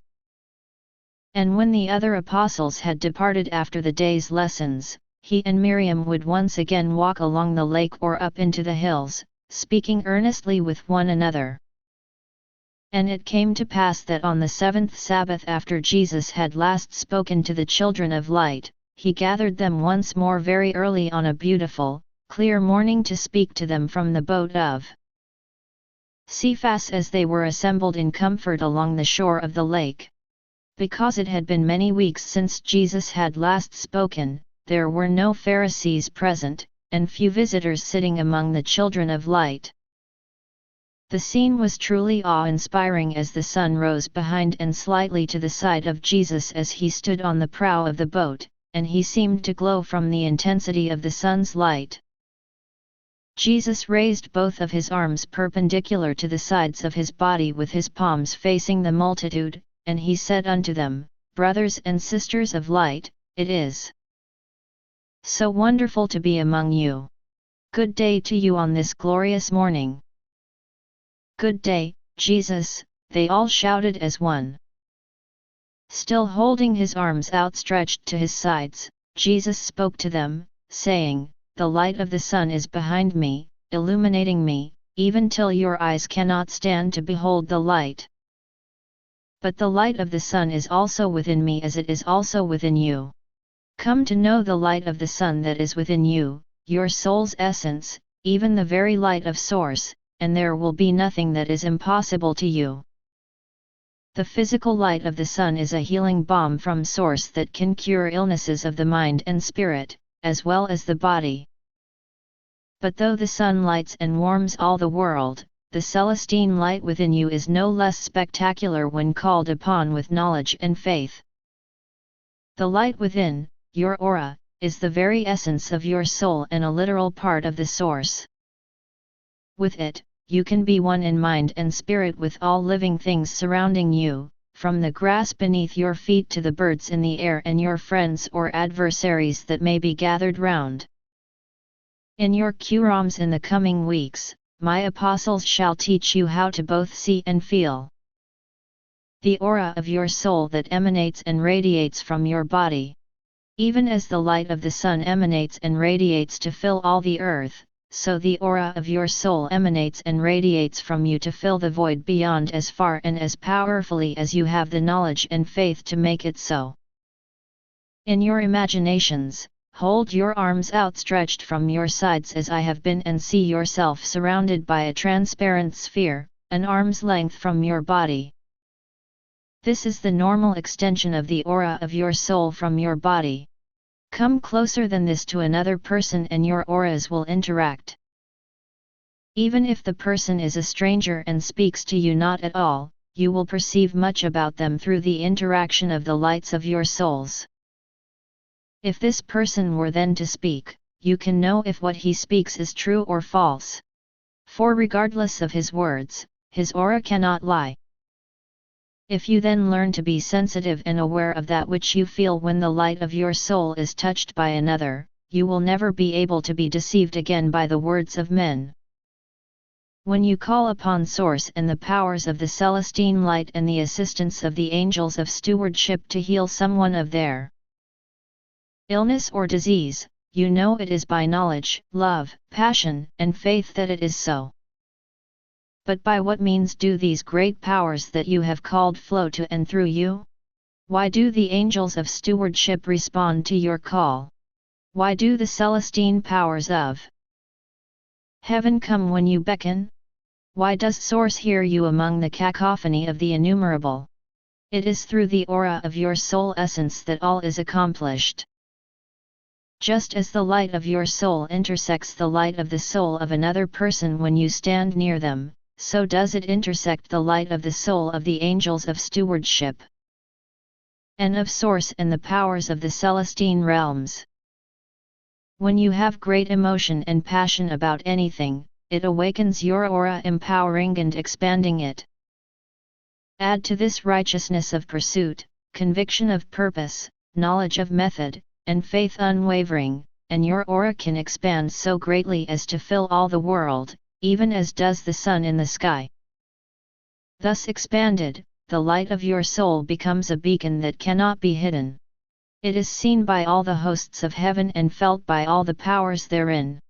And all the powers of heaven shall come as you ask to fulfill the righteous purposes for which you have called upon them. But knowing this is not enough to accomplish it. You must teach one another and share your experiences and listen to the teachings of the apostles at length in your QS, that you may come to an understanding of the feelings that come upon you, filling every fiber of your being with a tingle of awe. As you light the fire of your soul and expand it outward for good and glorious purposes.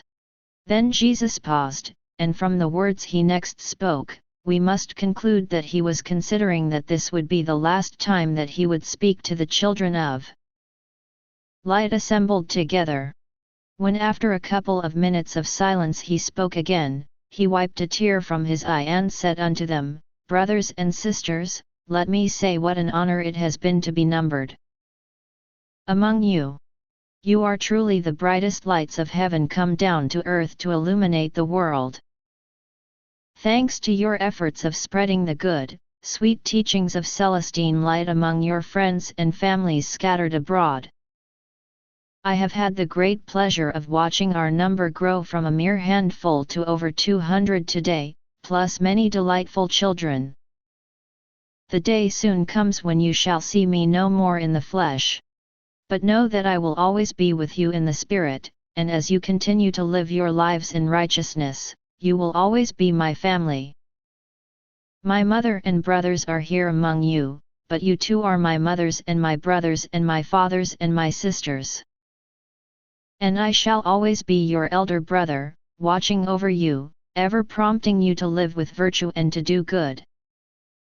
The days to come will bring you both sadness and joy, but let there not be apprehension among you, for the Celestine light of Source is ever in your heart, it is ever a part of you, and there is nothing upon the earth that is greater than that.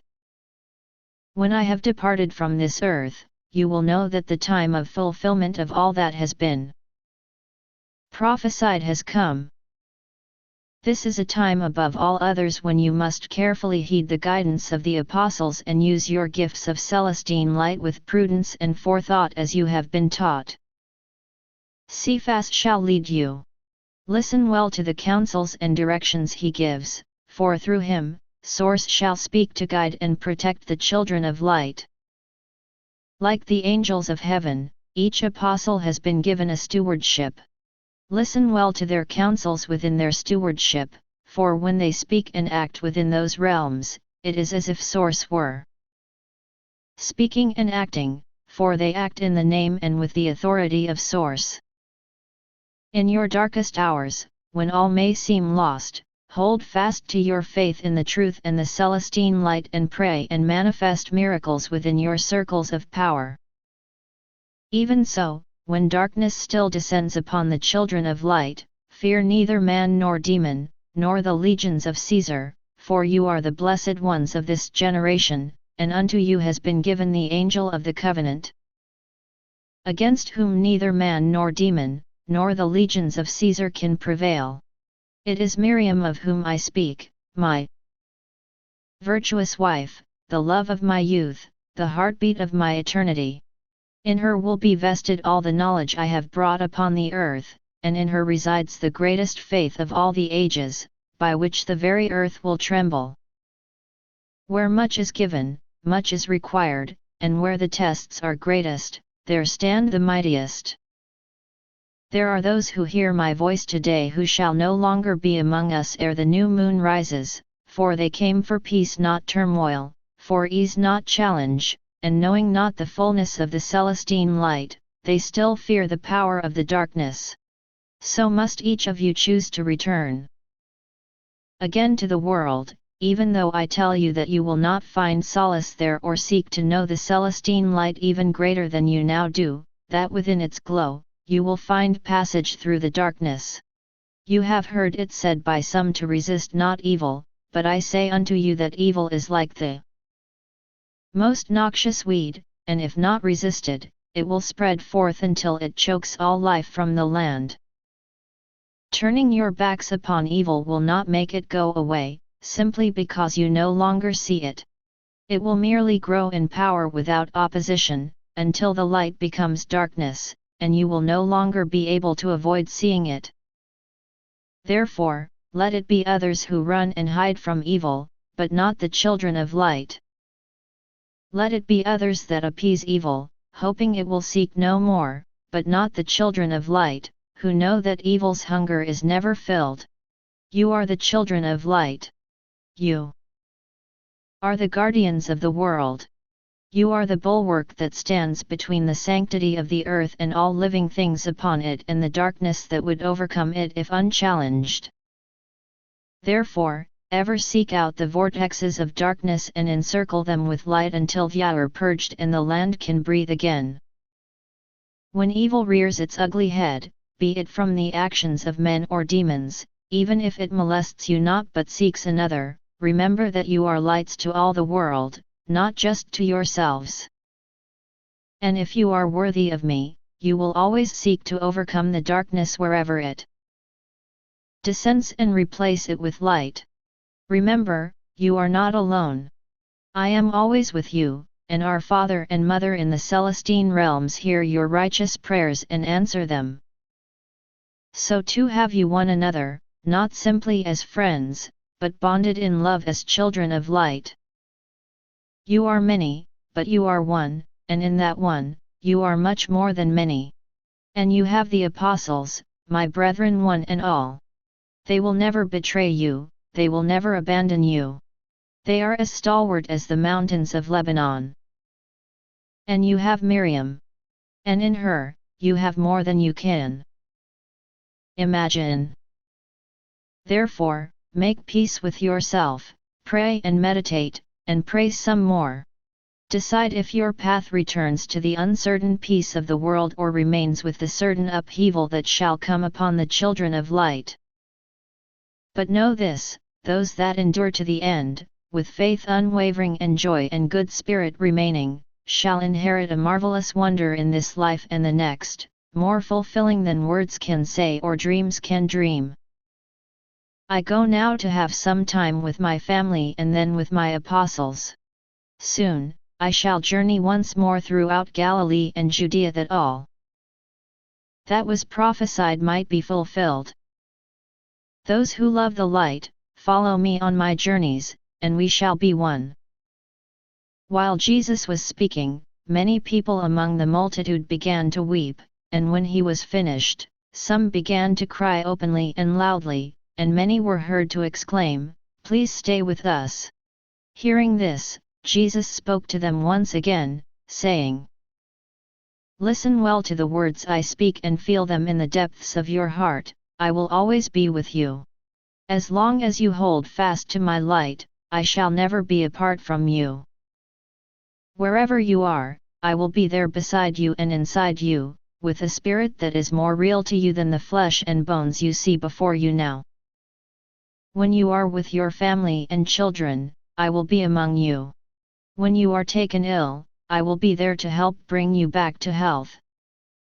When you suffer a loss and your heart grieves, I will be there to comfort you. When you are challenged by life, I will be there to gird you and strengthen you that you may overcome all things. When you seek to grow and expand your light, I will be there to inspire you and uplift you on golden wings to the greatness you can become. Verily, verily, I covenant unto you, as surely as the sun rises, my love for you will never falter, my faith in you will never diminish, and my promises to you shall forever remain true. I go now, not to leave you, but to bring to pass your eternal life and to prepare a place for you in my Father and Mother's kingdom that we might always be together. Therefore, rejoice. This is not a time of sadness, but of joy. This is the time when the prophecies are fulfilled, when death shall be overcome, and the fire of source is forever lit in the hearts of the children of men. Preparations for a new beginning. With the time for his departure nearing, Jesus teaches Miriam additional essentials about the mysteries and powers of Celestine light. At Miriam's request, he also explains why he must die the ignoble death that he does. Jesus talks to his apostles about his crucifixion and resurrection and why things will be as they are. He also tells them about Miriam's transition to the angel of the covenant and endows each of them with new gifts of power with special blessings for specific callings that are unique to each. He lastly gives each a rare and beautiful gemstone of power to aid them in their missions. During the next moon, Jesus spent almost all of his time with his family. He held no public meetings and met with his apostles and went among the gathered children of light only on the Sabbath. Many hours each day he would walk alone with Miriam, teaching her the deeper mysteries of Celestine light, and on several occasions they spent the night alone in the hills above Capernaum and sometimes 2 or 3. As the time of the new moon began, Jesus spoke to Miriam upon the mountain, saying, "Your knowledge is now vast. No other person on earth shall ever know all that you know about the mysteries and powers of Celestine light. This knowledge is entrusted to you as the angel of the covenant that you may ever be the shield of protection to the children of light and the well of knowledge for all who seek it in humility and the selflessness of service." Miriam put her arms around Jesus's waist and looked up into his eyes with love and said unto him tenderly, "Beloved, I am thankful beyond words for all that you have taught me every day we have been together.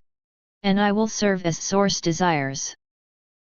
I have listened dutifully, almost without speaking, for this moon as you have blessed me with knowledge beyond even that of the greatest prophets. As we prepare to go down now, that you may speak with the apostles and begin your fateful steps toward Jerusalem, I must ask of you a few questions. Hard they may seem in nature, but it is not with criticism that I ask them, but merely seeking a complete clarity of understanding that I may better serve our Divine Father and Mother as you have shown unto me. I know you are aware of my questions before they ever are uttered from my lips and that you can answer my unspoken questions in words in my mind, but please allow me to say them lest I grow atrophied in voice from my prolonged silence." Jesus was quiet then and spoke not a word but merely smiled in understanding at Miriam and nodded for her to continue. Still holding him gently about his waist and looking up into his eyes, Miriam began, "Everything you have shown unto me that I must do I understand. And I shall faithfully fulfill all things as you have asked, as our Father and Mother give me strength. It is concerning the things that you shall do that I do not fully understand, and I desire most ardently to have my understanding complete before you do these things, lest I not be able to endure with the fortitude you ask of me." Jesus nodded again for her to continue.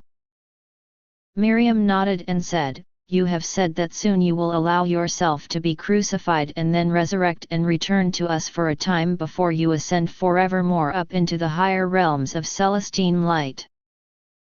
I understand the purpose for which you shall die and return to life, that the resurrection shall begin for all people, not just the select, that those spirits who have languished long in prison and paradise will finally be able to come forth into the fullness of resurrection to reap their reward or punishment as they merit.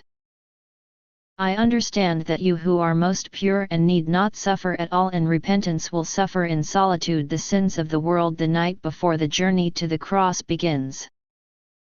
That all who repent of their darkness and live the Celestine light you have brought into the world will not have to fully pay the penalty of their own sins, because you, their elder brother who loves them beyond measure, will have suffered in their place.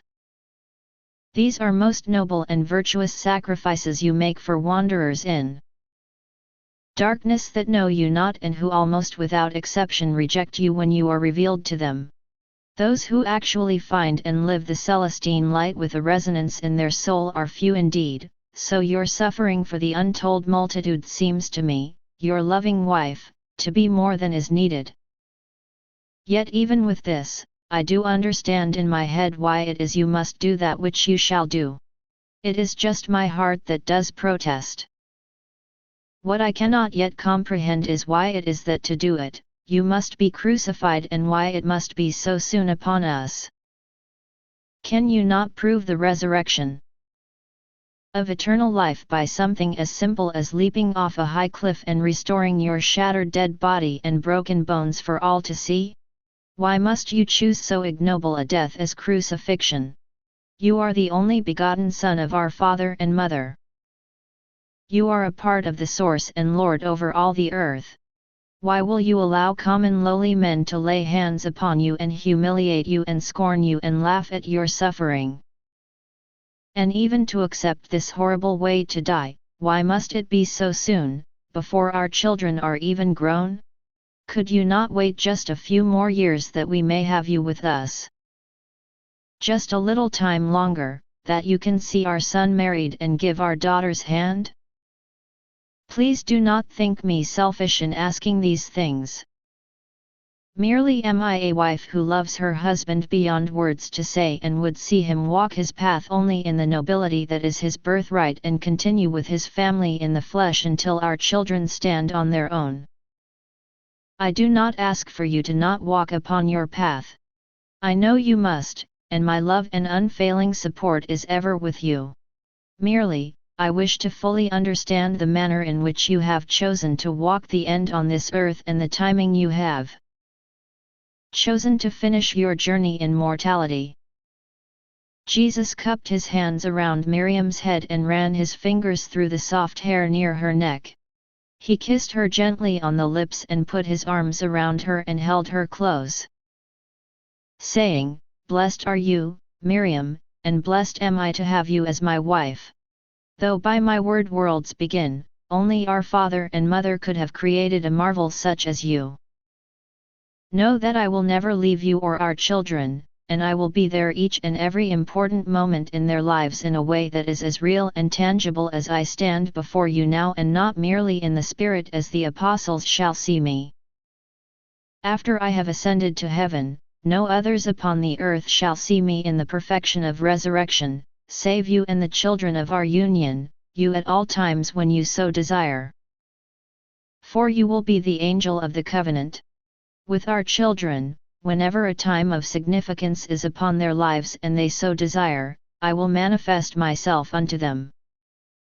On those days, when our son is married and our daughter's hand is to be given, I shall be there as you see me now and hear my voice.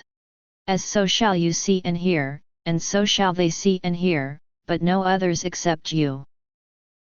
Upon hearing his words, Miriam was joyous, and she embraced him with exuberance. She said, "My heart is calmed with the balm of your words, and my happiness knows no bounds. Can you now so fully assuage my concerns about your chosen path to part mortality?" Jesus looked at Miriam and lifted his eyebrows hopefully even as he shook his head slightly in negation, and he said unto her, "The words you have spoken about crucifixion are true. But it is because they are true that this is a most vicious and cruel way to take the life of a man that it must be the way mine is taken. And more than this, they shall break my bones, rip my flesh, and run a spear through my side and into my heart. By this, which all the people of Jerusalem shall see, there will be no doubt that my mortal life has truly perished. But pity me not for the suffering you think you shall see. As you said, my suffering shall be in the long night before the journey to the cross begins. During the spectacle to the cross and upon it, rest assured, I will feel no pain, nor be broken by the cruel words and actions of men, no matter the ravages you shall witness put upon my body. After 3 days in the earth you must come for me. I will wait for the presence of your exquisite love, which even death cannot stand against. Then shall I appear again before my apostles and many people of the city. And they shall feel the prints of the nails in my hands and my feet, the scourges on my flesh, and the wound in my side, and they shall know that it is me and that mortal death is not the end, but the beginning of life eternal." Miriam nodded her head in understanding, but still questioned him further, saying, "Yet will not people say that this is Jesus, a man known for great miracles, and not understand that the resurrection will be also for them and all others?" He nodded his head and explained, "If I alone were to return in the glory of perfection, so might they doubt. But on the day that I rise, so shall many of the virtuous who have lain long in the grave also rise and go about the city for a day. And one other special resurrection shall occur that day. And it will come to pass by the word of the father and mother, and by that which men have seen with their own eyes, that the understanding that life is eternal will be forever seared into the memory of man, beginning at this place. From one generation to the next, across all religions and cultures, will wash the innate comprehension that mortal life is not the end, but the beginning of a greater eternity. This divine understanding will take many forms even as it now does among many. Some will believe in a heaven of spirits, others of a continual reincarnation of the soul. Still others will believe in a paradise where they who were servants shall become kings, and others shall say to men that there is nothing beyond this life, even while the divine Celestine light of their soul makes hollow the false conviction of their words. This undeniable whisper of eternal life will not be limited to the understanding of a few, but undeniably written upon the souls of every person. In many and diverse ways, the truth of eternal life shall encompass the earth and the soul of everyone therein and every person to be born in every generation to come. And for every generation to come, this unfathomable understanding shall be the impetus to humble the proud and turn men from the darkness to the light, in hopes that their eternity might be greater than their mortality. Because all things must be weighed in the balance and tallied for their worth, I shall suffer some of their sins that they shall not suffer them all, and shall give a sacred portion of the Celestine light of my soul to take away a great part of the darkness from the souls of those who repent and live in my light, that they might have the purity needed on their day of judgment to enter into celestial glory. And it shall come to pass that those that repent of their darkness and live in my light shall inherit the eternal life of celestial glory, their soul forever whispered in sure knowledge upon their heart and mind. Now Miriam buried her head upon his chest and cried many tears. When she had composed herself somewhat, she spoke softly unto him, saying, "Thank you, my dear Jesus. Thank you." With Miriam's head still upon his chest, Jesus held her with one arm around her waist and stroked her long hair with the other and said unto her, "When the time of your angelic calling is upon you in fullness, you shall have all the powers of heaven except the creation of life vested within you. Considering all that you could do and the fiery temperament you have sometimes shown, you must make a promise to me." "Anything," she answered softly. "Promise me you will never take the life of any man, woman, or child," Jesus asked. Miriam replied with conviction, saying, "Beloved, I promise you that when I am filled with the fullness of my calling and the powers of heaven given unto me to fulfill it, I will never intentionally take the life of any man, woman, child, or creature upon the earth." Jesus nodded in silence, and still stroking Miriam's hair, he said unto her, "That is well, my love, but you must promise that you shall never take a life, even unintentionally. For with such great power comes even greater responsibility." Miriam looked up at him then, saying, "I would promise that if I could, but as you say, my temperament is sometimes fiery, and as happened that day on the river Kishon, the unintentional consequences of my righteous passion are not always favoring of life for the wicked." Jesus looked in her eyes and gently upbraided her, saying, on that day on the river Kishon, you were merely Miriam, righteously angry and overly passionate because of a threat to one that you loved. But soon you will be more than Miriam, the woman. You shall be an exalted representative of our Divine Father and Mother. And except for life-protecting self-defense, which you shall never be in need of, they grant the right to take the life of man unto none and expect those whom they have called to high and holy callings to serve them even unto perfection. Miriam nodded her head in understanding and said unto him, Your words are so true. I am humbled by their calling and shall trust their never-failing light to ever guide me on the paths of righteousness and perfection within the responsibilities they have blessed upon me. And it came to pass that on the following Sabbath, after the sunrise meeting of the children of light, Jesus called his apostles to come into the mountains with him and Miriam for 3 days and 3 nights. After spending the night with their families, all of the apostles met at sunrise the next day at the house of Jesus and went with him and Miriam up into the mountains. Though Salome asked to also go with them that she might be with Miriam, none, save Miriam and the other 11 apostles, were allowed to go up onto the mountain with Jesus.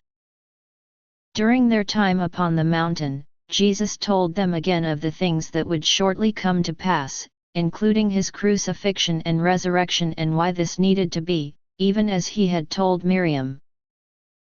But most of the apostles, other than Judas Iscariot, Matthew, and Philip, had difficulty understanding the depth of the words he spoke.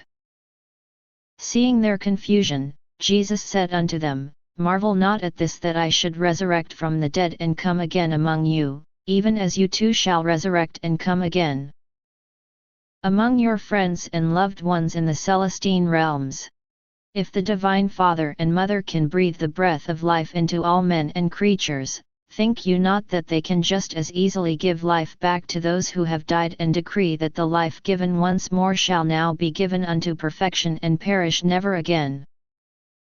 Jesus also spoke somewhat concerning the mysteries of Celestine light and the powers therein that he had shared with Miriam. But only a portion of the secrets that he shared with Miriam did he share with the apostles. In truth, only Miriam with her many years of experience and instruction by Jesus could comprehend the vastness of all he could teach. One by one, Jesus called forth the apostles and laid his hands upon their heads and gave unto each of them a specific calling to fulfill from that day forth until their last day in mortality. He also gave unto each apostle specific blessings, each according to their need and calling, and unto each, he bestowed new gifts of power that they might better serve the children of light and support one another. Lastly, unto each, he gave a gemstone, beautiful and rare. 2. Each was given a different stone. Unto Miriam who came to him last, he gave the largest and most beautiful of all. And they marveled at the gems and spoke quietly among themselves momentarily, wondering where he could have obtained such expensive stones. And he said unto them, Each of you have been given a gemstone of power that is in harmony with your soul essence. As your heart beats and the Celestine light of your soul expands upon a foundation of sure faith, love, and knowledge, your gemstone will come alive and draw to you the powers of Celestine light from near and far to aid you in your righteous purposes. Others may think that they have gemstones like unto yours, and they will say unto men, See, I have the same gem as the apostles of Jesus, and I am as great as they, but it will be a foolish man who speaks these words, for their stones will be dead. Nothing but pretty baubles for their vanity. Verily, only a gemstone given by those in authority and attuned to a single virtuous soul can be used to call upon and command the powers of Celestine light, and then only with faith, love, and knowledge to fulfill a righteous purpose that serves Source. As I have given unto you, so may you give in like manner unto other children of light that are worthy and prepared to receive such a gift. Jesus then bade the apostles to sit down. Some sat upon the ground, others upon logs, and some on rocks. And Jesus sat before them upon a log and spoke unto them again, saying, After I have ascended into heaven, Miriam will no longer be numbered among you as an apostle, for she has been called to serve you as the angel of the covenant, known as Celestine. After my ascension and then for 11 years upon the earth after I have departed. When this comes to pass, you must quickly choose another to take her place as an apostle among you, that you will continue to be a quorum of 12. And this should be with the spirit of source upon you. Therefore, your choice for a successor should be of one accord.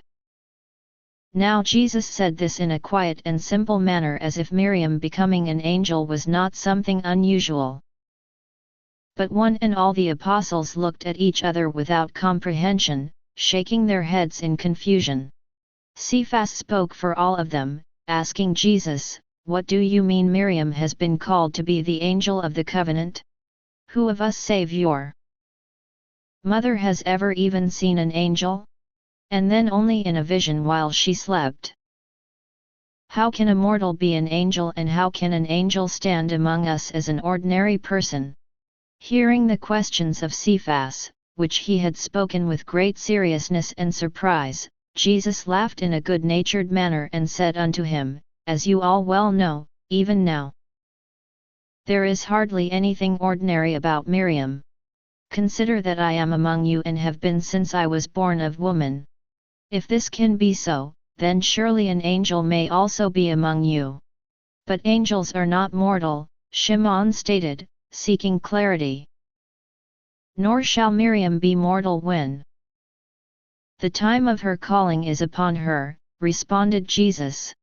Miriam, who was kneeling beside Jesus, bowed her head deeply at his words, while the eyes of each of the apostles opened wider in incredulity. She shall die and return, even as you shall then, questioned Yohanan.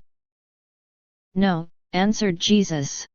She shall never feel death's sting, but shall be changed in the twinkling of an eye from mortality to immortality, yet have the special ability given only to angels, to be immortal yet able to remain in the mortal realms. This is more than my simple head can understand, mumbled Yaakov, the brother of Jesus. If she does not die and return, but simply remains, how will we ever accept her as anyone other than the Miriam we have always known? And seeing her as she has always been, what will be different that we should think of her as an angel? And for what purpose would you anoint her such? And how are we expected to treat her when that time comes? She can already do things we cannot. Why is more required of her? Why not give more gifts to us who are also faithful and true? I am sure that each of us, one and all, will volunteer to become angels. Jesus spoke now in seriousness as he answered the questions of his brother, and he said unto him, Her calling is not from me, but from our divine Mother and Father, who have always entrusted the angel of the covenant to fold their promises to the children of light. He who now serves as the angel of the covenant will soon rise to a new glory, and the angelic mantle shall be given to Miriam, that she who knows you best, and all the children of light so well may serve you to the fullest as no other can. When that day comes, you will understand without doubt that it is upon you, for Miriam will come with a different aura and appear in ways distinct and different than she now does. But see that you speak to no one about her angelic nature. Never call her by the title of her divine calling, Celestine, save you are in certain privacy or far from her and in great need of the messenger source has given unto you, that you might surely fulfill your destinies. Even then, call not upon Celestine, but upon source to send Celestine unto you. Let all others, including the children of light, know her only as the Miriam they always have, lest they call upon her for blessings reserved only for the source to give. Philip next began to ask a question, but Jesus cut him off, saying, There is no need to speak more of this. You know that which shall come to pass. It is better that your questions are not answered with more words today, which can still be without comprehension, but instead, by that which you shall witness in the days to come, which shall be with an understanding that cannot be denied. This is somewhat depressing, mumbled Yuda the son of Cleophas to everyone, but to no one in particular. As I ponder all the things we have learned today about what will come to pass in the days near to come, and all we have previously learned concerning these days to be, it honestly seems far more dismal a future than should be put upon the children of light. Jesus is going to leave us, and Miriam is going to become even stranger than she already is. Looking quickly to Miriam, he added, "Please take no offense, Miriam, for in truth, you are peculiar and not as other women." He then continued saying, "We will be persecuted and have to abandon our homes and communities. Some of us may be killed, and life will surely be unpleasant. Perhaps even miserable for everyone. While few people will listen and follow the true Celestine light of source that we teach, many will come to follow a perversion of the light taught by others. Meanwhile, our numbers will dwindle when the times become too difficult for some. Our prayers of salvation to source to lift us up from the trials will go unanswered, so we can instead learn to rely on the gifts of the Spirit within us. If we are not successful in manifesting the gifts we have been given, then the painful, perhaps fatal, consequences are upon us. I do not mean to sound disrespectful to the Divine Father and Mother, to Jesus, Miriam, or any of you my brethren, but if this seems almost overwhelming to me, a man that has been called an apostle and given secret knowledge, how will the children of light not so aware as I am be able to keep the faith? There, I think I have spoken all of my thoughts," he concluded. Looking around at the others, he asked, "Did I forget anything?" "More of us will probably be killed than you allotted," Cephas replied with straight-faced humor. "Very funny, Cephas," laughed Yuda, and everyone laughed with him. Now all eyes looked to Jesus to hear the answer he would give to Yuda. "All you have spoken is true, Yuda," Jesus began. "But it does not have to be true. Within each of you is a piece of divinity, a piece of our Divine Father and Mother who created your soul and breathed the breath of life into your body. This spark can help you live in a different world, even while you still walk in this one, if you connect to your divinity with absolute faith. Even among you, my closest friends and apostles, it is easier to get caught up in the ways of the world and the reality that has been accepted by all the people of the world than it is to have absolute faith in something quite different. You have witnessed, as have many others, that if a man is shot through the heart with an arrow, he quickly dies. The man so shot also believes he must die if he is shot through the heart, and so he does. Someday, perhaps some of you shall be shot through the heart with an arrow, or run through it with a spear, or felled with lead of a sling, or worse. Upon that day, where will your absolute faith be? Will you believe that you shall die? If so, surely you shall. Will you have absolute faith that if some of your brethren come quickly to give you a blessing that you will live? If so, that will be. But can you believe in yourself? That you are in fact a divine child of Spirit of our Heavenly Father and Mother, and that there is nothing impossible to you if you connect in total faith to your divinity?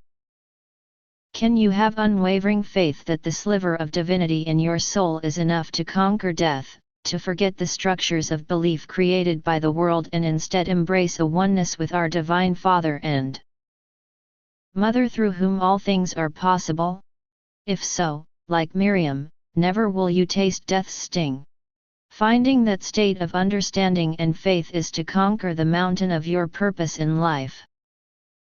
It is the greatest choice of all, but few will find the faith to go there and must therefore suffer the blessings or consequences of the reality in which they have the greatest belief. Understand too that Source has put a special blessing upon you and all of the children of light of the communities of Gennesaret. You will always be challenged in diverse ways, that you may grow and become more than you are by overcoming your challenges, even as Yuda said. But you will never need to suffer as greatly as the world will wish. He then reached down and touched the head of Miriam, who still knelt beside him. In me, you have heard the gentle voice of the Celestine light and seen the love that may heal all afflictions. You are a chosen people reserved in heaven to come forth at this time for great purposes of Source. Think you that you would be abandoned to muddle through the world as unprotected babes? Even as I came to be the voice and the love of the Celestine light and to bring eternal life to man, when I am upon this earth no more, you will have a shield greater than me in Miriam. Because I am the Creator and love all my creations, only my gentle heart goes unto them. Though the wicked grieve me greatly, I wait for the day of the judgment of resonance for them to be called by their own soul to the house of their compatibility, be it darkness or light, bliss or despair. Miriam has no such onus and a far more fiery temperament as well. When she is filled with her calling, the powers of Source will be upon her that she may faithfully serve our Divine Father and Mother. And they have asked that to serve them, she serve you and the children of light, not to take life, for that is forbidden to her, but to do all else to ensure that the covenants the Divine Father and Mother have made to the children of light are fulfilled. I am the voice and the light. She shall be the whirlwind and the majesty of Source made manifest. And you, each of my dear friends, have no less a destiny. As you gain greater knowledge and faith, even as has Miriam who has walked each day with me for 15 years, so shall you be called to your glory in the service of Source. So shall every child of light who endures until the end, with head unbowed to man and faith in Source unshaken and true. Jesus walks on the sea. During a full moon preceding the trip to Jerusalem, Cephas and a group of fishermen went out on the lake to catch fish to provide the community members who are staying behind with a good supply. A sudden storm comes upon them, and as they pray for deliverance, Jesus comes to them, walking upon the sea. Cephas falls into the water and Jesus pulls him up, so he is standing on top of the water. And it came to pass that preparations were made by Jesus and his family and the apostles and their families and many of the children of light off the communities to embark upon an extended journey with Jesus to Jerusalem. Miriam and Martha spoke happily together about seeing their family in Bethany again and affording their children the opportunity to mingle with their many cousins. Only Salome seemed sad at the thought of returning to Jerusalem. Miriam, seeing her sitting forlornly, leaned over and embraced her and said, "Little sister of the great light, why are you hiding your glory today?" Salome reached up and held onto Miriam's forearm and smiling meekly said unto her, "You and Martha seem so happy to be returning to be among your family in Bethany, and I am happy for you, but it also reminds me of how alone I am. I love my life here with you, but I think it will be difficult to see the palaces of Jerusalem and not be sad for some of the things I have lost." Miriam nodded in understanding and said, "In your thoughts, remember that you only lost those who did not love you, while gaining many who will love you beyond time. You lost the life of a puppet who could make no choice of her own of consequence and gained a life of self-worth where every day, every choice in your life is yours and yours alone. You lost a life surrounded by those in darkness and gained a life surrounded by those in light, even to becoming a wife of the Lord of Light himself.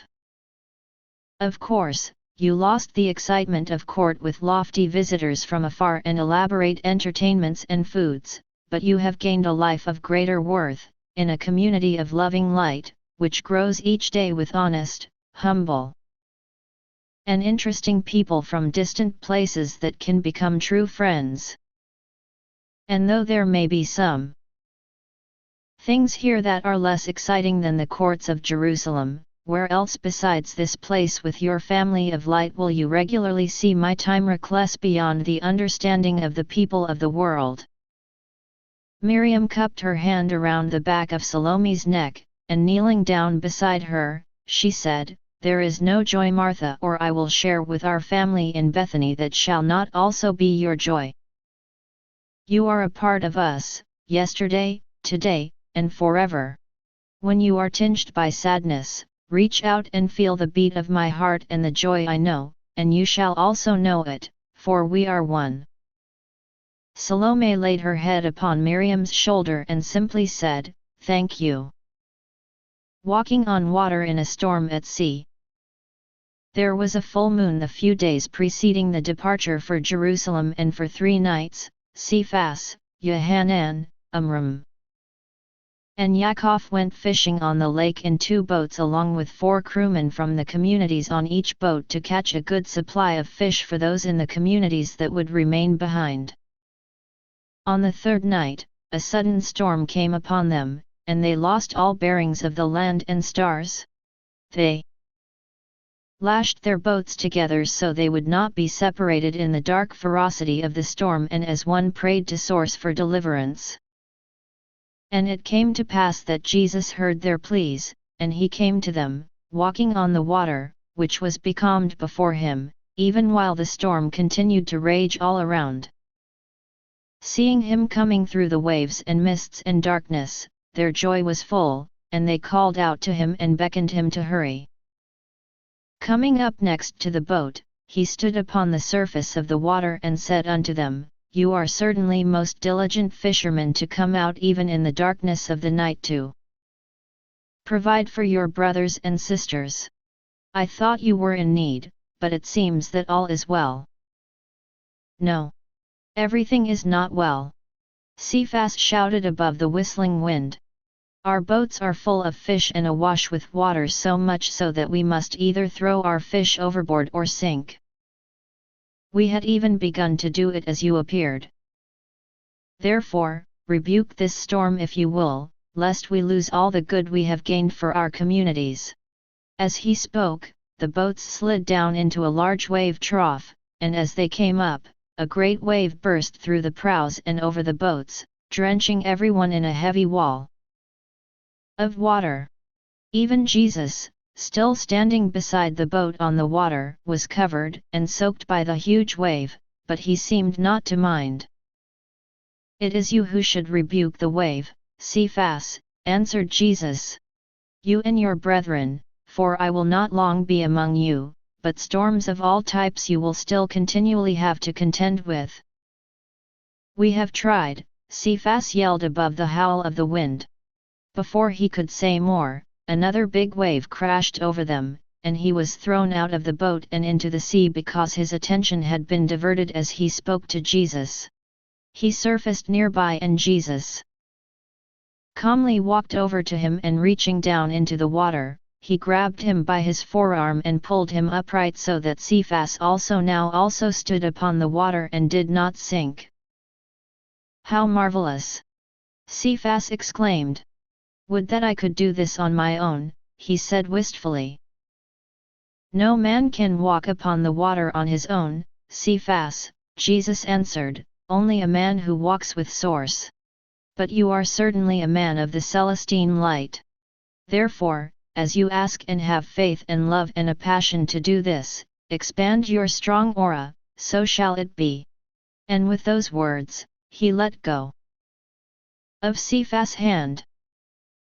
For a moment, Cephas stood upon the water on his own, and the joy on his face was like a child in wonder when he realized that he was standing upon the water, even though Jesus touched him not.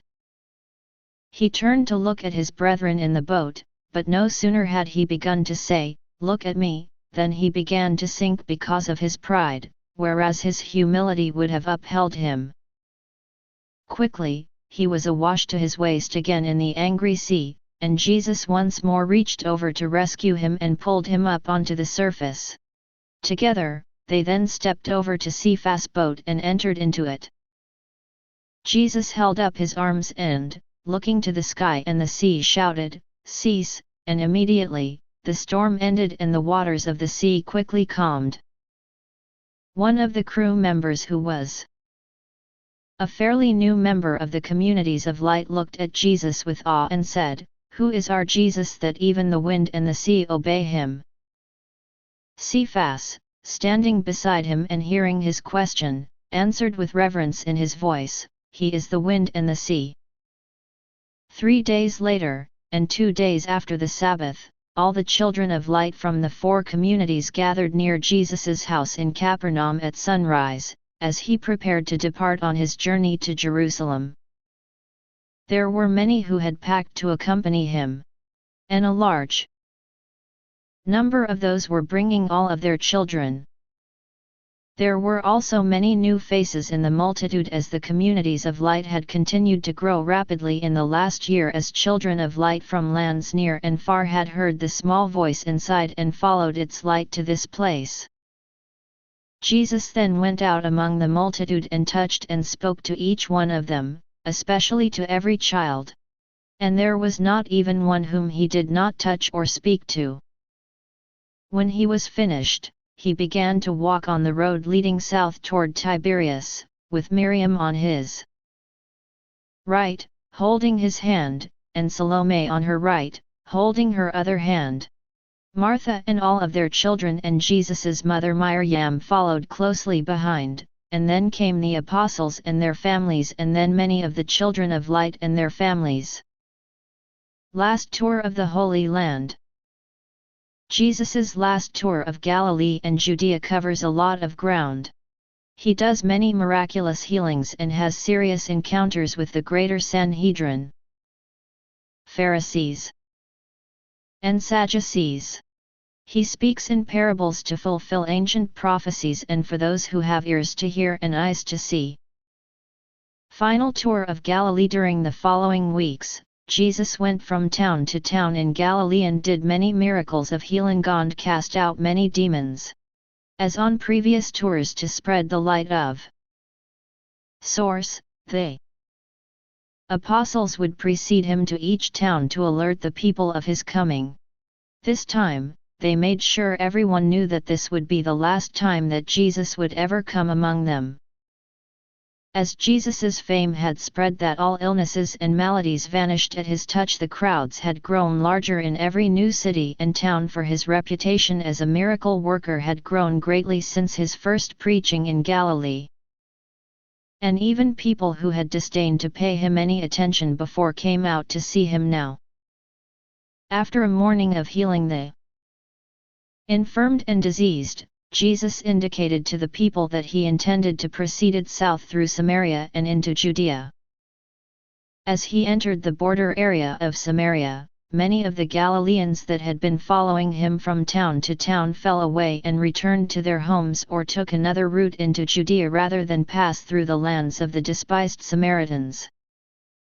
Seeking a reprieve from the crush of people, after the midday meal Jesus quietly slipped away, taking only Miriam, Salome, Amram, Judah the younger and Matthias with him. He asked his other apostles to remain with the multitude and the many children of light that had come from the communities, and rendezvous with them for the evening meal at a location previously chosen for that night by Cephas.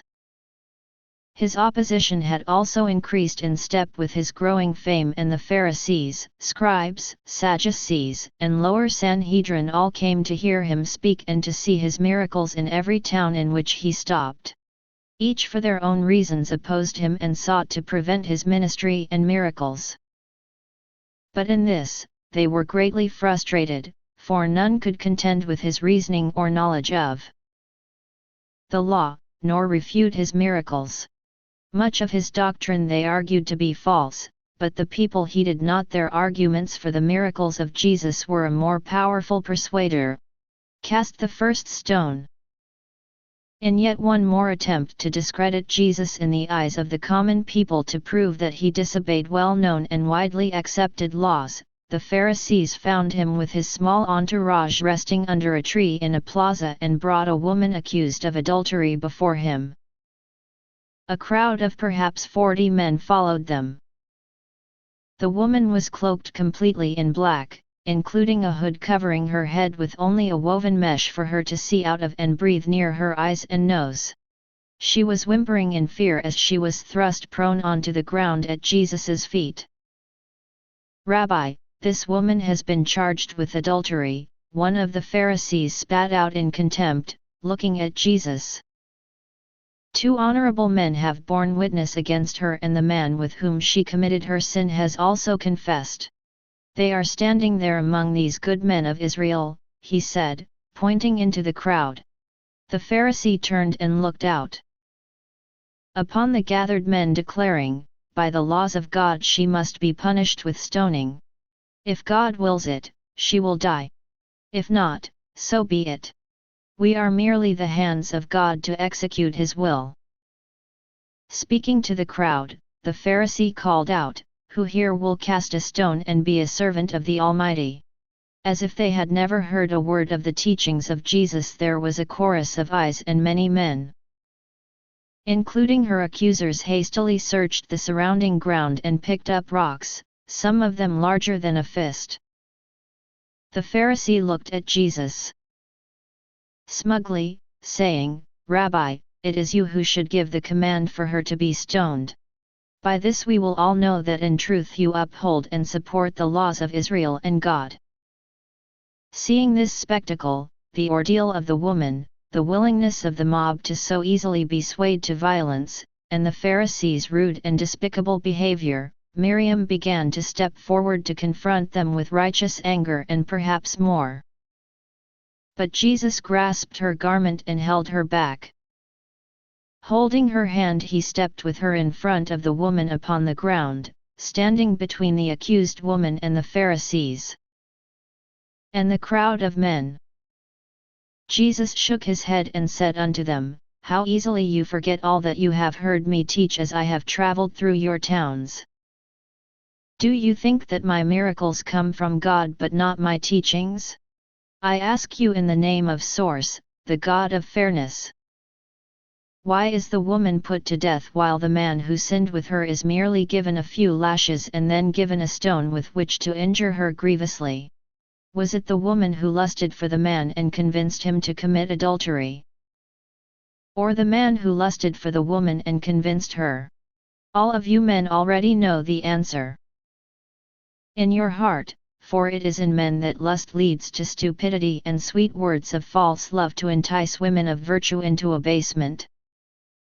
Looking then at the Pharisees, Jesus scolded them, saying, "Woe unto you Pharisees for trying to spring a trap of the law upon me. Have you not already heard me say that I have not come to support the law that is unjust, but to overthrow it and crush it beneath my feet?" Turning again to the gathered men, Jesus said unto them, "Are you the just judging the unjust, or are you the unjust seeking to condemn another when your own house is a cesspool? All right, brave men of Israel! You seek the justice of your law by your own hands? Then let he who is without sin among you be the only ones to cast a stone, else you are the unrighteous judging the unrighteous, and where is the justice in that?" Hearing his words, a few men dropped their stones, but most held onto them with lethal intent, and it was plain that for most of the men, his words had fallen on deaf ears, for from among the crowd came shouts of, "Death to the adulteress! Serve God! Uphold the laws of Israel!" Jesus breathed a deep sigh of disappointment and spoke to Miriam in his mind, saying, "These men are blind to the truth. Let them be blind for a short time to life, and perhaps then they will give it greater value. I leave it to you, Miriam, to protect this woman and teach these men of the Celestine light in a way that they will never desire to repeat this event. Use the gifts you have been given, in the fullness you have learned so well." "As you wish, my lord," she acknowledged in their unspoken communication. Very happily it shall be. Even in that short silent exchange between Jesus and Miriam, a group of over a dozen men with one or more stones in their hands had formed a half-circle close about Jesus, Miriam, and the woman in black, who was now sitting upon the ground, still whimpering in fear. The Pharisees had faded back behind the men intent upon stoning the woman, and a larger group of onlookers had gathered behind the original group of men waiting to see what would transpire.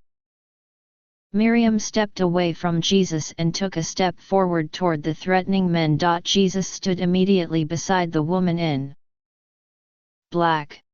Salome and his 3 apostles stood a pace or so behind her.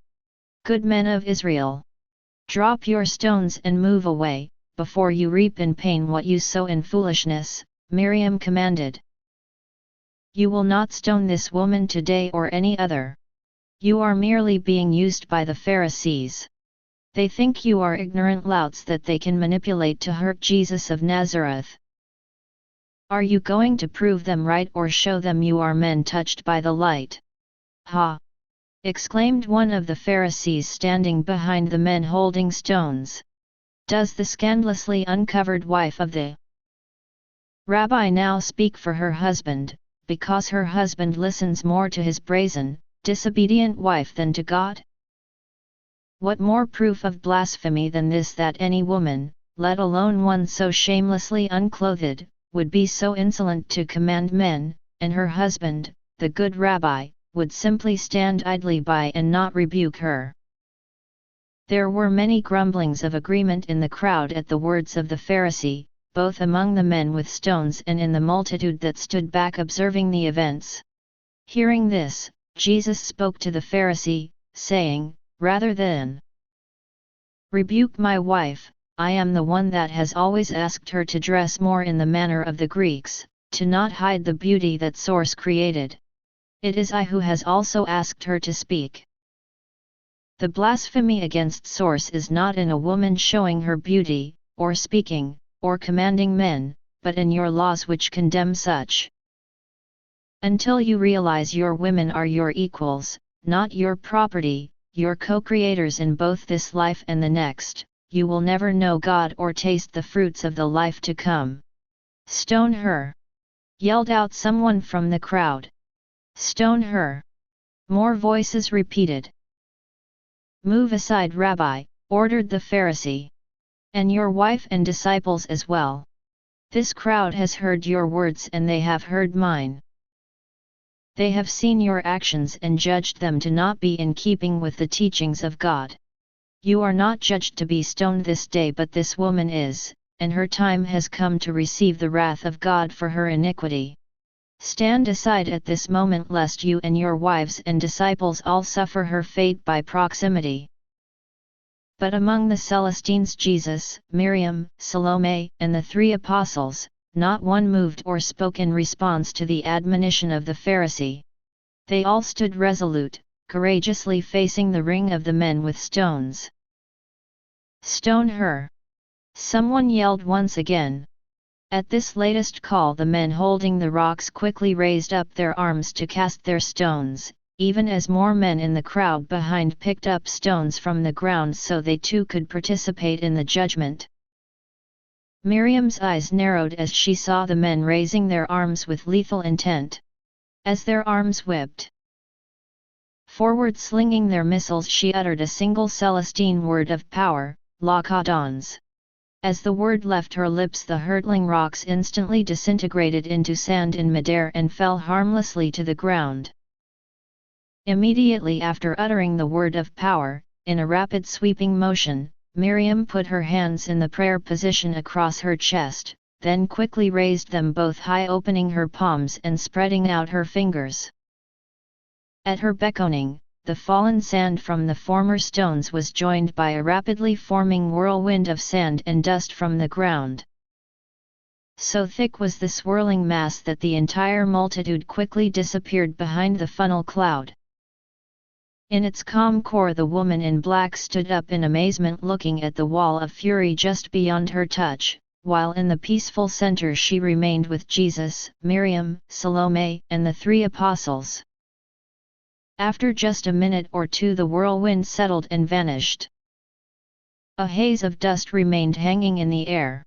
Many of the crowd had hurriedly dispersed to escape the biting sand and dust, but many still remained, including the Pharisees and each of the would-be assailants. But every man who had held a stone now held their eyes, moaning in misery and stumbling and falling in blindness. One by one friends and family of the stricken men came to them and led them away. The Pharisees also gathered together, disheveled and confused, and departed without saying another word.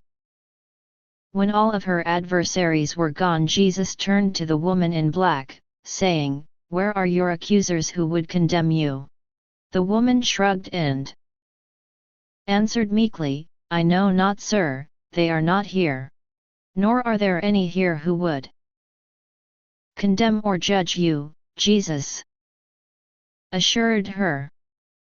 "You save the unworthy, good sir," the woman said, bowing her head deeply with a deep sigh and a burst of crying. "I am guilty of that of which I have been accused. I hate myself for what I have done, but it does not change that which has transpired." Jesus put his hand gently on the top of her head, "But your true and remorseful repentance has changed you. And it has changed your present and your future as you continue to walk in the light from this day forth. Because of your repentance, the source do not condemn you for your sin, nor even remember it any more. I know the depth of your sorrow for all that has transpired. Go your way and sin no more. Prove yourself worthy of the life you have been given again this day. Live it in the light that all who truly know you will praise you and your virtues." The woman then departed, thanking Jesus and Miriam profusely, and 2 of the apostles went with her to see her safely to her home. Watching them leave, Salome put her hand gently upon Miriam's shoulder and asked, "What of the men who became blind in the sandstorm? Will their sight return?" "Yes," Miriam assured her. "Jesus only meant for them to have a lesson equal to their folly. It is important when true justice issues from the light of source, that it is in actuality just and fair. Neither too harsh nor too lenient from the punishment that is warranted." Miracle Soup. As evening was coming upon them, Jesus, Miriam, Salome, and the 3 apostles rejoined the other apostles and a still large following of people, including many of the children of flight from the communities on Lake Gennesaret. Many people took care of their own food as they followed Jesus on his journeys, having brought it with them, purchased it, or foraged it along the way. Nevertheless, Jesus instructed the apostles to create a warm soup each night, which they prepared in a large clay pot over a small fire and distributed it along with a little coarse bread to everyone who sought food. The soup was nicknamed Miracle Soup, because it consisted of everything they could find each day, from greens along the trails and roads to bugs of many types. Occasional raw fish, a copious base of water, and liberal seasoning with wild spices.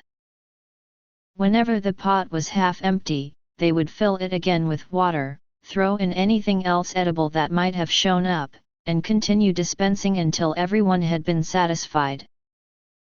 Jesus had charged the apostles in particular to be responsible for the miracle soup, both to show that in the kingdom of light, it is an honor for even the greatest to be of service to the lowest, and also to give them practice using their gifts to ensure the miracle soup always was sufficient for the needs.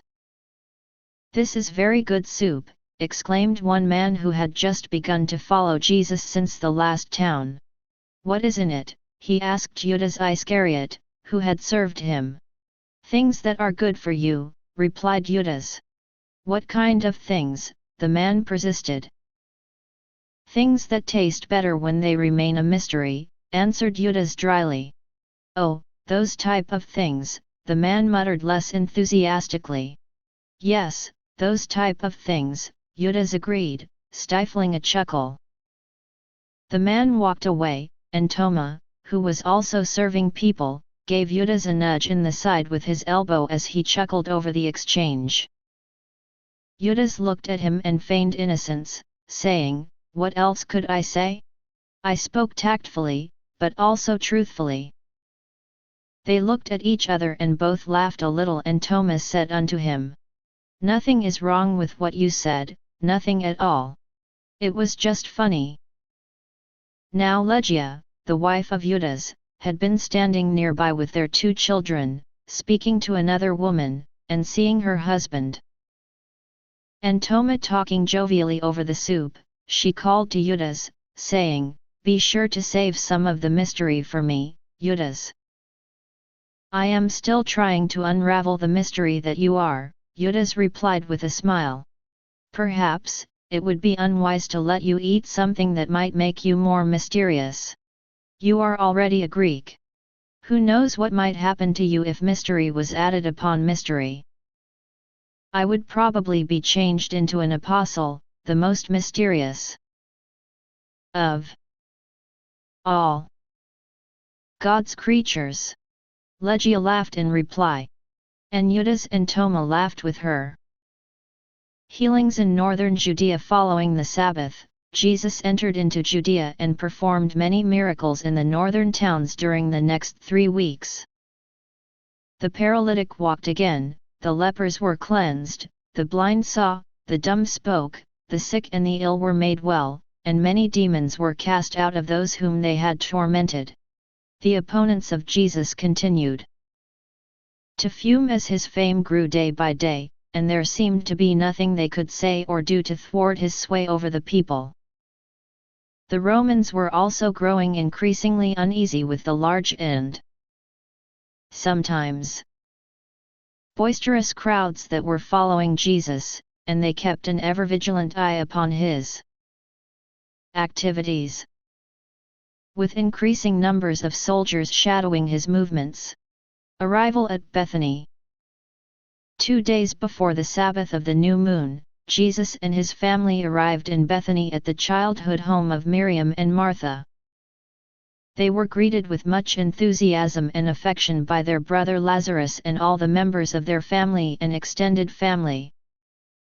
The father of Miriam, Martha, and Lazarus loved to put on feasts and desired to immediately commence a 5-day feast, but Jesus forbade him, saying, "Good patriarch of the house of those that I love, Miriam and I must depart on the morrow, for the field is ready to harvest.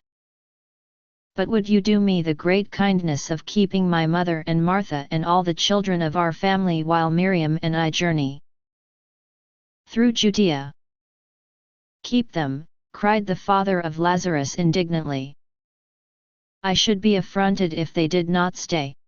And it came to pass that after Miriam and Jesus departed the following day, the father of Lazarus still threw a feast in celebration of his children and grandchildren whom he and his wife saw too seldom.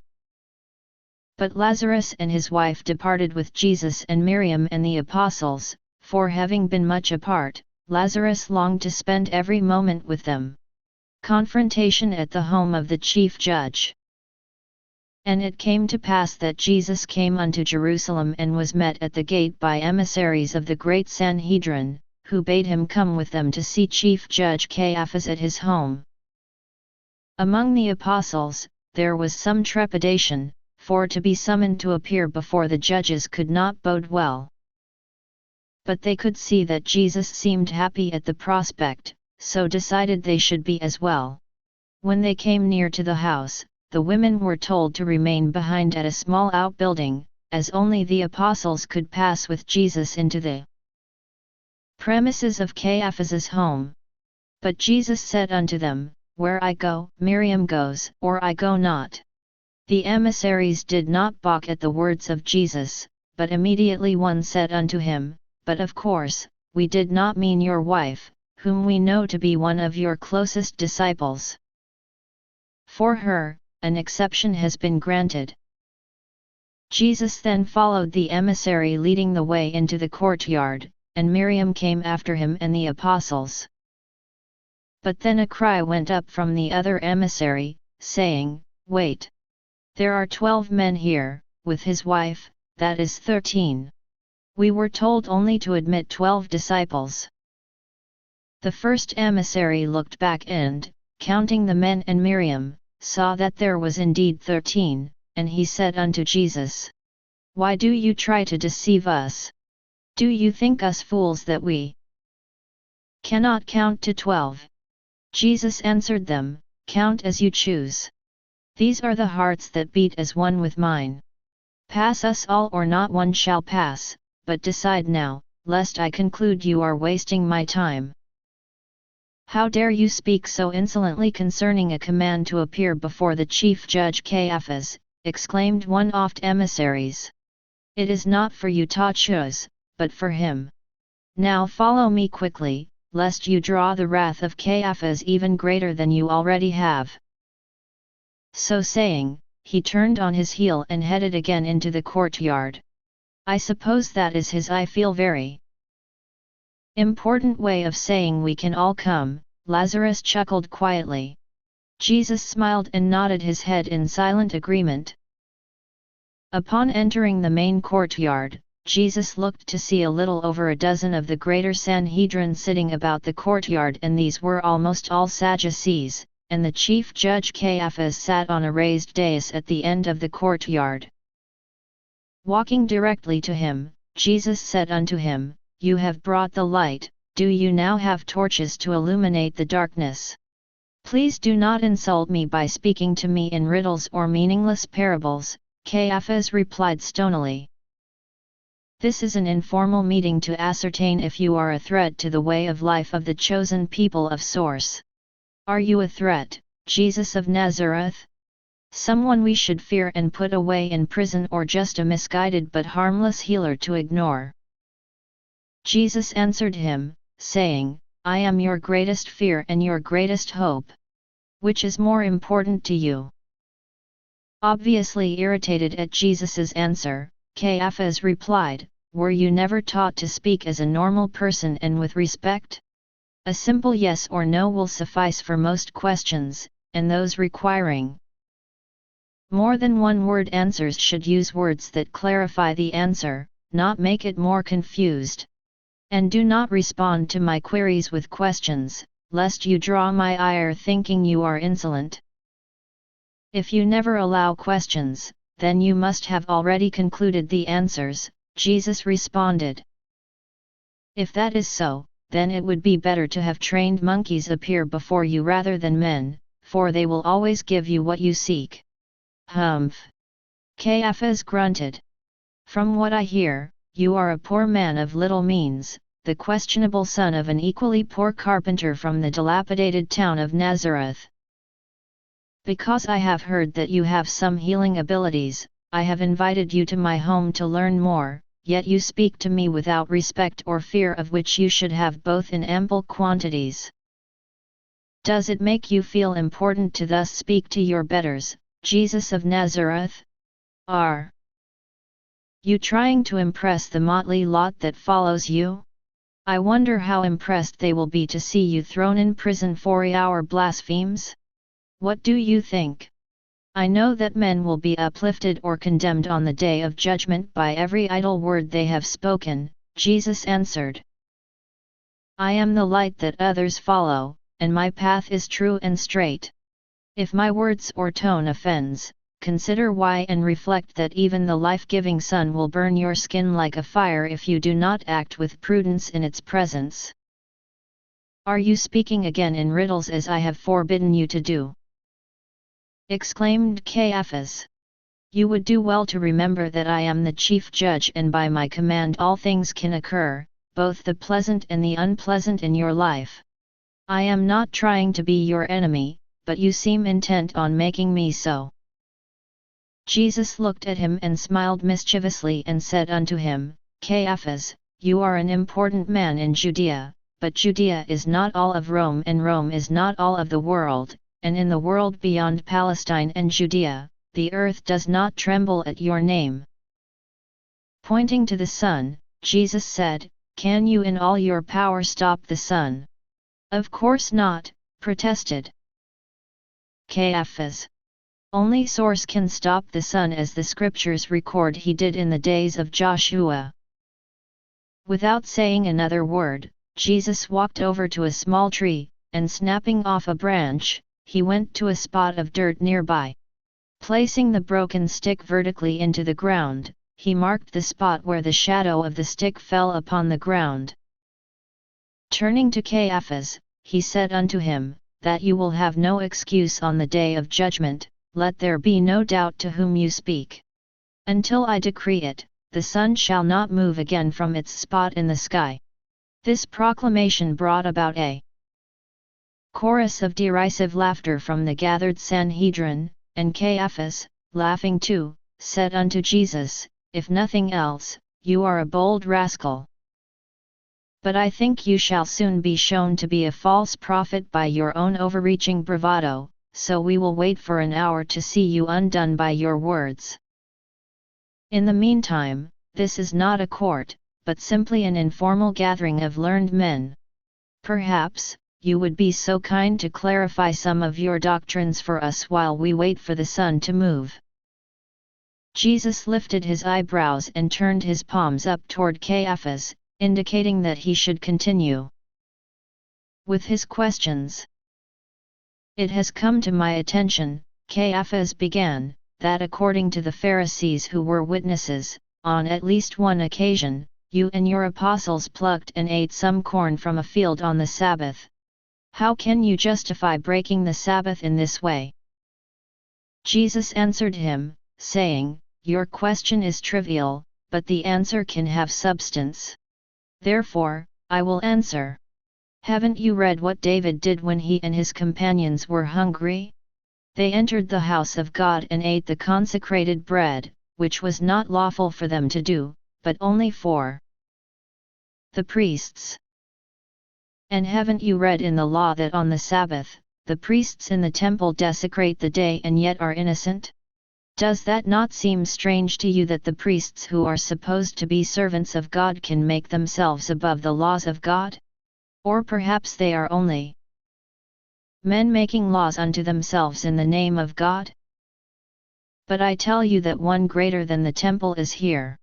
And if it is permissible for priests who serve source to eat that which is forbidden, how much more shall the Lord of the Sabbath have mercy on those who hunger? At Jesus' answer, Caiaphas looked slyly over at his fellow Sanhedrin to make sure they had all heard his blasphemy. Then continuing with his questions, he said, I have heard that you are a great healer, and that is to be commended if you are in fact healing by the power of source. But I have heard it said that you do much of your healing on the Sabbath, which is forbidden by the law. It would seem then that your healing comes from a place of darkness, not light as you profess. You err in your understanding of the law, Caiaphas, Jesus responded.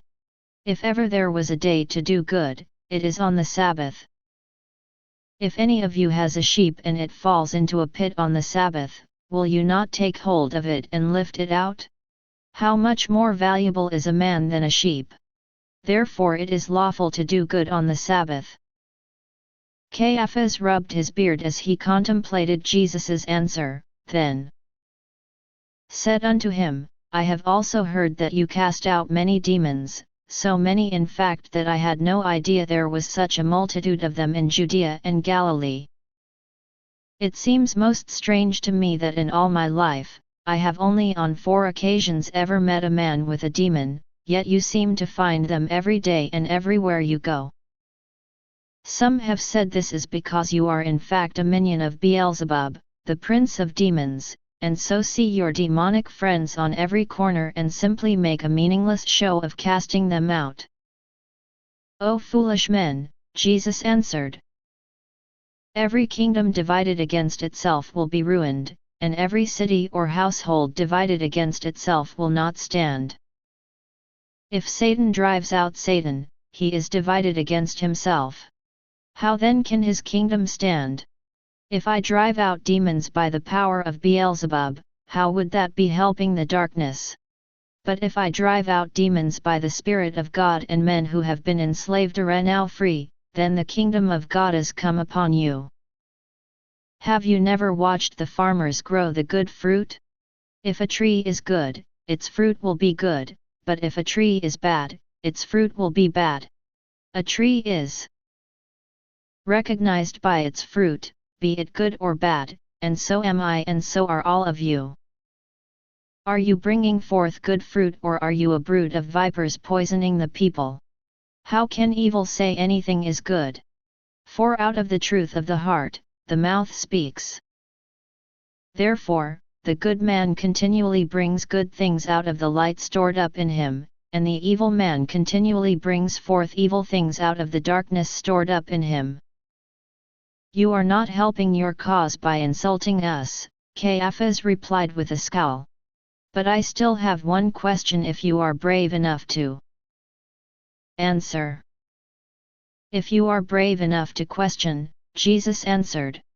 It has been reported, Caiaphas began, that you preach that source is not one God but many, such as the heathen religions do, even to the point of claiming a mother figure in your array of gods as equal to source.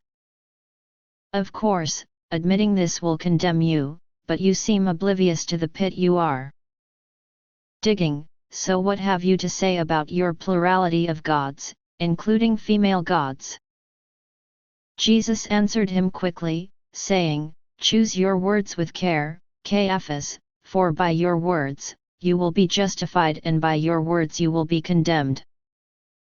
I tell you solemnly, every sin and blasphemy can be forgiven with repentance, but blasphemy against the Holy Mother will not be forgiven, but must suffer the cold, dark resonance. Anyone who speaks a word against me or my apostles or source the Father can be forgiven with repentance. Butanoni with malicious intent, who speaks against the Holy Mother, will not be forgiven, either in this age or in the age to come. Their road back to the light will be cold, dark, and lonely, if ever they find it. Then another of the Sanhedrin spoke up, saying, You have said many things that condemn you. Should we hold a court against you, and you obviously cannot be a true prophet, for you disobey the law at every opportunity and teach others to do likewise. But if you would have our mercy, show us a miraculous sign that you are more than just a charlatan or a man demented, lest we conclude that you must be removed for the safety of the children of Israel.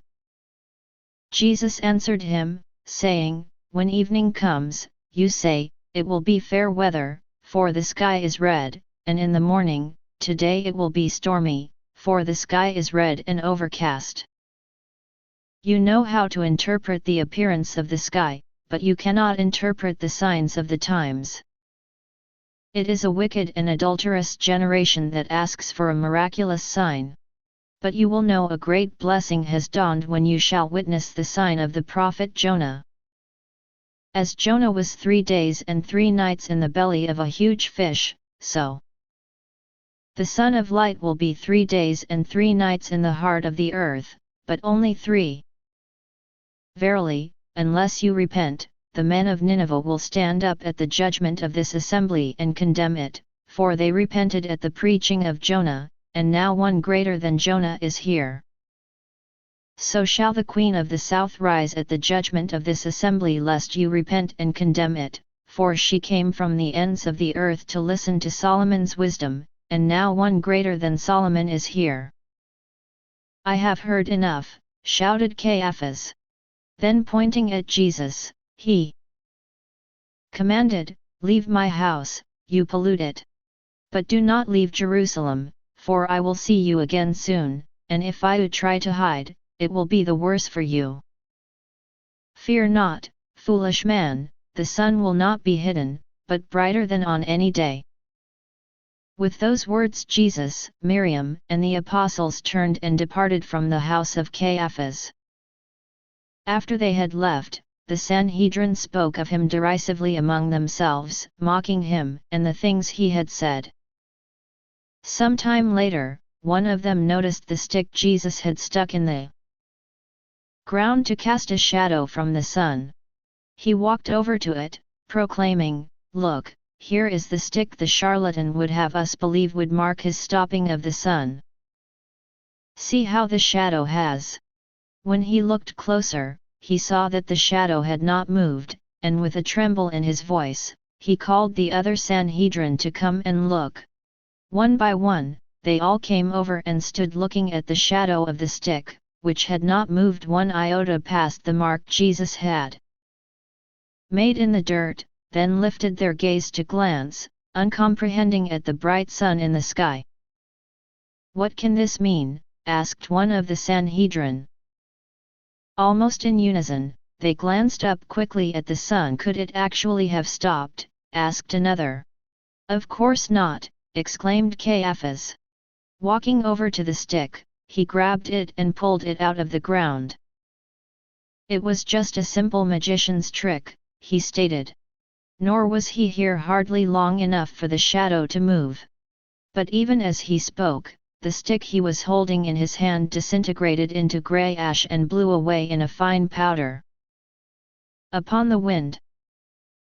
The Sanhedrin looked at one another in bewilderment, and Caiaphas said unto them, "This Jesus of Nazareth is a dangerous man, the likes such as we have not seen before.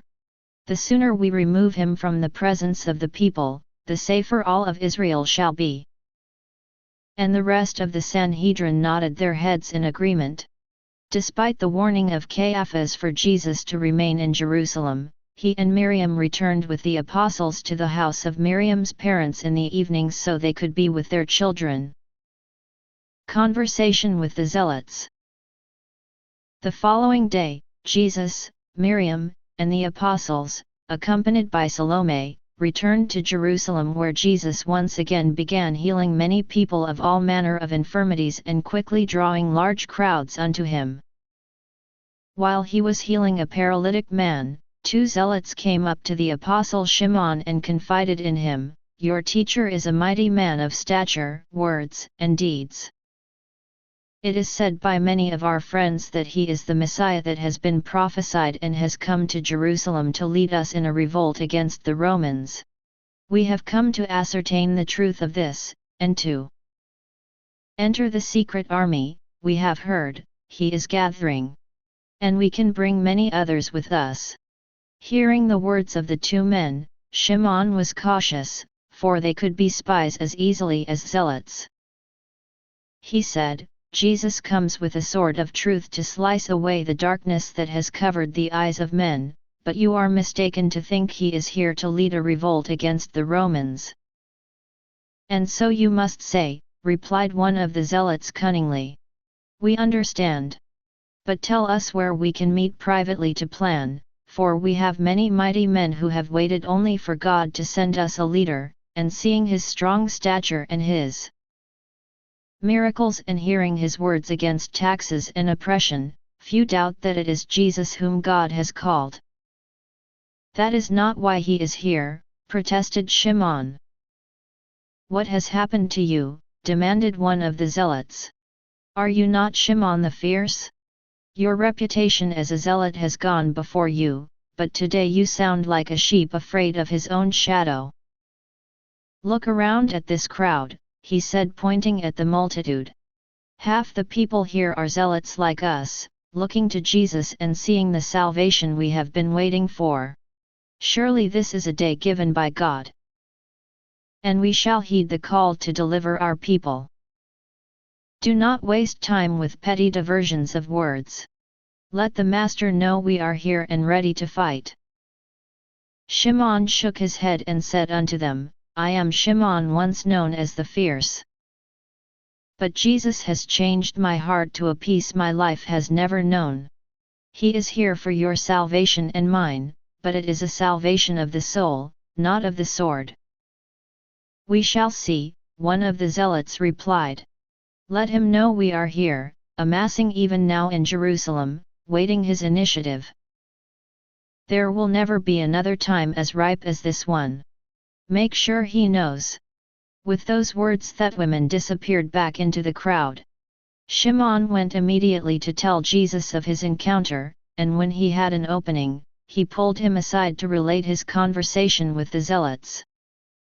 Jesus, already knowing of their conversation, stopped him before he could speak, saying, "You spoke well to your 2 visitors, Shimon, although they seemed to be deficient in hearing, for they did not comprehend your words.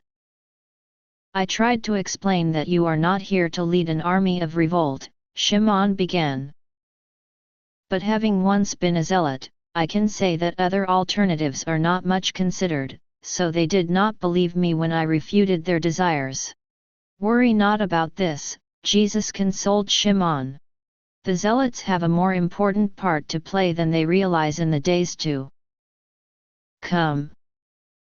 I do not understand, Shimon said with bewilderment. You soon will, Jesus reassured him. When you encounter the zealots again, tell them you have spoken to me and reaffirm that I will not be leading or participating in their revolt. Parable of the Sower. That same day, Jesus stood outside the temple and preached in parables to the large crowd that had come to see him. And he said unto them, A farmer went out to sow his seed. As he was scattering the seed, some fell along the path, and the birds came and ate it up. Some fell on rocky places, where it did not have much soil. It sprang up quickly, because the soil was shallow. But when the sun came up, the plants were scorched, and they withered because they had no root. Other seed fell among thorns, which grew up and choked the plants. Still other seed fell on good soil, where it produced a crop 100, 60, or 30 times what was sown. He who has ears, let him hear. Parable of the weeds. Jesus told them another parable, saying, The kingdom of heaven is like a man who sowed good seed in his field. But while everyone was sleeping, his enemy came and sowed weeds among the wheat and went away. When the wheat sprouted and formed heads, then the weeds also appeared. The owner's servants came to him and said, Sir, didn't you sow good seed in your field? Where then did the weeds come from? An enemy did this, he replied. The servants asked him, Do you want us to go and pull them up? No, he answered, because while you are pulling the weeds, you may uproot the wheat with them. Let both grow together until the harvest. At that time, I will tell the harvesters, First, collect the weeds and tie them in bundles to be burned, then gather the wheat and bring it into my barn. Parable of the tiny unknown seed. Then he told them another parable, The kingdom of heaven is like a small unknown seed, which a man took and planted in his field because it appeared unique and curious.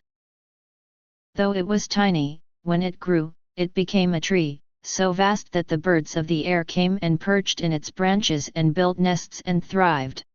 Parable of the yeast. He told them still another parable, The kingdom of heaven is also like yeast that a woman took and mixed into a large amount of flour until it worked all through the dough. Jesus spoke all these things to the crowd in parables, and he did not say anything to them without using a parable. So it was fulfilled that which was spoken through the prophet, I will open my mouth in parables. I will utter things hidden since the creation of the world. For a moment, Jesus stopped speaking and told the multitude to remain while he rested a moment. Then the apostles came to him and asked, Why do you speak to the people in parables? Jesus replied, The knowledge of the secrets of the kingdom of heaven have been given to you, but not to them, because you have seen the light and embraced it into your heart, but they have seen the light yet kept their hearts closed. Whoever has been a good steward of his life will be given more, and he will have an abundance. Whoever has not been a good steward, even what he has will be taken from him. This is why I speak to them in parables.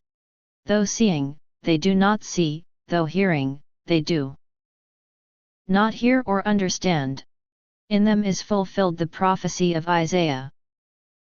You will be ever hearing but never understanding, you will be ever seeing but never perceiving. For the hearts of these people have become calloused, they hardly hear with their ears, and they have closed their eyes. Otherwise, they might see with their eyes, hear with their ears, understand with their hearts, and turn to the Celestine light, and then I would heal more than the infirmities of their body. I would enliven their spirit with the light that is never extinguished. But blessed are your eyes because they see, and your ears because they hear. Many prophets and righteous men longed to see what you have seen, but did not see it, and to hear what you have heard, but did not hear it. Listen now to what the parable of the sower means, when anyone hears the message about the kingdom and does not understand it, the adversary within comes and snatches away what was sown in his heart. This is the seed sown along the path. The one who received the seed that fell on rocky places is the man who hears the word and at once receives it with joy. But since he has no root, he lasts only a short time. When trouble or persecution comes because of the word, the adversary within steals his courage, and he quickly falls away. The one who received the seed that fell among the thorns is the man who hears the word, but the adversary within allows the worries of this life and the deceitfulness of wealth to choke it, making it unfruitful. But the one who received the seed that fell on good soil is the man who hears the word and understands it. He overcomes the adversary within and produces a crop, yielding 100, 60, or 30 times what was sown. Can you also explain the parable of the weeds? Asked Salome. Jesus nodded in affirmation and said unto them, The one who sowed the good seed is the Son of Light. The field is the world, and the good seed stands for the sons and daughters of the kingdom. The weeds are the people of the world who sin without repentance and restitution, and the enemy who sows them is Lucifer, whoever works to bring out the worst in all people and stir the adversary within. The harvest is the end of the mortal life, and the harvesters are angels. As the weeds are pulled up and burned in the fire, so it will be at the end of the mortal life of they who acquiesced to the adversary within and sowed darkness instead of light.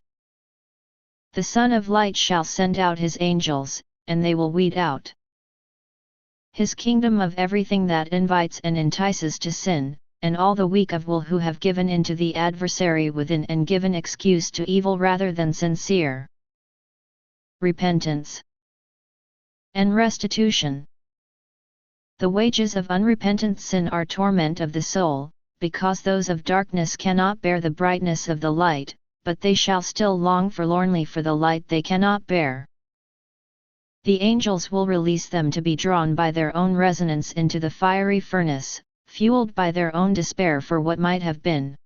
There they shall remain, wallowing in the torment of their own creation, within the darkness they can scarcely bear, until they become greater than their adversary within and return to the glory of the light through repentance and restitution. The wheat are the righteous, those that have endeavored continually to do good and sincerely and fully repented when they have done wrong, and they will shine like the sun with me in the kingdom of heaven, forever. Parable of the hidden treasure. Then Jesus spoke again to the multitude in parables, saying, The kingdom of heaven is like a treasure hidden in a field. When a man found it, in his joy, he went and sold all he had and bought that field. Parable of the pearl of great value. Again, the kingdom of heaven is like a merchant looking for fine pearls. When he found one of great value, he went away and sold everything he had and bought it, for its worth exceeded all else. Parable of the fish in the net. Once again, the kingdom of heaven is like a net that was let down into the lake and caught all kinds of fish. When it was full, the fishermen pulled it up on the shore. Then they sat down and collected the good fish in baskets, but threw the bad away. This is how it will be at the end of mortality. The angels will come and separate the wicked from the righteous and release the wicked to be drawn into the fiery furnace by their disharmonious resonance. And there shall be much weeping and wailing and gnashing of teeth. In the world of the darkness and fire, the wicked will see what could have so easily been in the world of the light. But even seeing, even knowing, and understanding how simple it would be to change, most will still be unwilling to walk the path of repentance and turn torment into joy because of the restitution they would have to make. Have you understood all these things? Jesus asked. Yes, they replied. May your affirmation lead you to greater light, Jesus encouraged. Therefore, every teacher of the law who has been instructed about the true Celestine light of the kingdom of heaven is like the owner of a house, who brings out of his storeroom new treasures, as well as old, unwashed hands. Then some Pharisees and teachers of the law came to Jesus and asked, "Why do your apostles break the tradition of the elders? They don't wash their hands before they eat." Jesus replied with a laugh, "Can you not think of something new to ask?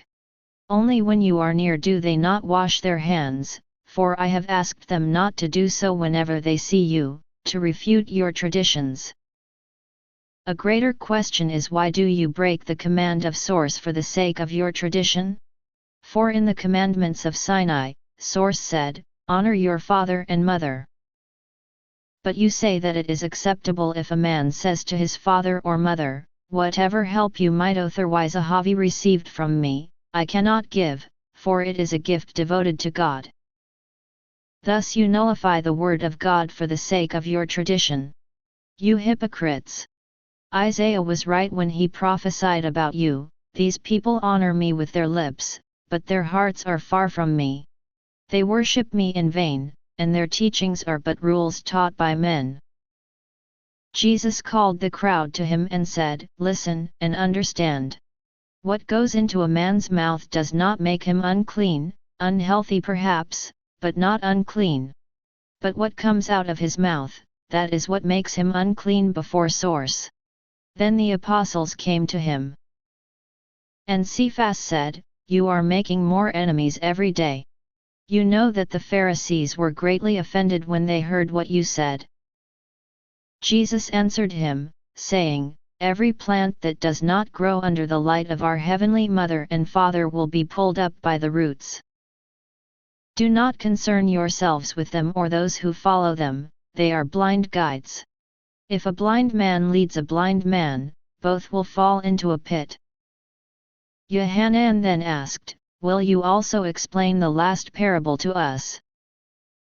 Jesus replied, "Lest I begin to think you are dull or not listening closely yourself, why don't you tell us what it means, for I will not long be with you to answer such questions."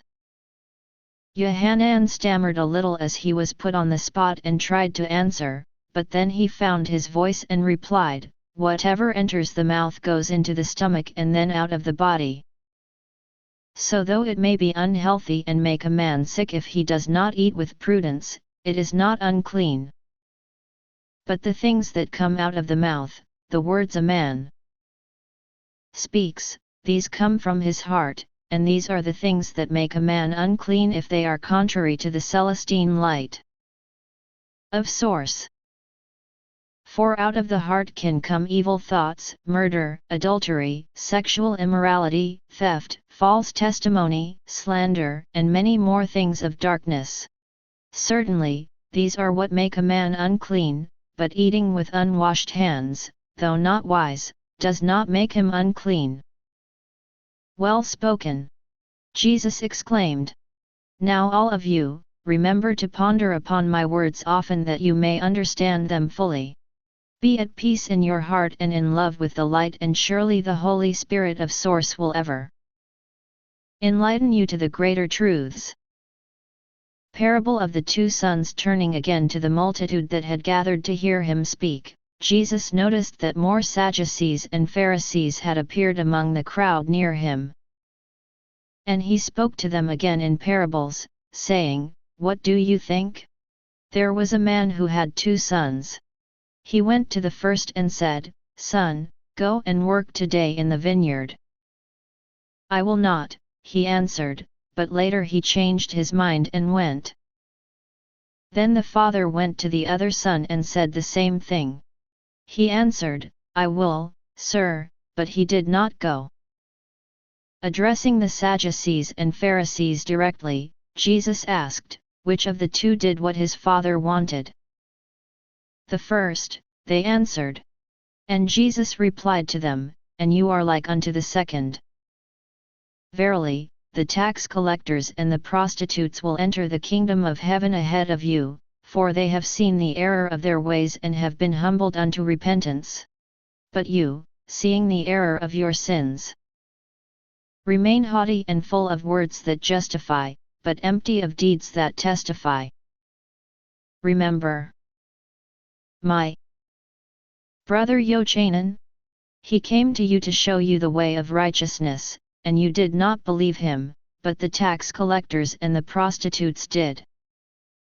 And even after you saw this and heard the purity of the light as it was spoken from his lips, you did not repent and believe him. What is this sand you stand upon? Parable of the unworthy tenants. Listen to another parable. There was a landowner who planted a vineyard. He put a wall around it, dug a winepress in it, and built a watchtower. Then he rented the vineyard to some farmers and went away on a journey. When the harvest time approached, he sent his servants to the tenants to collect his fruit.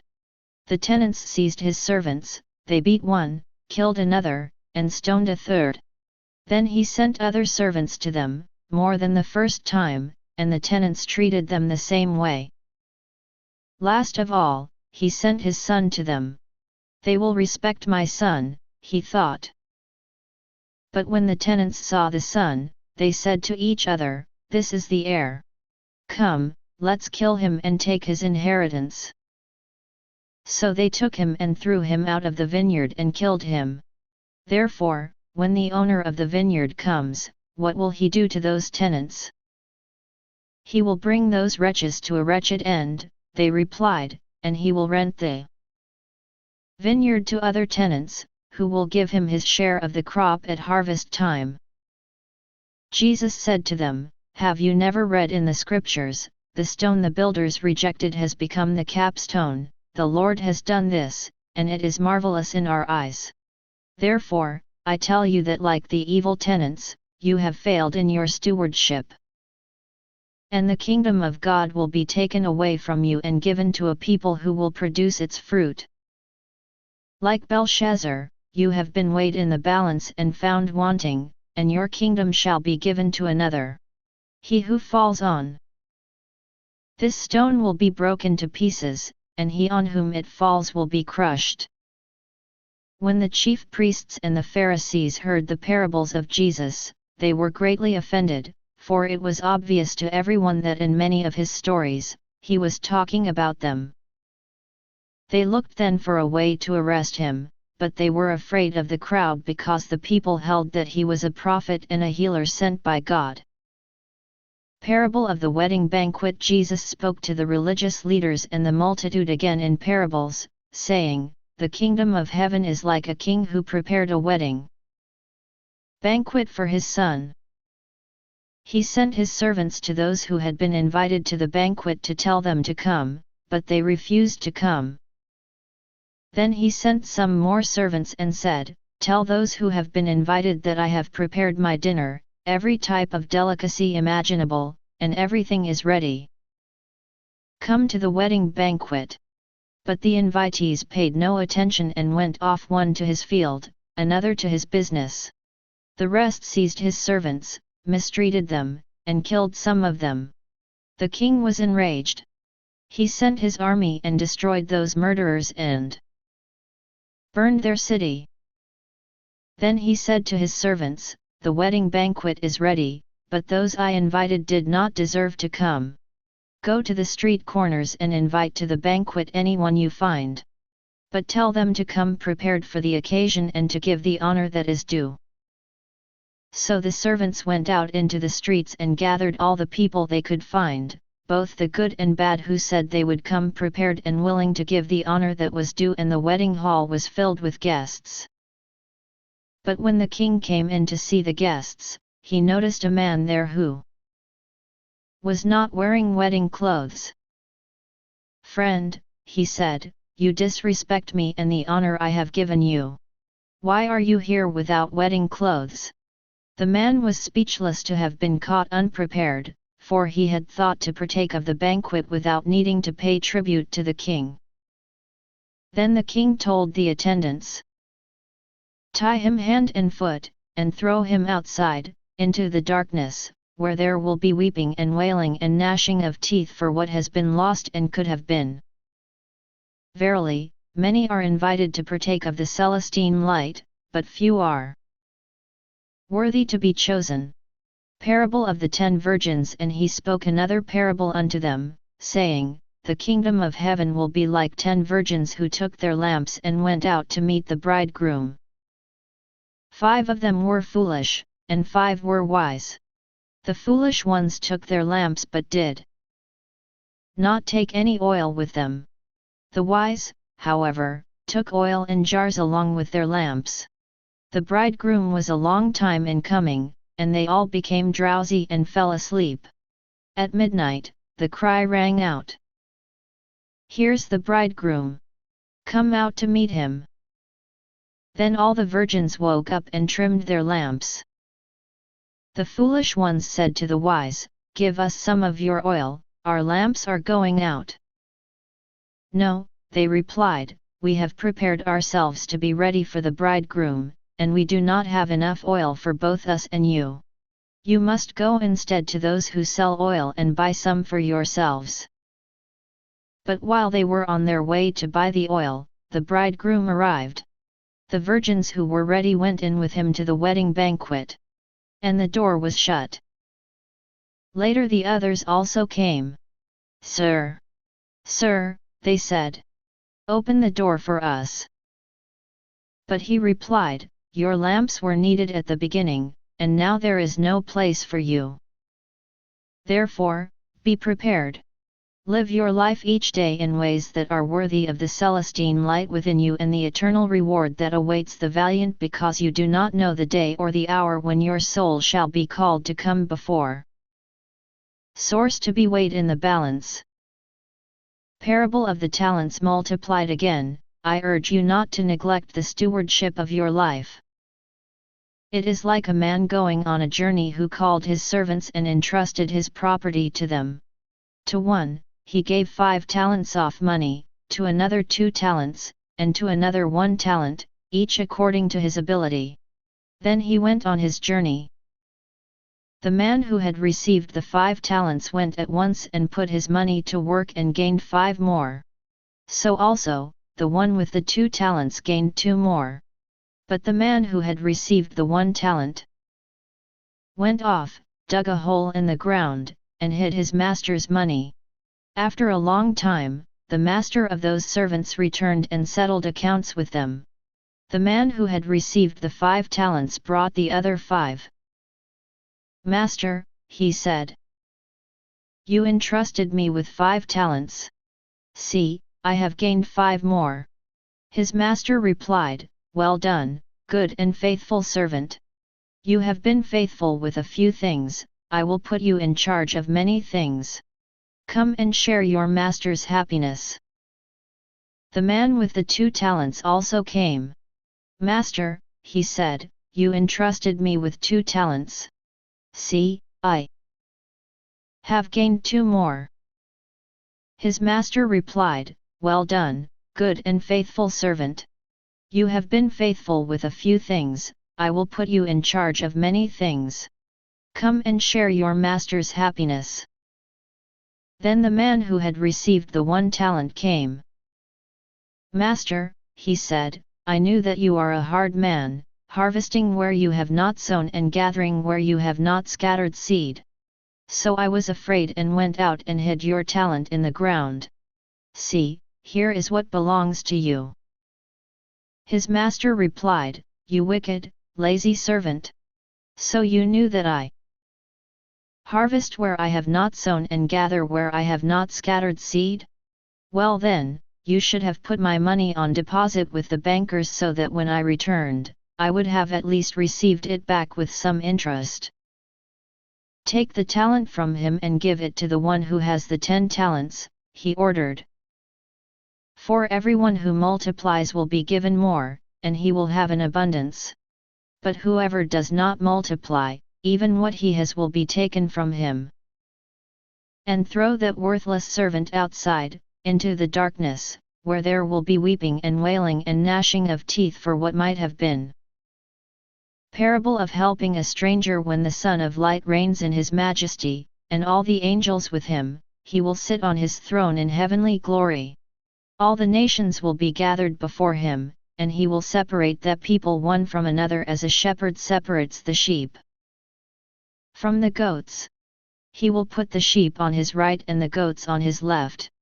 Then the king will say to those on his right, "Come, you who are blessed by my father and mother, take your inheritance, the kingdom prepared for you since the creation of the world. For I was hungry, and you gave me something to eat, I was thirsty, and you gave me something to drink, I was a stranger, and you invited me in, and needed clothes, and you clothed me, I was sick, and you looked after me, I was in prison, and you came to visit me." Then the righteous will answer him, "Lord, when did we see you hungry and feed you, or thirsty and give you something to drink? When did we see you a stranger and invite you in, or needing clothes and clothe you? When did we see you sick or in prison and go to visit you?" The king will reply, "Verily, whatever you did for one of the least of these brothers or sisters of mine, you did for me." Then he will say to those on his left, "Depart from me, you who were selfish, into the tormenting fire prepared for the unworthy. For I was hungry and you gave me nothing to eat, I was thirsty and you gave me nothing to drink, I was a stranger and you did not invite me in, I needed clothes and you did not clothe me, I was sick and in prison and you did not look after me." They also will answer, "Lord, when did we see you hungry or thirsty or a stranger or needing clothes or sick or in prison and did not help you?" He will reply, "Verily, whatever you did not do for one of the least of these my brothers and sisters, you did not do for me." Then they will go away to the torment they have earned by their selfishness, but the righteous will enter into eternal life and glory because of their selfless love. Then Jesus was finished speaking, and he departed again to Bethany to be with his children for the evening. Resurrection of Lazarus. Jesus allows his essence to flow to anyone who merely touches him to be healed, even the unworthy. He explains to his apostles how a healing cannot remain for those who do not embrace the Celestine light within them. Jesus, Miriam, Salome, and the apostles travel to a mountaintop where Jesus undergoes transfiguration and communes with the hosts of heaven, including Heavenly Father and Mother, during which time the apostles including Miriam and Salome are able to see and hear all that takes place. While Jesus is away, Lazarus is bitten by a viper and dies. When he returns, he raises him from the dead. And it came to pass that Jesus remained in Bethany with his family for several days and returned to Jerusalem the day after the next Sabbath with Miriam, Salome, and all of his apostles. Many of the children of light who had come with him from the communities on Lake Gennesaret continued to follow him from place to place, even when he took up residence for some days at the house of the father of Lazarus. And they continued to walk with him as he returned again from Bethany to Jerusalem. Lazarus, however, did not accompany Jesus this time as he had business he needed to attend to in Bethany. Martha also remained in Bethany with all of the children as this was her joy. Once again, Jesus was beset by the ill and the maimed and those with all manner of afflictions begging him to heal them. So great did the throng of people seeking to be healed grow that Jesus allowed his essence to flow to any who merely touched his garment, and for a time all who touched him, even the unworthy, were healed. When noontime came, Jesus retreated with his apostles and Miriam and Salome into the walled garden of a man named Lartus, who had invited him to take the noon meal in the privacy of his garden, away from the multitude. Jesus invited Lartus to sit with him and his wives and apostles, and Lartus was humbled and thanked him with great sincerity. Healing those who do not seek to live the Celestine light does not last. As they were all eating the noonday meal, Matthias asked Jesus, why is it that you healed all people this day without regard for their worthiness, while in the past you have only healed those who have sincerely repented and committed to follow the light?" Jesus answered him, "It is for you and your brethren that I have done this, that the people will more readily listen to you when I am gone. But in truth, it is still only the righteous and those that are worthy by their sincere repentance for whom the healing shall remain.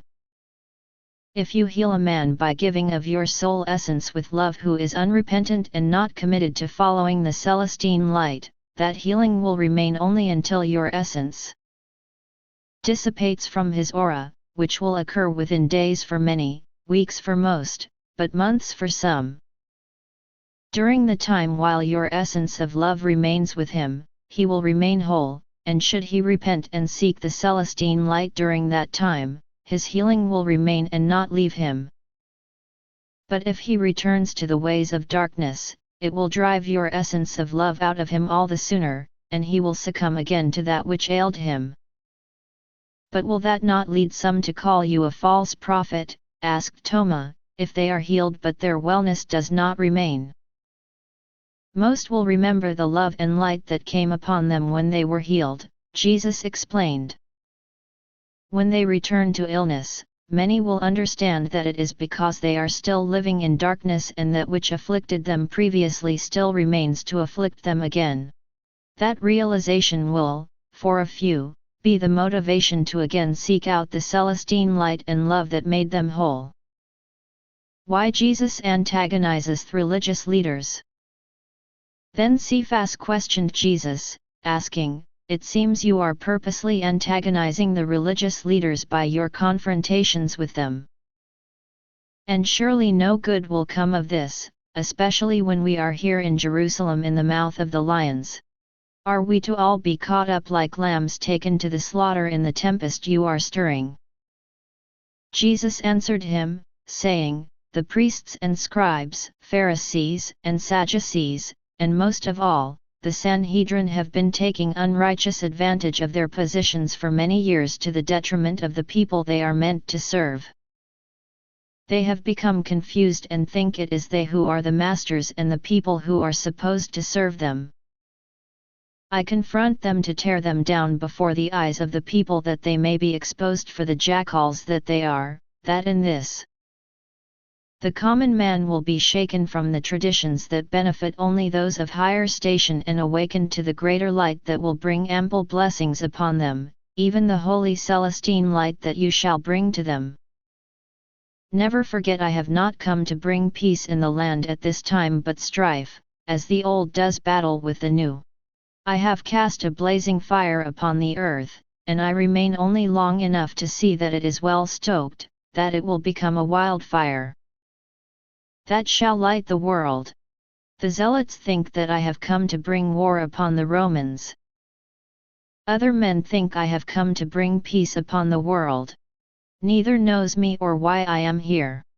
The Romans will destroy themselves in time, and men are freed not by overthrowing their governors, but by overthrowing the adversary of darkness within themselves. Verily, it is not peace that I have brought, except the beautiful peace in the hearts of those who discover the Celestine light of Source. But in that discovery, they will become at odds with their friends and family, even to the point of the sword and war. For there will be 5 brothers in a household, and 2 shall see the new light that has dawned and follow it. But the other 3 will fight against them, even to the death, for turning away from the traditions and the laws. Hear and understand the words I am saying, that you will not be caught unaware when the tempest strikes. Recognize what is happening, the things that are in your sight even today, and then all that has been unfathomable shall become plain to you, and there is nothing that is now hidden that shall not be revealed to your understanding. Beware of the religious leaders of all shades. They come in sheep's clothing but inside are ravenous wolves. If they ask you, where did Jesus come from if not from Nazareth, tell them, like us, he came from the light. If they ask if you are the light, tell them you are children of light, that you are in it and it is in you. Bring forth the Celestine light that is within you, and it will save you from any darkness. But if you do not bring forth the light that is within you, then you have no more promise than the man who has no light." Then Lardus, who had been listening off to the side, stepped forward and raised his hand, seeking permission to speak. Jesus nodded to him, indicating he should pose his question. And Lardus said unto Jesus, "I am a wealthy man, as you can see by my house and garden. I have heard you speak and seen your miracles on 5 different occasions, and know you to be a man of God like no other, even though it is a strange doctrine you preach. I wish to do good in the world, but in ways that will be pleasing to God.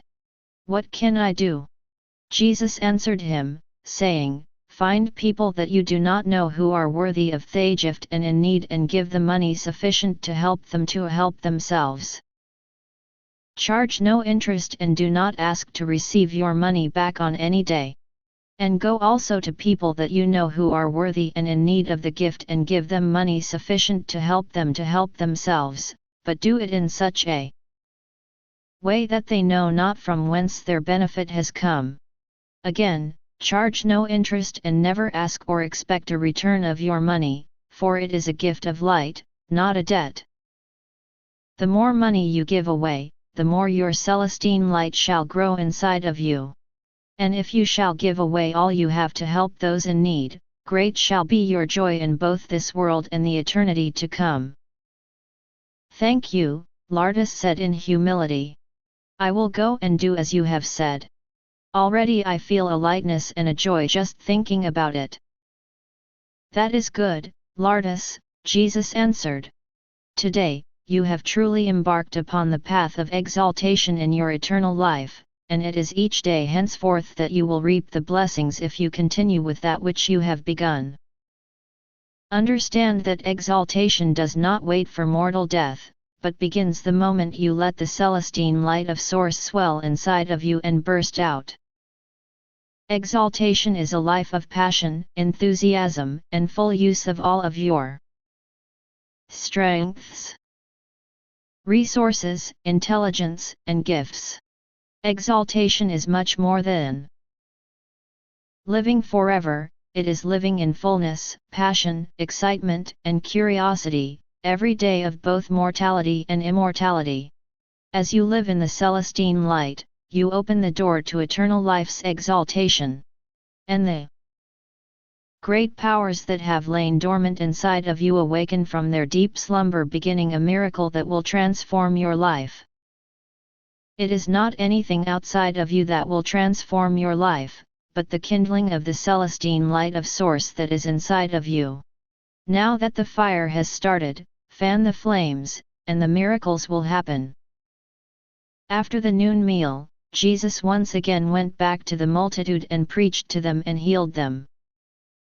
And a man came to him with a young teenage boy who was slobbering at the mouth and shaking his head violently and uttering sounds like an animal. The boy's father said to Jesus, "I beg you to heal my son. He used to be a delightful boy, but a terrible sickness came over him a little over a year ago, and now he growls like an animal and has little control of his body. Often he must be rescued after he falls into the fire or the water. I brought him to your disciples, those who are with you now, when they came to Jericho to tell of your coming, but they could not heal him, and when you arrived, I was tending to my son and could not come. He means the world to me and my wife, for he is our only son. I know you can heal him even though your disciples could not, for I have heard of many miracles you have done greater than this." Jesus put his hand on the man's shoulder and said unto him, "Love as deep as yours is a call that must be answered. Your son is not sick but has been possessed by a demon of darkness who has been condemned to never have a body, so it covets those that do. Its presence has disrupted the life flow of your son's body so that it can no longer function as it should.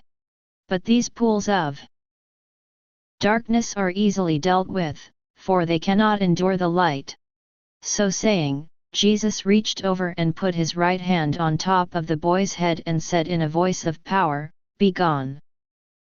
In that instant, the boy fell to the ground, crying out in a loud voice. Within a few seconds, he opened his eyes, and seeing his father bending over him, he reached out and touched his face and whispered, "Father, thank you." The father and son embraced, and through his tears of joy the father told his son, "Thank the Almighty God and Jesus, his prophet of light." Then the apostles Judah and Yaakov, the sons of Cleophas, came close to Jesus and said unto him, "We are the 2 disciples the man spoke of that tried to heal his son in Jericho but could not.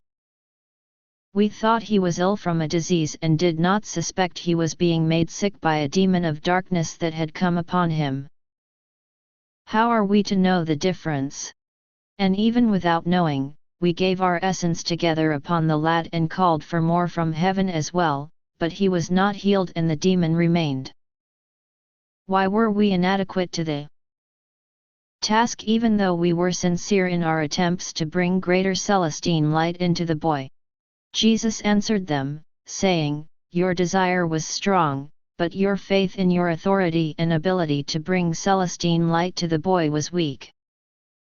And knowing whether you are dealing with a demon or a sickness or both is very important, as the way you command the Celestine light to come will need to vary depending upon which confronts you. Lift up your faith, my brethren. All things shall be made known to you before I depart this world, insomuch that your faith will grow, and you will not doubt your ability or authority to call the Celestine light or discern and dispel the darkness." Later that day, Jesus brought his apostles to a steep ridge on a mountain northwest of Jerusalem. And they climbed the ridge to the top of the mountain. The multitudes and those who plotted against Jesus all fell back as he and Miriam, Salome, and the other apostles began ascending the steep ridge, and by the time the summit was reached, none from the crowd remained. Jesus called everyone to come and sit with him, and he said unto them, "I ask you all to remain here until I return." Everyone looked at one another in confusion at his words, and he answered the questions on their faces, saying, "I am going to leave the earth for a time to commune in the Celestine realms with my father and mother and brother Yochanan, as well as some of the other great lights of heaven. You will still see me as if through a fog and those with whom I speak, but it will not be me, for I will not be here.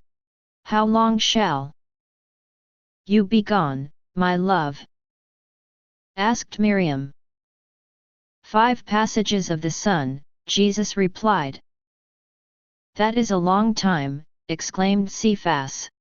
"What are we supposed to do for these days? Just sit and wait. And what shall we do for food as we brought none with us?"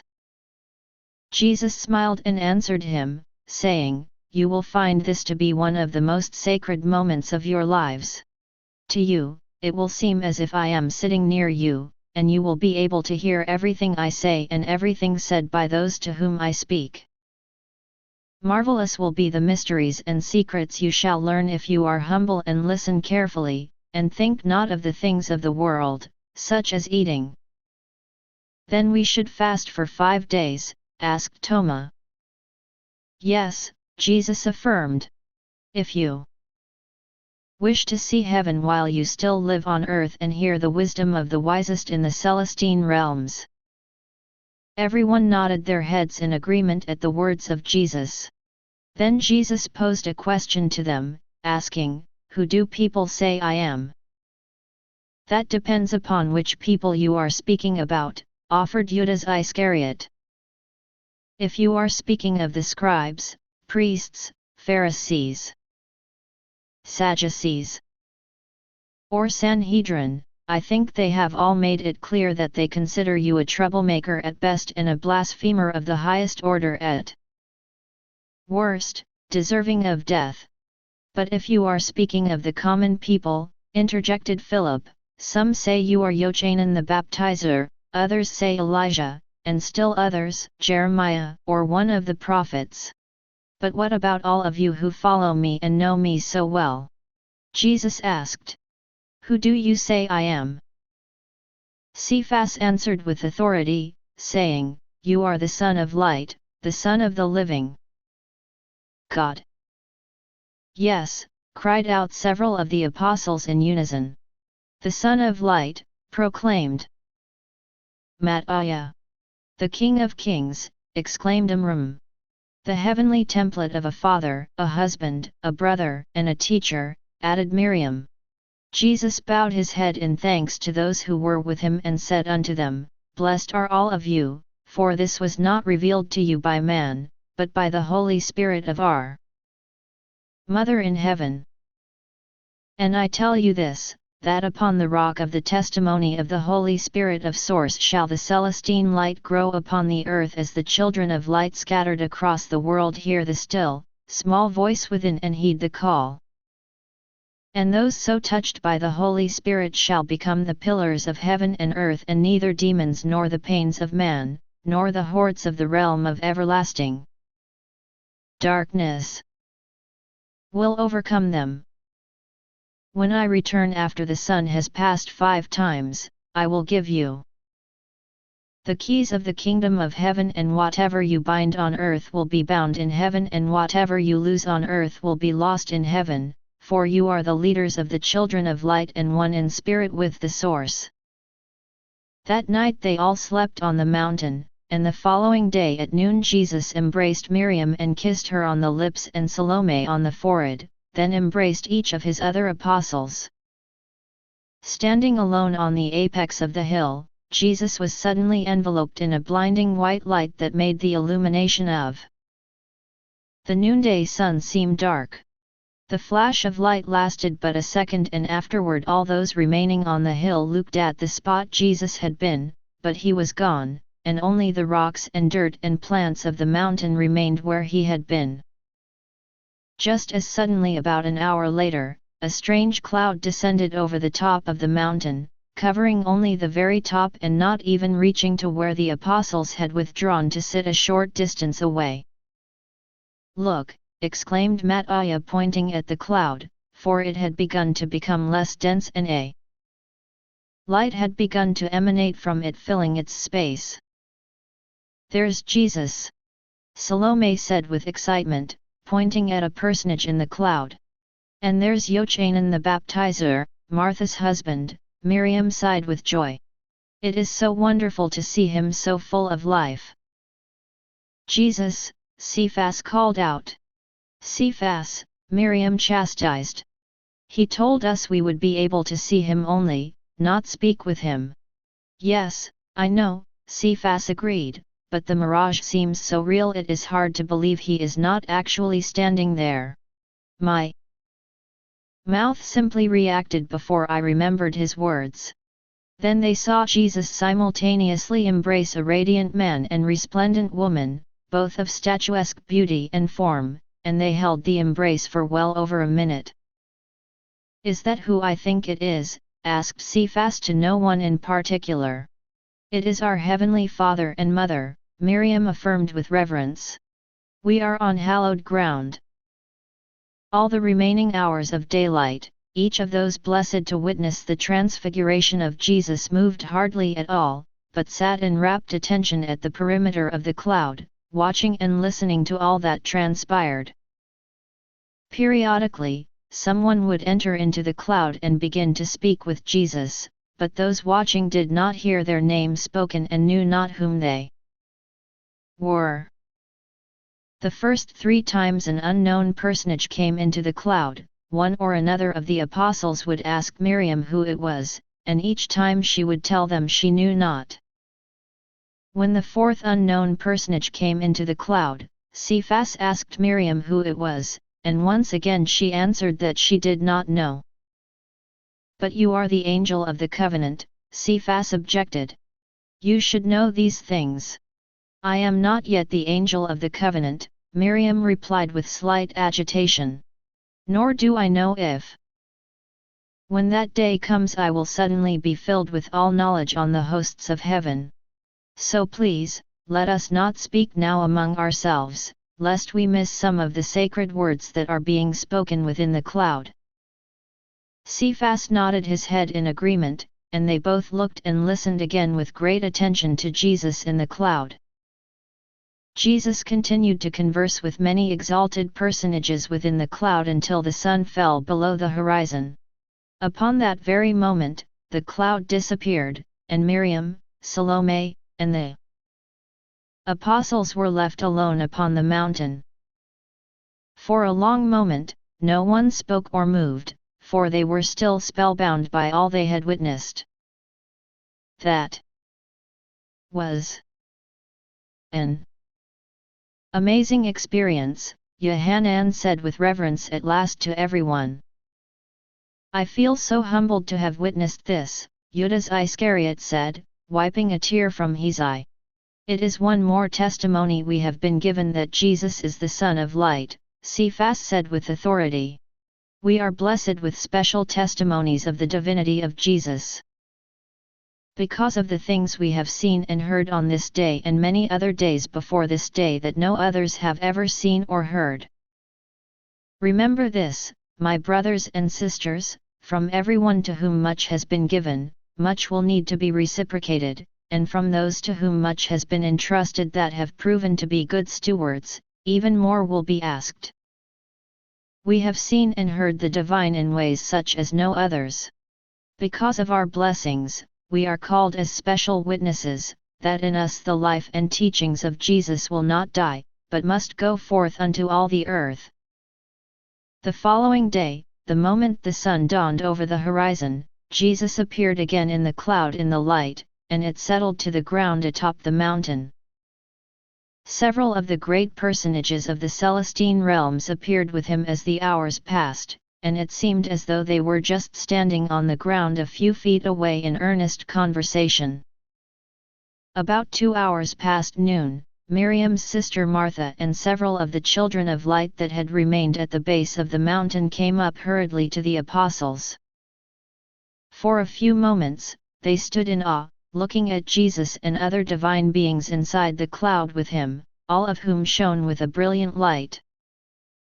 But Martha soon broke from her fascination and ran up to Miriam with tears in her eyes, saying, "Miriam, Jesus must come quickly, for Lazarus was bitten by a viper while he reached for a jug of water on the ground. I left him hours ago in terrible agony. He sometimes screamed in pain and other times whimpered like a child, but then he ceased to move and barely still breathed. I came at once as fast as possible that Jesus could come and heal him before it is too late and he dies." Miriam held her sister closely and said unto her, "Jesus is not here." "But he is right there," Martha said in a raised voice, pointing at Jesus in the cloud. "But a few paces away speaking with that man." "That is not him," Miriam explained. "It is only a mirage showing us what is transpiring far from here in the Celestine realms." "I do not understand," Martha moaned. "Jesus is not far away, he is right there. If you will not go to him, I will." Breaking away from Miriam, Martha ran into the cloud, but coming to Jesus, he answered her not when she spoke to him. And when she reached to touch him, her hand passed through him. Then Miriam was beside her, slipping her arm through Martha's and pulling her gently back out of the cloud, saying, "I told you Jesus is not here. You are only seeing a living image of him, though he seems as full of substance as me. Nor would it matter if he were here," she said softly. "It is too late for our brother, I am so sad to say. When you went into the cloud, I sent my spirit out to our home in Bethany, and Lazarus has died. They are already beginning preparations for his burial." "No," wailed Martha. "Call Jesus back. He raised a priest from the dead when he was just a boy. Surely he will do no less for Lazarus, who is like a brother to him." "All right, Martha," Miriam agreed. "I will call Jesus, but he may not come. What he is doing now is of transcendental importance to him and us and truly everyone in the world who will ever see the Celestine light. He may not come back before the time he has allotted to accomplish his task, just for one man, even if that man is Lazarus." So saying, Miriam stepped back into the cloud and opened her arms with her palms up and looked up into the sky, saying, "Hear the humble words of my mouth and feel the emotions welling in my heart, divine Son of Source." Then a blinding white light emanated from Miriam even as it had from Jesus, and when the light subsided after a few seconds, everyone looked into the cloud to see Miriam standing and speaking with Jesus. But none could hear the words Jesus and Miriam were speaking to one another. After a few minutes, Miriam walked out of the cloud, and immediately, it vanished. Behind her and there was once again only the mountaintop. She stood again before Martha, Salome, the apostles, and the children of light, and they all looked at her in awe and knew not what to make of her. Seeing the spellbound looks upon everyone's faces, Miriam told them, "Do not look at me as if I am a spirit or some divine being from on high. I am just Miriam, and I did not travel to the Celestine realms, where no purely mortal person can be. Jesus heeded my call and came to me in a place between this world and the realm of heaven. Even then it was not him, but a mirage like unto the one we have been watching in the cloud. We could speak, but I could not touch him." "But what of Lazarus?" asked Martha with impatience. Miriam shook her head, saying, "Jesus said to wrap the body of Lazarus in many layers of burial linens impregnated with crushed thyme and to bury him in a tomb of air, not earth, before his body begins to stink. He will come to him when he has finished that which he has begun." "How long will that be?" Martha asked tremulously. "Jesus said he would be gone for the passage of 5 suns, and only one has passed thus far," Miriam answered. "4 more days," shouted Martha. "Even prepared for burial, his body will have already begun to decay in 4 more days."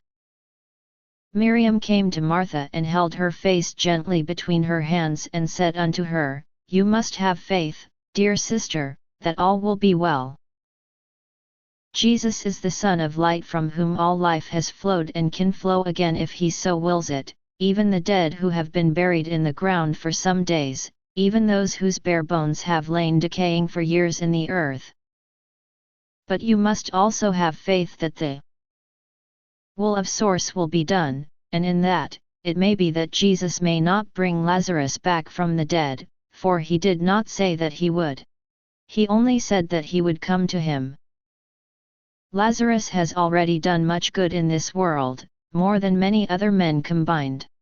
Perhaps, he has been called home to a greater stewardship in the Celestine realms. Unless there is a great purpose that serves Source, he will not come back to this life." Martha gently hit Miriam's shoulders with her closed fists, and then buried her head on her shoulder, crying, "Of course, there is a great purpose in having our brother back. He takes great care of his family and honors our elderly mother and father by taking care of them as well.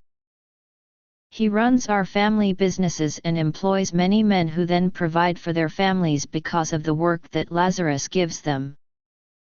He teaches the Celestine light of Jesus to many people, both in Bethany and on his travels, and many souls have found the light because of the spark that Lazarus gave them, including some that have come to live in our communities on Lake Gennesaret. I have lost my husband Yochanan. Jesus is going soon as a lamb to the slaughter. Our parents are elderly and enfeebled and will soon die. I cannot also lose my brother who does so much for so many. Oh, Miriam, it is just more than I can bear." Miriam held Martha close to her and said, "I will return to Bethany with you at once, dear sister. All will be well no matter the course of events. Remember who you are and who Yochanan and Lazarus and Jesus are. Remember that this life is but a few blinks of your eyes in eternity, and that the righteous that pass mortality before you wait with love faithful and true to unite with you again forever. Then Miriam, Martha, and Salome departed from the mountain, along with all the children of light that had come up with Martha, and they returned to Bethany. After they were gone from sight, down the mountain, Yohanan spoke to Cephas, saying, "How unusual that this momentous time on the mountain is the one time that Miriam is not here to be the witness. For all that Jesus says and does, they have a link with one another that we will never know." Cephas answered longingly, "Even when she is not here, I do not doubt that there is still nothing that transpires with Jesus that she is unaware of." "Truly?" asked Yohanan. "Truly," replied Cephas. Shortly after Miriam's party had disappeared from view, down the mountain, the cloud with Jesus illuminated within reappeared upon the mountaintop, and once again the apostles gathered round to watch and listen with rapt attention. And so it continued throughout the remaining hours of daylight that day and for the 3 days that followed. And marvelous beyond description were the mysteries of the Celestine light seen and heard by the apostles those days. On the morning of the 6th day, as the apostles awakened at dawn, Jesus stood among them in the flesh. And he said unto them, "Unto you has been given a glimpse of heaven and the secrets of mysteries never known among men. Now you are prepared to fulfill the full measure of your stewardships." Then Jesus and the apostles descended down the mountain to return to Bethany. And none remained at the bottom of the mountain to greet them or travel with them. Thomas came up to Jesus and told him he feared for him returning to the heart of Judea, where the religious leaders had made it so plain that they were plotting to destroy him. Jesus put his hand on Thomas' shoulder and said unto him with some exasperation, "Remember all the secrets you learned upon the mountain. Fear not, my good brother. Every step I take is foreordained, and nothing will happen to me except by my word that it is time for it to be so. Never doubt or fear, hold fast to the Celestine light of source that expands within you, and it will ever guide you and uplift you and help you to understand things that are still mysteries to you. If you remain committed to walk by the light, you will never stumble, but woe unto the man who digresses and walks into the darkness, for he will surely stumble because his light has been covered, and he may never find the light again." "What will you do when we reach Bethany?" asked Matthias. "Lazarus has been dead now for some days and is surely buried and decays, sealed inside a tomb. Will his spirit come into another that through another he may live again? Where do you come up with such ideas, Matthias?" Jesus replied once more in exasperation. "Have you been with me so long and seen so much, yet still understand so little?" And Matthias was downcast and hung his head because of the words Jesus had said unto him. Seeing this, Jesus went over to him and walked beside him with his hand upon his shoulder, saying, "Forgive me, Matthias, I spoke to you with a harshness that belies the love I have for you and the gratefulness I feel because you are numbered among us." Then speaking to all of the apostles, Jesus said unto them, "We have come together for great and glorious purposes of source that transcend the transitory purposes of man. Remember all that you have seen and heard while you have walked with me these many days. Remember the miracles you have all done because of the power of the Celestine light of source that has flowed through you. Yet each of you was raised without the knowledge of the mysteries of source that you now have. Each of you were raised and lived surrounded by certain beliefs and customs that were the creations of men, yet because of the years, they became a part of you. Now has come the time when you must forever cast off the old that has chained you to a ship without a sail or a rudder or an oar and embark upon the ship of God whose sails are full, whose rudder is sure, and whose oars dip deep. You are my special witnesses, and you above all others must live the Celestine light in its fullness and allow none of the darkness or false teachings or customs of the past to intrude. By your examples, so shall others become. After a time, Jesus and the apostles approached Bethany. As they came near to the house of Lazarus, there were many people milling about, for Lazarus and his father were well-known and respected merchants, and there were as many people who had come from Jerusalem to pay their respects as there were from Bethany.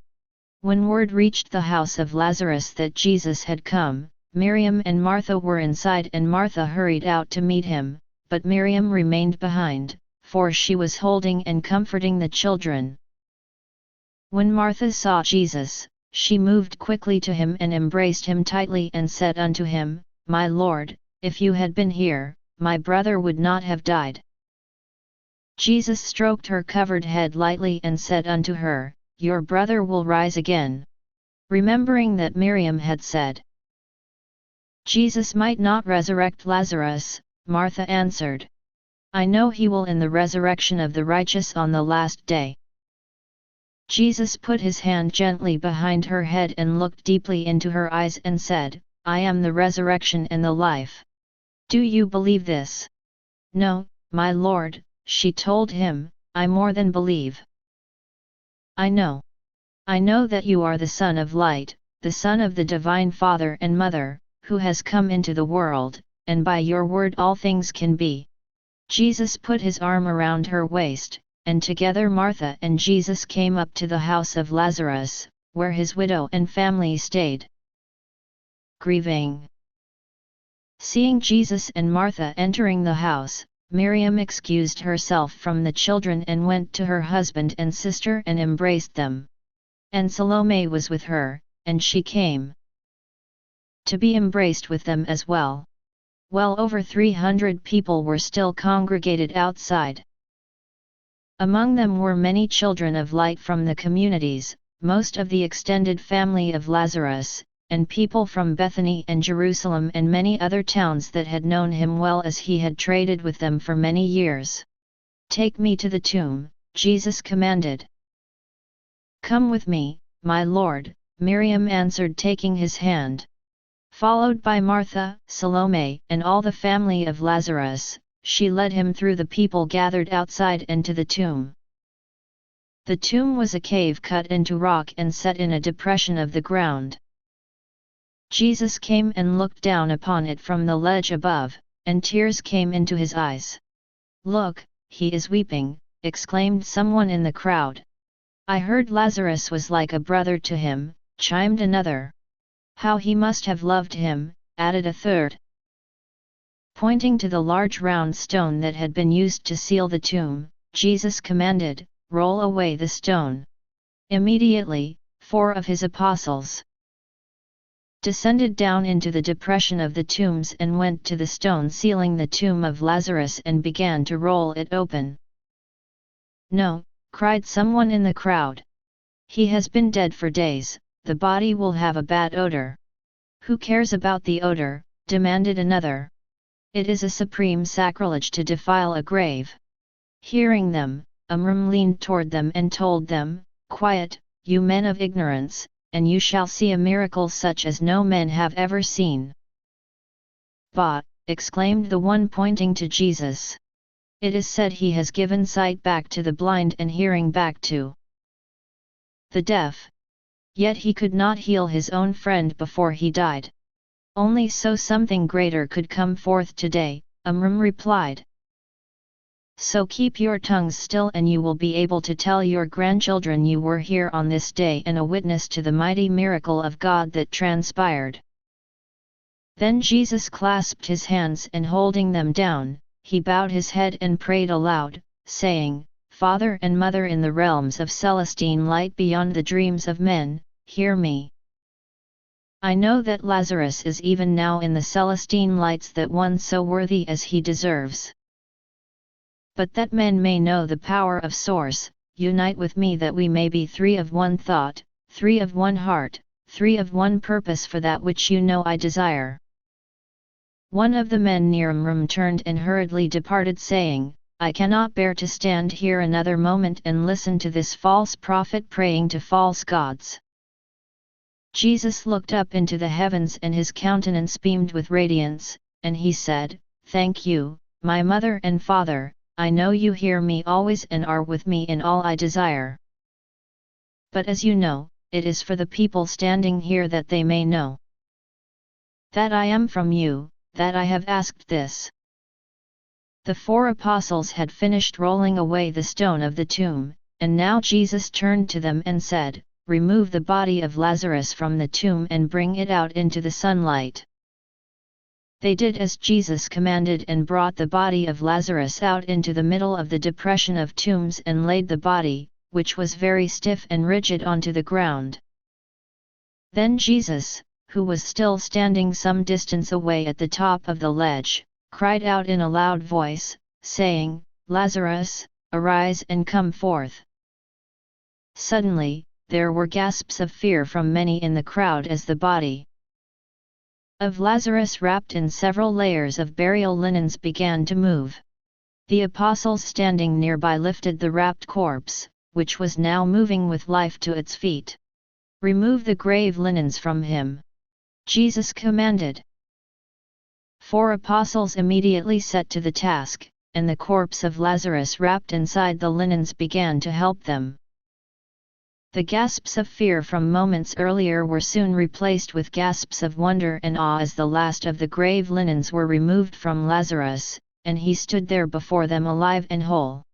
Many were the people that fell to their knees and began to offer prayers unto Source because of the astonishing miracle they had just witnessed. Lazarus and the 4 apostles ascended the stairs out of the pit, and Lazarus came to Jesus and stood before him, looking steadfastly into his eyes, and said, "I was in a place more glorious than I could dream, and I felt a peace and tranquility such as I never could imagine. But then I heard your voice calling me back into this world of strife and challenge, and not even for a moment did I hesitate to come to your call. For what greater fulfillment can there be than to heed the call and fulfill the stewardship given by the Lord of Light?" Jesus and Lazarus embraced tightly, and most of the people who had witnessed the miracle stomped their feet upon the ground in joyous approval of all they had witnessed, for this truly was a miracle of the ages. The conspiracy of the Sanhedrin. The Sanhedrin begin their conspiracy tactics. However, Joseph of Arimathea rebukes his fellow Sanhedrin. After Jesus resurrected Lazarus from the dead, his fame spread even more throughout Judea and Galilee. Hearing of this mighty miracle, the Sanhedrin, being mostly Sadducees, gathered together with the Pharisees to discuss again what they should do regarding Jesus. "This is an untenable situation," spoke one. "We must make a decision quickly as to how we are going to react to this Jesus of Nazareth. Do we honor him as so many people now do because of his numerous and great miracles? Or do we declare him a fraud, a blasphemer, a false prophet, and seek to have him killed? I for one do not think we can leave him to continue as he has," interjected another. "Lest all the children of Israel soon believe that he is an emissary of God, and we draw the fury of the Romans upon our special positions in our nation. Of course, he cannot be allowed to live," the high priest Caiaphas stated emphatically. "I have spoken to my father Hananiah, and he said that tomorrow is not too soon for this blasphemer to disappear from the earth. Jesus of Nazareth is a blasphemer, he is a false prophet, he is a false Messiah, and even now the zealots are preparing to follow him into a revolution that cannot succeed. If we do not soon find a way to see him gone for good, then it is we and our people that shall suffer and be torn asunder because of the wrath of the Romans. I know a few of you have sympathies for him, but it is better that one man should die than a whole nation be upturned and destroyed." "But how shall we accomplish it?" asked one of the Pharisees. "Only the Romans are allowed to put people to death. They will not care about our religious issues, and how can we prove the seditious affairs to them? It will not be difficult, offered one of the Sadducees. He is frequently surrounded by people known to be zealots among our people. Deliver Jesus as a prisoner to the Romans along with some other zealots, with the promise to the zealots that we will ask Pilate to let them go with only a little of the lash, if they will testify against Jesus. But they are zealots, exclaimed one of the Sanhedrin. They will not bear witness against their leader, even if it means their death. They only wish he was their leader, interjected another Sanhedrin. In fact, our spies have told us that Jesus has rebuffed their overtures. Quiet! Caiaphas ordered. Do not complicate a simple matter with useless speculation. We will have another meeting with Jesus. All of the greater Sanhedrin should be present. It is merely a formality. We already have decided that he is a blasphemer. His followers think of him as God come to earth, so he also induces sacrilege. For the sake of our religion, which we are sworn to uphold, he must die. But as was said, death comes only at the hands of the Romans. Bring witnesses to them that he has been called the King of our people and others to testify that the zealots see him as the Messiah come to trample upon Rome. Remember, we have our positions only because the Romans have appointed the highest among us. The governor trusts us because he knows we are in his power, and without him, we are on the street like beggars. If we assure him that this man Jesus is a destroyer of our religion and plots to overthrow Rome in Judea, he will heed our advice and put him to death before the new moon. I know with a certainty this is true. Most of those present nodded their heads in agreement with the words of Caiaphas, and from that moment on, they began to counsel together to quickly find a way to put Jesus to death. But before they could depart their separate ways, Joseph of Arimathea spoke, saying, "Can I believe what my ears are hearing? How can you so easily dismiss Jesus of Nazareth and plot to send him to his death? Who in the annals of our people has ever done the many miracles we know he has done? More than this, in our presence. He stopped the sun. He stopped the sun, my brethren. Ho, but God can stop the sun. Nor would God stop the sun upon the word Ophanion but his highest and greatest prophet. If he came among us without evidence of his authority, saying the things he has, he would be the sinner you have called him to be. But he has come among us with power such as we have never seen, the likes of which has seldom been recorded in the scriptures. Just this last week, he raised from the dead a man that had been decaying in the tomb for days and restored him to life with a fullness and health of the body. Think of that, my brethren. Let it sift deep into your heart and mind. Who has there ever been in Israel that can bring the dead back to life? And it is rumored that this man was not the first. Only the greatest prophet of God could do this. And knowing that he has raised a man from the dead, what hope do you have to kill him? If he can bring another back, do you think that he will simply lay quietly in the grave? Or will he return to take vengeance on all those who saw not his pure light and sought to stymie his calling from the Almighty to do good in the world? Consider these things with honest deliberation, my brethren, for the actions you have committed will, I believe, come back to destroy you. How can you be one of us, Joseph, and say such misguided, terrible things? Asked Caiaphas. We are only doing our duty to uphold the law. This is our calling, and we are faithful to our people. It is you who should consider your errant words before they condemn you as surely as the man you have just defended. Then the meeting of the Sanhedrin and the Pharisees was over, and each went his way. But Joseph of Arimathea did not return to his home, he instead went to seek out Jesus that he might warn him of the plot of the Sanhedrin and the Pharisees. A former high priest, Eternal Principles of Truth and Light. Jesus spends his last night with his children and explains that he will always be with them. He has his apostles rent a large room from a Persian man so they can meet in safety and privacy. Jesus speaks with each of his apostles individually, counseling them and thanking them for their good service to Source. Out of envy, the apostles ask Jesus who will be the greatest in heaven. Jesus explains that there are good traditions in other religions as they contain universal and eternal principles of truth and light. He also explains the significance of the Feast of Unleavened Bread.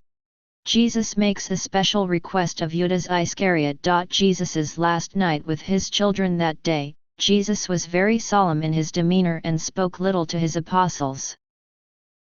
The previous night, he had spent alone with his children and the children of Jochanan and Martha and their mothers and told them frankly, but also with gentleness and love, what was going to happen to him and what their future would be. His son and daughter and the children of Martha as well all cried at his words, and his son and daughter held him tightly as if to prevent him from ever leaving. He kissed them and held them tight. Fear not, beautiful Celestine lights of heaven. I will return after 3 days and remain with you for another 40 more. Then I will be gone from the sight of others, but you will always be able to see me and hear me. In your times of need, just call my name and I will come to your side in an instant, even as I am right this moment. You will not grow up alone, but will always have me and your mother to comfort and guide you, your aunts and uncles and cousins to enliven your lives, and all the other children of light that are one with us, to enrich all your days. This life is but a blink in eternity, not more than a sneeze. We will be together forever in eternity, so surely you can't miss me so much during the short moment of a sneeze. With those words, he pretended to sneeze, and Jesus turned their tears into laughter. He slept that night with all of them in his arms and lying upon his legs and body, acquiring the house of the Persian for the feast. At sunrise following the Passover, Jesus departed for Jerusalem with Miriam and the rest of his apostles. Salome desired to come also, but he gave her an embrace and a kiss on the forehead and asked that she would remain in Bethany to comfort the children for 2 days and then come to a house that she would be led to by a dove. She replied with a slight tinge of disappointment, "As you wish, my Lord." As they approached the gates of Jerusalem, Jesus asked Thomas and Judas Iscariot to go into the city and told them that they would soon meet a man wearing an unusual conical cap encircled by bands of colored cloth, carrying a pail of water. They were to approach him and ask to rent his room for the Feast of Unleavened Bread celebration and then follow him to it and pay him for its use. When they arrived, Jesus and the other apostles would be waiting for them. Thomas and Judas did as Jesus directed and soon found the man with the unusual hat. He was a Persian, and Judas spoke to him in Greek. Hearing their request, the man asked, "How did you know that I have a room large enough for your number?" Judas answered, saying, "Our teacher, Jesus of Nazareth, knew of you and sent us to you." The man replied, "I have heard of this teacher, but I know him not. How is it he knows of me? I am a Persian and not well liked by anyone in this town, be they Jew or Roman or Greek. So how is it your teacher knows of me?" Judas answered him humbly, saying, "He is the Lord of light, and though Persian you may be, in you he surely saw a worthy soul and knew that in your house, he would have peace and safety. I should like to meet this man who can see inside me before he has met me," answered the Persian. So saying, the Persian led them to a house on a hill just outside the city gates. As they approached, they saw Jesus and the apostles waiting for them, and seeing their approach, Jesus walked up to the Persian and greeted him, saying, "Te Uzra, I am Jesus." Thank you for the use of your room. Will you ensure that we will not be disturbed during our stay, save for a woman named Salome who will shortly arrive?" Teuzra's eyes opened in surprise, and he answered Jesus, saying, "Unless the Romans come knocking on your door, whom I cannot deny, I can ensure you that you will not be disturbed. But how is it that you know not just of my house, but even the name given by my family, which name I have never used living in this land?" Jesus replied, pointing at his apostles, "When next you see any of these men after a week has passed, ask them what became of me, and your heart will tell you how I know who you have been, who you are, and who you will become." Then Jesus and Miriam and the rest of the apostles went up into the upper room and shut the door. The room was spacious and had a large table and several benches. Jesus asked Judas Iscariot and Philip to go out and return soon with food for the evening and the morning, including unleavened bread and unfermented wine. Jesus speaks individually with each apostle. While they were gone, Jesus spent time speaking with the other apostles individually, counseling them and thanking them for their good service to Source and the Celestine light of truth. When Judas and Philip returned, Jesus spoke privately with each of them as well, first with Philip and then with Judas. Jesus spent more time with Judas than he had with any of his other apostles, and Judas' face paled and he seemed disconcerted as Jesus was speaking to him. "Who will be greatest in heaven?" Seeing all the time that Jesus was speaking with Judas, some of the other apostles felt pangs of envy and reasoned quietly among themselves that they had been Jesus's disciples longer than Judas and wondered why Jesus was speaking more with him than he had with them. When Jesus was finished speaking with Judas and came back to the group of apostles on the other side of the room, Cephas asked Jesus, "Who among us will be greatest in the kingdom of heaven?" Jesus smiled at them and asked, "I see 11 men, but who is the most humble as a child?" And his words caused some chuckling among them. Then Jesus said unto them, "Each of you has been given a sacred responsibility and called to fulfill the full measure of your greatness. Your life is a stewardship of the gifts and callings that have been given to you. You are not in a competition with your brethren for whom will be greatest. Truly, everyone can become equally as great in the kingdom of heaven by righteous living and tending to their earthly stewardship and expanding upon it. Magnify your stewardship, and it shall magnify you. Humble yourselves as little children and fulfill your stewardships to their fullest extents, and you shall inherit an eternal glory and joy worthy of your efforts.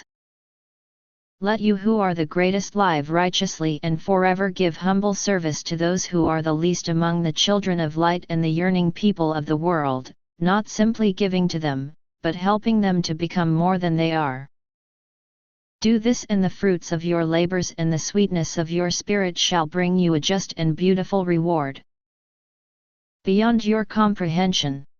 But be not confused, the heavenly realms of the Celestine kingdom are certainly a blissful reward for your faithfulness in mortality. However, your arrival in the wondrous light is not the end of your journey, but just the beginning. Beyond the chronicles of time and for all eternity, you will forever have the opportunity to expand and grow, and limitless are your possibilities and potential. The question should not be, who will be greatest in the kingdom of heaven? Your life is your kingdom, and a wiser query would be to ask yourself, how can I be a better king of my kingdom today? As you are a superior king in the realm of your life, you are a better servant of Source. And the Celestine world that you shall gain in glory, because you have fulfilled and expanded your stewardship, is greater by far than this one that you see or any that you can imagine. Emulating good traditions of other religions. Then Toma posed another question to Jesus, asking, "You have brought a new and greater light into the world and taught us many new doctrines, which we alone practice in the world. You have called us Celestines, followers of the true Celestine light of Source. Yet as is evidenced with our preparation for the Feast of the Unleavened Bread, we still adhere to many of the traditions of the children of Israel. Why is this so? Jesus answered him, saying, just because all the light has been given unto you does not mean it is substantially lacking in the beliefs of others or that you alone possess all the ways to express it. In truth, the other religions of the world have prepared the way for the fullness of the Celestine light that has come upon you. Many religions, even among those with practices strange to your understanding, contain a great deal of light in the universal and eternal principles of goodness that they teach. That is why they produce believers who are good and honorable people, no less worthy to be called children of light than you are. If you desire the Celestine light, you shall build to become the lantern to the world that it should, then do not disdain the traditions of other religions, for many are founded upon sound principles of the Celestine light of Source. And you would be wise to emulate some of their foundations of them as your own, because of the principles of light that they teach through their traditions. True meaning of the Feast of Unleavened Bread. Consider the Feast of Unleavened Bread that follows the Passover celebrated by the children of Israel. This feast is meant to celebrate freedom from the bondage of slavery to others and the slavery of each person to their own sins and weaknesses. But Marathanthes, this celebration should be a poignant reminder that personal weaknesses not conquered and vanquished will return again and again to extract another pound of flesh from the unrepentant sinner. He who does not overcome the darkness within himself is doomed to see it overshadow him again and again, controlling his life and dictating his choices and actions, even as the children of Israel remained in bondage for 430 years. In this festival practiced by only eating unleavened bread for 7 days, there is an inspired purpose and lesson for any person of any faith open to the light. Let those who partake of unleavened bread do so with a contrite heart and gain a greater understanding that sin is like leavening, for it puffs up and expands in a person or a church or a society, even as leavening puffs bread. Until the person or the church or the society is full of sin. From this festival, come to understand that if sin is not resisted inside you or your church or your society, then like the leavened bread it will continue to puff up until it overwhelms and you or your church or your society are full of sin and consumed even unto destruction. Bondage and slavery to the sin is a greater bondage than any ever put upon the children of Israel by the pharaohs or a master who takes everything, even down unto your life.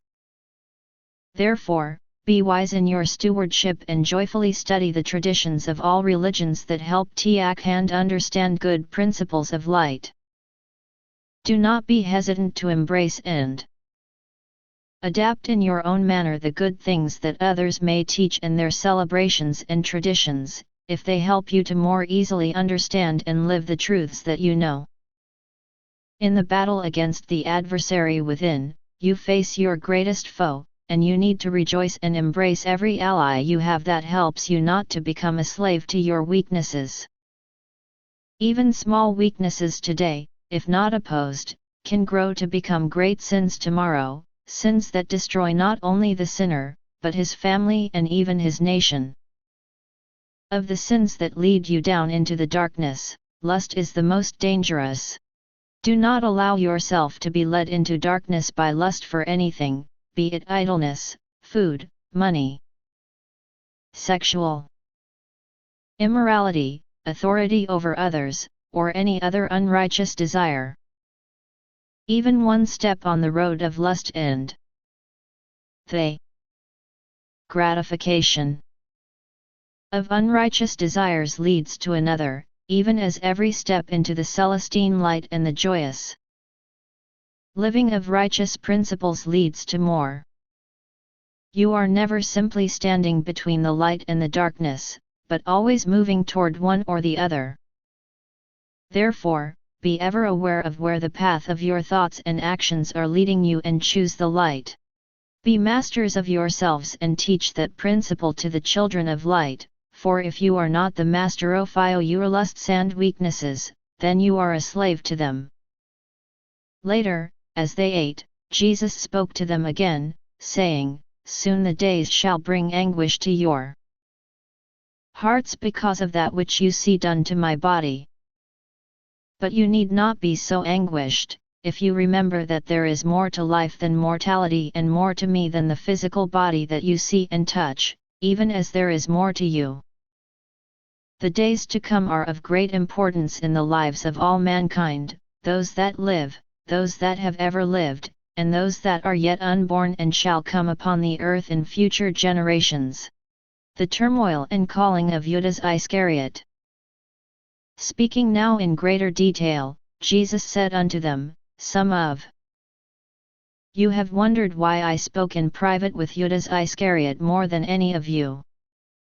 It is because I have asked him to lead the Sanhedrin to me that I might be taken to judgment and turned over to the Romans to be crucified.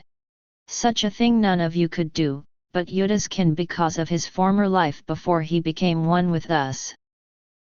What? Shouted Cephas, leaping up from where he was sitting. Of course, none of us could turn you over to be killed, and neither should it be possible for Judas if he is truly a follower of the Celestine light. And Judas hung his head deeply at the words of Cephas. But I have asked it of him, Jesus responded. If he is truly a follower of the Celestine light, he will do as I have asked, even though it may tremble his soul. And more than this have I asked of him.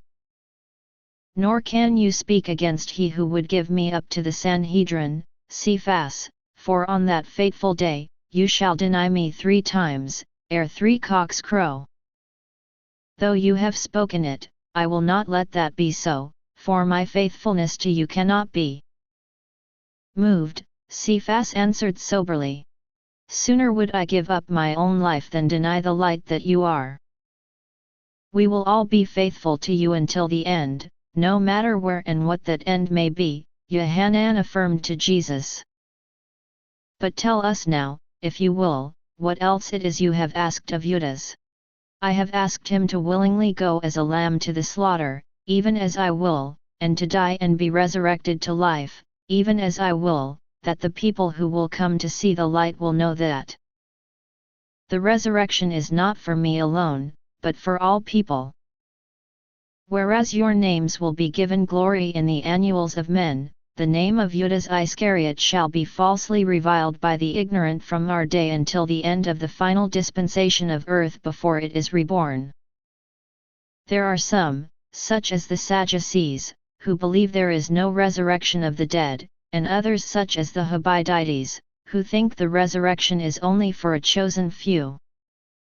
When I rise, so shall Judas and some of the saints who have lain long in the grave and a few who have not been so saintly. And they shall return for a day to walk among those in mortality, save for Judas, who shall return to be numbered among you again for a time. By this, it will be understood, even if not accepted, that the resurrection is not for me alone, but comes to all, both the saint and the sinner, for the path of progression is eternal, not just for a chosen few, but for everyone. I do not understand, stammered Matthias. If you desire to be tried by the Sanhedrin, why do you ask all these convolutions of Judas? Why not simply present yourself to them and say, Here I am. Nor have you said how Judas will die. Can he not just jump into the sea or off a cliff? Why does his death need be tied to yours? If he dies or resurrects the same day or the next moon, what is the difference? Jesus answered him, saying, Were I to go to the Sanhedrin, I would be in a position of power, coming to them rather than being apprehended by them, and they would be afraid to judge me because of the many people who follow me. If Judas brings them to me in secret, they will take me to their judgment in secret, and few will there be outside of their circle that know of it. Then they will be able to pass their judgment without fear of the people. As to his death, I have left that to Judas to decide, but it is upon each of you to bear witness of it, even unto his burial. It is not his death that is so important, but his rebirth into life.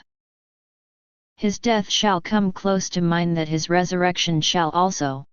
The two events will be as one in the eyes of those who truly seek the light.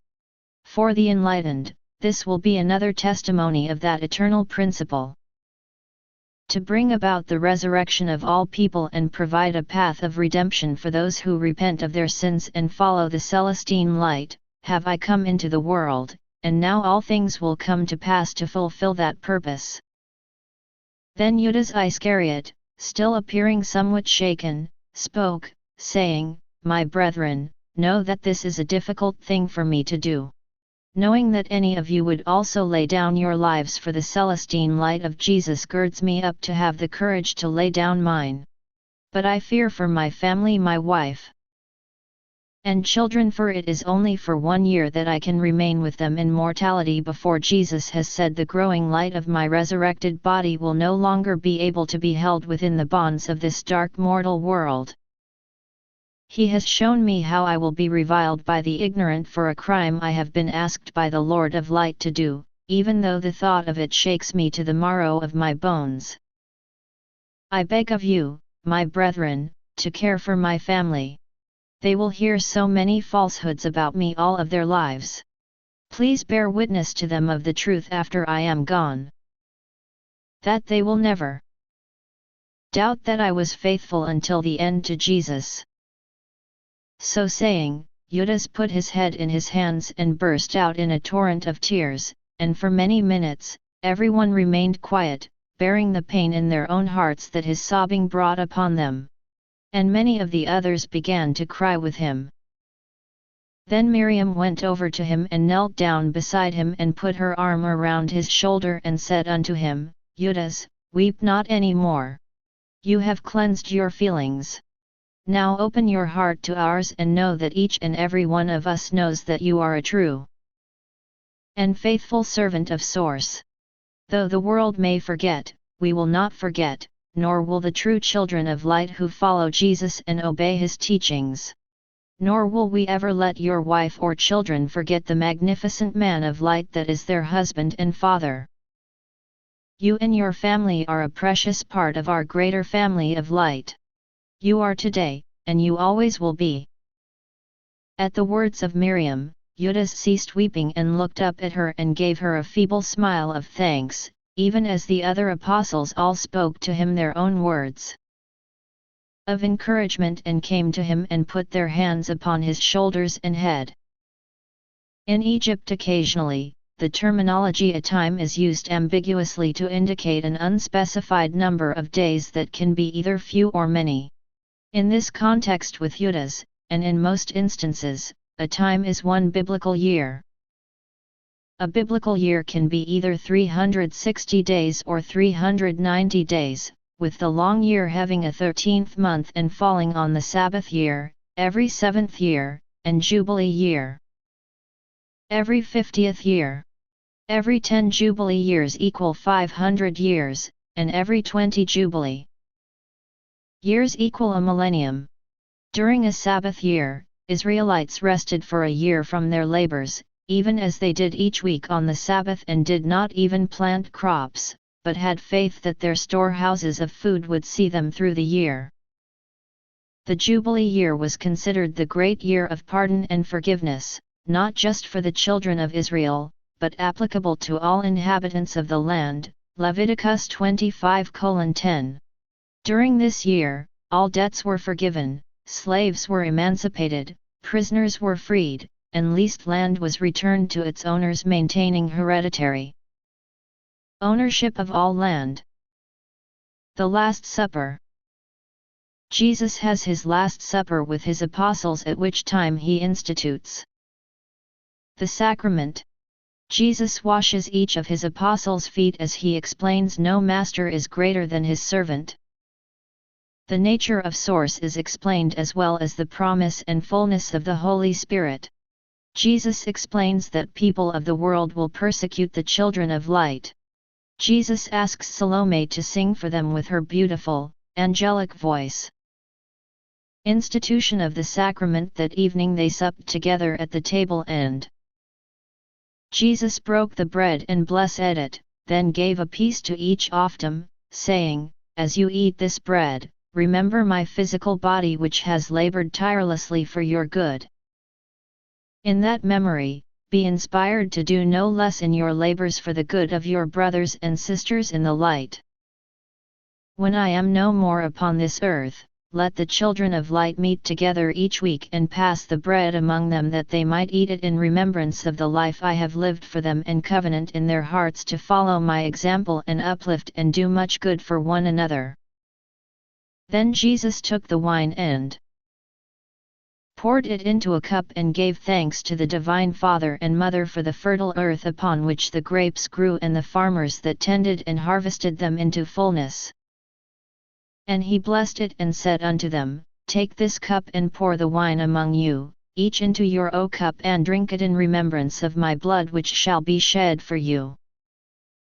Not upon the cross at Calvary, where mortality simply shall breathe its last breath, but upon the tree at Gethsemane, where the torment of all wickedness shall be suffered, that those who repent of their sins and live the Celestine light might be freed from the full anguish they would otherwise be called to bear. With every small sip of the wine, contemplate this sacred sacrifice and commit to live your life worthy of the holy gift you are given. Let this become a ritual with the children of light when they meet together each week to edify one another and grow in the light, that they would be pure of heart, holding malice toward none of their brothers or sisters. And eat of the bread and drink of the wine in remembrance of me, and, in this, renew their covenants with source and to one another. Jesus washes the apostles' feet. When the supper was finished, Jesus went over to the wash basin, and removing all of his clothes, he washed himself, and then emptied the basin. Girding himself with only a loin cloth, he took the basin and poured clean water into it, then went over to Miriam, and removing her sandals from her feet, he washed them. No one spoke as he washed Miriam's feet, and the other apostles knew not what to make of it. When he was finished, Jesus went to Cephas and knelt down before him and took his foot to remove his sandal, but Cephas withdrew his foot from Jesus' hand and forbid him to wash his feet, saying, "It cannot be, Jesus. I cannot allow you to wash my feet. It is I who am your disciple and should be the one that washes your feet." Jesus answered him, saying, "You have heard me say that the greatest among you must serve the least if you are to come unto the heavenly kingdom of Celestine light, and so I come to wash your feet, that you may know my love for you is simple and pure, and in my service to you I have happiness. Do not deny me this, Cephas, for if you do not allow me to wash your feet, you have understood nothing that I have taught you, and must part from among us even this moment." Cephas was startled by Jesus' words and the seriousness with which he gave them, and quickly agreed to his request. "Well, then, please wash not just my feet, but also my head and hands as well." In a more jovial tone, Jesus replied, "You can bathe yourself, good Cephas. I am satisfied with the honor of washing your feet." At his words, there was light laughter among them, notwithstanding the sacredness of the moment. Then Jesus went one by one to all of the other apostles, washing their feet. When he had finished washing their feet, he put on his clothes and asked them, "Do you understand what I have done for you? You call me your teacher and the Lord of light, and rightly so, for that is what I am. Now that you have seen that I, your teacher, whom you have called the Lord of light, have washed your feet, see that you also wash one another's feet, especially in moments of great sacredness or importance. As I have done for you, so should you do for one another, that humility may ever be one of your greatest strengths, a strength that bonds you together in the Celestine light of Source." Verily, no master is greater than his servant, nor is a messenger less than the one who sent him. For the greatness of each person is testified to every day, not by their station in life or their knowledge or wealth or fame, but by the simple purity of their heart and the honest, humble light shining in their life as they seek to do good. Now that you understand these things, you will be blessed if you do them. Remember as you go forth in the world to love one another. As I have loved you, so you must love one another. By this, all men will know that you and all of the children of light are my disciples, if you love one another with a pure and humble love. And in this, you will have a sanctuary of peace beyond the comprehension of the world, one that will support you and uphold you, even in your darkest hours. Apostles' Missions Beyond Palestine. Now in the past, when you have gone into towns before me, I have asked you to go without bags or staff or money and even without sandals if you had none. In this, did you lack anything? And the apostles answered him that they lacked nothing. But now when I am gone, you will be traveling 2 by 2 or 3 by 3 to lands near and far, and I say unto you that he who has bags or a staff or money, let him take them, for as you have, so will you find a need to fill equal to that which you have, both for yourselves and the children of light whom you shall meet. Methods of self-defense. And in the past, most of you have gone without staffs, feeling safe near your home in the land of your people. But now, you shall travel beyond the places that you know and the protection of the Roman peace, and for some who are not yet adept in the use of their spiritual gifts, a stout staff will be a welcome companion. If you cultivate harmony in your soul, though all the world may be your enemy, in it you will find mostly friends. And a peaceful and loving spirit will ensure your safety more than all else you can do in most circumstances. Therefore, most often, you should first endure much in peace before you respond in opposition. But sometimes, violence will come suddenly upon you, and often by those who know not your sweet spirit and care not for your peaceful ways. Source does not ask you to go as sheep meekly to the slaughter, for you can do far more good every day that you live. If unopposed, those who would prey on the meek are emboldened to prey on others, but those who are opposed with greater strength will prey on the helpless no more. Therefore, when despite your loving spirit and peaceful ways, the minions of darkness would still rape your wife, steal your goods, compel you into slavery, or commit any other grievous sin against you, do not hesitate to oppose them justly and in more than equal measure by whatever means you are capable. But if it is your life or the life of your family or your brothers and sisters of light that they seek to take, then you are justified to mete out to them that which they sought to deliver upon you by whatever means you are capable. For this cause, you should daily cultivate your gifts of the Celestine light that can stand with hidden power in opposition to the unrighteous. If you have attained a level of competence, always use your abilities within the Celestine light rather than traditional means of physical defense, because by this you can preserve your life without taking the life of another. But if you do not yet have faith in your gifts of power, do not simply stand idly by praying for deliverance when you are attacked by those who would take all that you have, even your life and the lives of those that you love. But take a sword or staff to hand, call upon Source for strength, and be not hesitant to protect your life or the lives of those that you love from the minions of darkness who would take them or enslave them.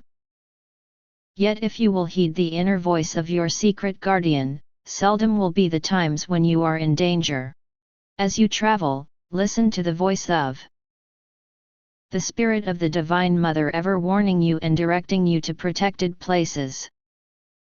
Avoid trouble whenever you can, even if it means a delay in your journey or an arrival at a different destination. Though it may be a different location than you had planned, it will be the right place for you to be to serve Source and fulfill your goals. Trust the still, small voice of the Holy Spirit to guide you, and you will always be delivered into safety, even when at times it may seem that all is lost. When trouble does come upon you, your powers of the Celestine light will protect you if you have faith in yourself and are in harmony with the light. But if you do not have faith in your gifts of spirit, trust the strength in your arm, the quickness of your mind, and the courage in your heart. Do not be troubled about this, for though you desire only to live in peace and harmony, the spirits of the men of the world are moved by darkness, and there is no peace in their hearts, save the peace in which they perceive advantage over others. Trust in your Divine Father, trust in your Divine Mother, trust in me, and trust also in yourself in the gifts and abilities you have been given, and all will be well. Relationship and nature of the Source explained. Nor tremble because I will no longer walk among you or think that I shall not come back for you. When I am gone, the Holy Spirit shall fill your heart in a joyous and splendid way that shall make you closer to the Source than you have ever been. Even more than now when you sit in my presence. As I have labored tirelessly for you upon the earth, so shall I labor in heavenly realms of the Celestine light. In my Father's house are many lands of beauty and wonder and, upon them, many mansions of splendor. I am going there to prepare a place for you. And if I go to prepare a place for you, it is because I will come back for you and take you to be with me, that you also may be where I am. You know the way to the place where I am going. Hold fast to the straight and narrow path and soon we shall be together again in paradise. But hearing his words, Toma was confused and said unto him, Lord of light, we know you are going to the Celestine realms, and we know that it is a paradise beyond description. But we have only seen it from the pictures your words have described, and in truth, we know it not. Therefore, how can we know the way to come there? Jesus answered him, saying, I am the way and the truth and the life. No one comes to heavenly glory except through me, by living the Celestine light that I have brought. If you know me and follow the example I have given and live the teachings I have taught, you are on the path that leads to eternal glory. Then Philip asked him, Jesus, can you show us the Divine Father and the Divine Mother or tell us what they look like and how they speak and what they do? This would mean so much to us. Jesus answered him, saying, Philip, I love you greatly, but have you been with me so long and yet still you do not fully know me even at this, the last hour? How can you ask for me to show you the Divine Father or the Divine Mother or ask how they speak or what they do? Verily, if you know me, you know them, for I am in them and they live in me. The words that I speak are not my words, but their words. And the things that I do are not my acts, but their acts. Know with assurance the truth when I say that I am in my Father and Mother and they are in me. As you see me, so you see them. As you hear me, so you hear them. More than this will be a discovery unique to each person, as will be the Father and Mother they both see and hear. For those who have not this testimony, let them believe in Source through the miracles you have seen me do, which great things could only have come from the love of the Divine Father and the Mother. But listen well to my words, for verily, I say unto you that any of you that have faith in me without wavering and ask what you will of our Divine Mother and Father, in my name, you will be able to do all the miracles I have done and ever greater than these. Because I am going to the Celestine realms to again be in the presence of my Mother and Father and be one with them in the Celestine light, joined in one place, and I will be your advocate. Therefore, whatsoever righteous thing you ask of them in prayer, in my name, that is of the light, I shall ask them to fulfill. And because I will be your advocate, that which you asked shall be fulfilled. And in this shall men come to know me through you, and knowing me, they will come to know the Celestine light and glory of my Mother and Father in heaven. Promise of the fullness of the Holy Spirit. Now you have heard me speak of the Holy Spirit. Listen now as I tell you more of the secrets that the world will never understand. Since I have been among you, if you had a question, you would come to me in person and ask it, and in person I would answer. So too, you have seen the miracles I have done and can bear witness with the words of your mouths to that which your eyes have actually seen and your ears have actually heard. But when I am gone to the Celestine realms, another Comforter will come upon you in fullness, even the Holy Spirit, who shall touch your soul with a sure knowledge of the Celestine light beyond the comprehension of the flesh. This is the united Spirit of the Trinity of Source given unto the children of light, but it comes to you through the essence of the Divine Mother.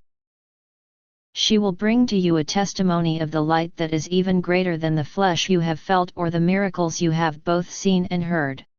From time to time, you have felt the Spirit of the Divine Mother move within you, and you know that it brings a feeling of joy, peace, and contentment not of this world. So too have you been in times of need, and the Holy Spirit came and comforted you. While I have been among you, the occasional touch of the Spirit of her essence from the heart and oneness of the Source was sufficient for your needs. But now that I will no longer to be with you in the flesh, it must needs be that you and all the children of light who have found the path are given the greater Comforter of the Holy Spirit.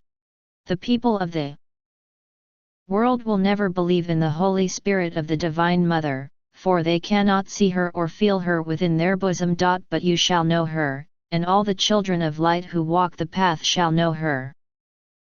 For after the baptism of water will come the baptism of fire, even the baptism of the Holy Spirit, when the oneness of the Source shall come over you, and you will know that which the eyes cannot see and the ears cannot hear. A knowledge you cannot touch or give to others, yet so complete that it shall fill every fiber of your being.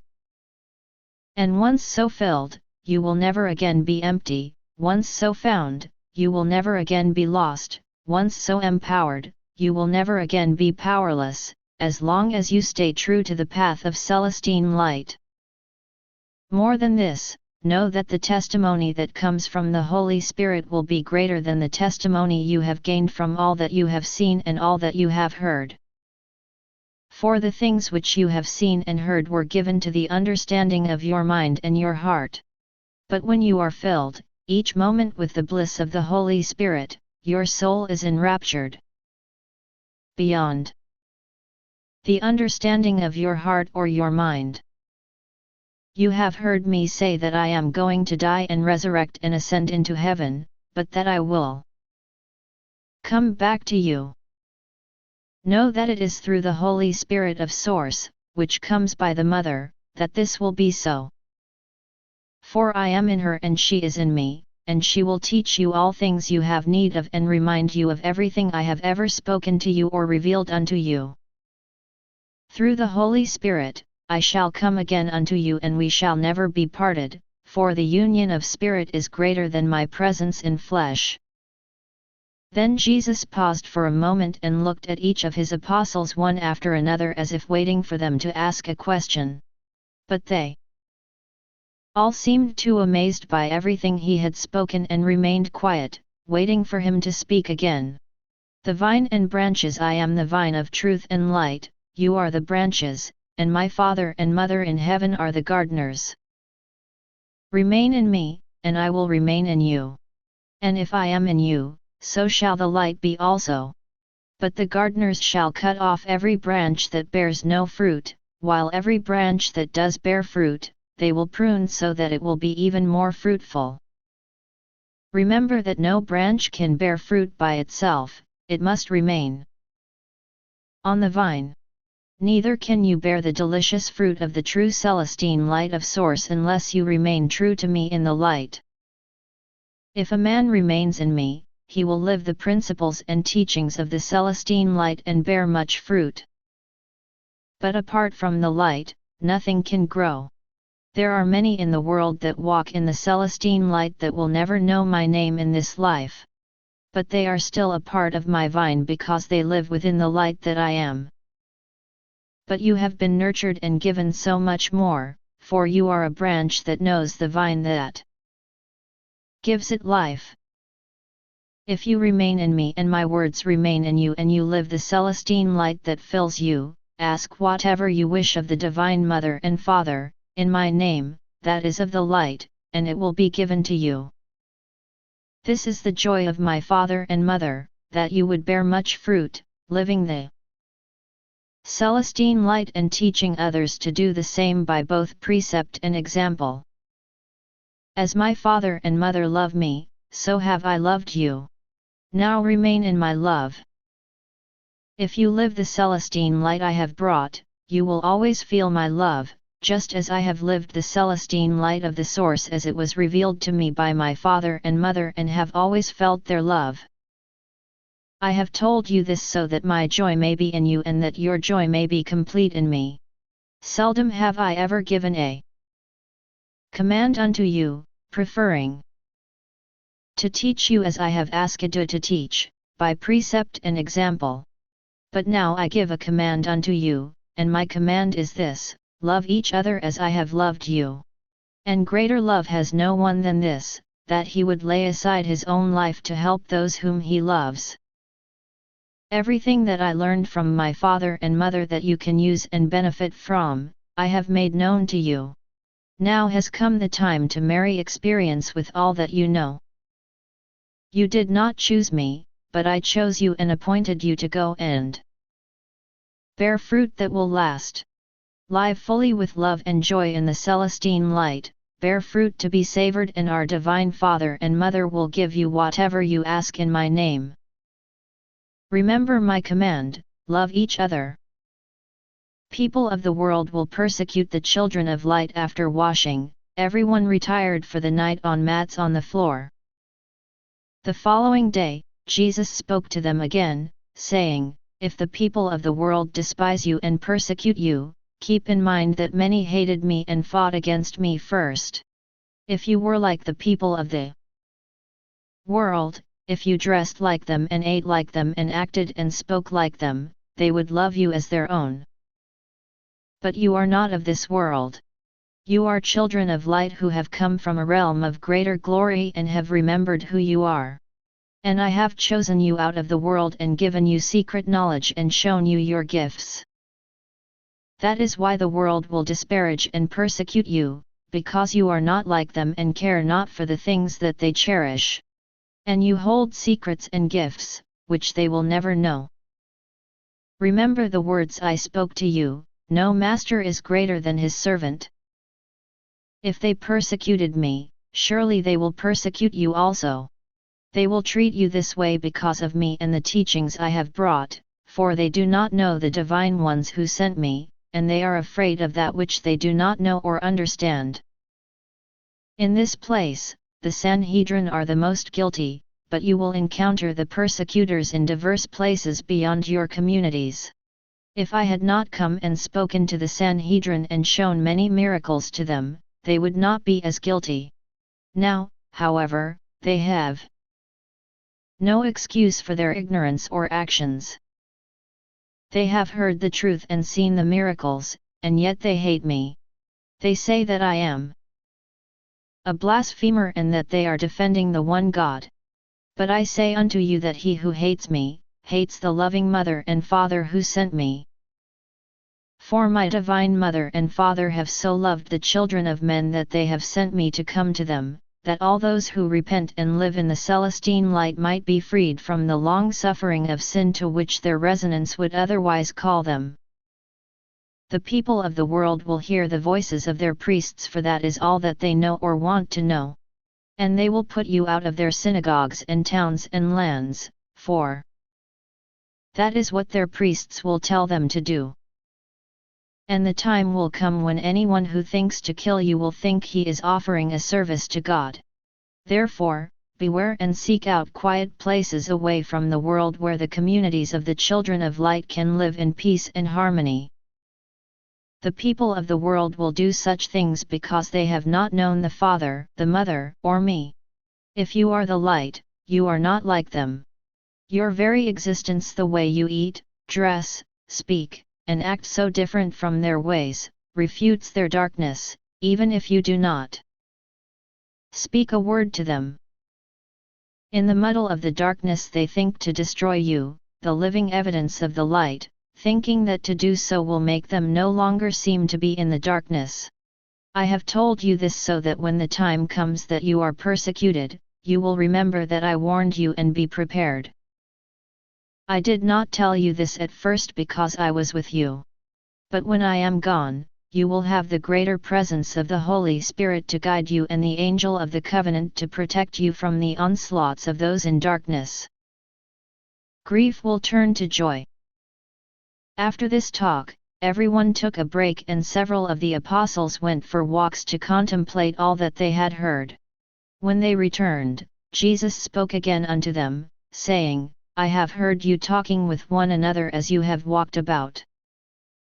Most of you seem very sad in your thoughts and in your hearts because of the short time of anguish that will soon be upon me and because of the persecution I have spoken about that will come. This is not something to grieve about, for the travails of the mortal body are here today and gone tomorrow. Instead, rejoice in the eternal principles of repentance, righteousness, and resurrection that are being firmly established. And how can you worry about persecution when you have the love of all of your brothers and sisters, the haven of your communities, the guidance of the Holy Spirit, and the protection of the angel of the covenant, the servant of the source? Yes, you will grieve for a little time in the coming days. But your grief will turn to joy. A woman giving birth to a child has pain because her time has come, but when her baby is born, her anguish is forgotten and replaced with joy that lasts beyond time, because of her precious child born into the world. So it is with you. A time of grief will soon be upon you, but I will see you again soon and you will rejoice, and no one will ever take away your joy. I have told you these things, not to make you afraid, but that you will know to ever seek me out with your words and in your heart, so that in me, you will always have peace through the love and comfort of the Holy Spirit. In this world, you will have some trouble. But take heart. I am in you and you are in me, and I have overcome the world. Jesus paused again in his speaking, and Miriam stood up saying, Salome comes. And she went downstairs to meet her so that Teusra the Persian would allow her to pass. When Salome entered the room where the other apostles were with Jesus, some immediately began to grumble among themselves because of her presence. Jesus, hearing their words, asked, Why do I hear words of disharmony because of the presence of Salome? Cephas answered for the apostles, saying, We wonder why she who is not one of the 12 you have called is among us at this most sacred time of our unity. And we wonder why, if she is here, that our wives cannot also be here to keep us company and hear your words. Looking about, Jesus answered with some humor, saying, It is unlikely that we would all fit in this room, Cephas. And if we did, surely the floor would collapse from all of our weight. The apostles, including Cephas, laughed at Jesus's words, and he continued his reply in seriousness, saying, Salome is soon to lose the life she has known with both me and Miriam, at least in the way she has known it. She has brought great happiness to our family, and we wanted to give to her just a few more days of the Jesus and Miriam she has known before all is changed. And you must know that the relationship she has with me and Miriam has brought her closer to the Celestine light than the wife of any other can be. Though she is not one of the 12 by calling, she has mastered the gifts of the adept. And verily, I say unto you, the day shall soon come when you will owe your success and freedom to her mastery of the powers of Celestine light. Lastly, I have asked her to be with us and share one of her most special gifts. Please accept her in perfect harmony. This I ask." Cephas and all of the apostles looked down at the words of Jesus and were humbled because of the thoughts they had to exclude Salome. After a moment, they all welcomed her with sincerity to be among them, and she thanked them with kind words and grace. Jesus prays for himself. "I would like to pray now, my brethren," Jesus said. "And I would ask that all of you would join me in a circle of power that you might feel the depth of my soul." Upon Jesus's request, everyone stood, and Miriam, Salome, and all of the apostles gathered into circles of power.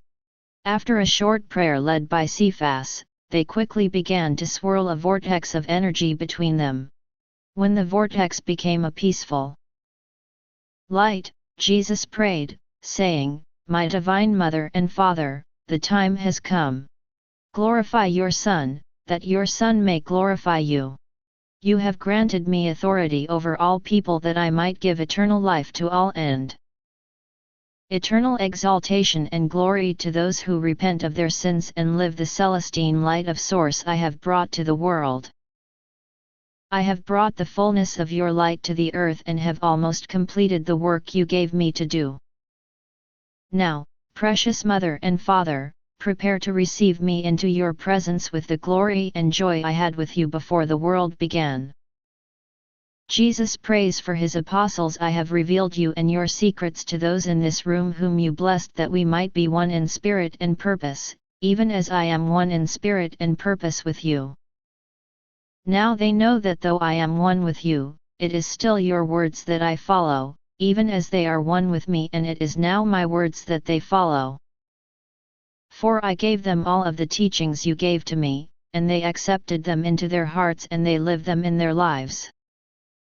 They know without doubt that I came from you, and they believe with all of their heart, mind, and spirit that you have sent me.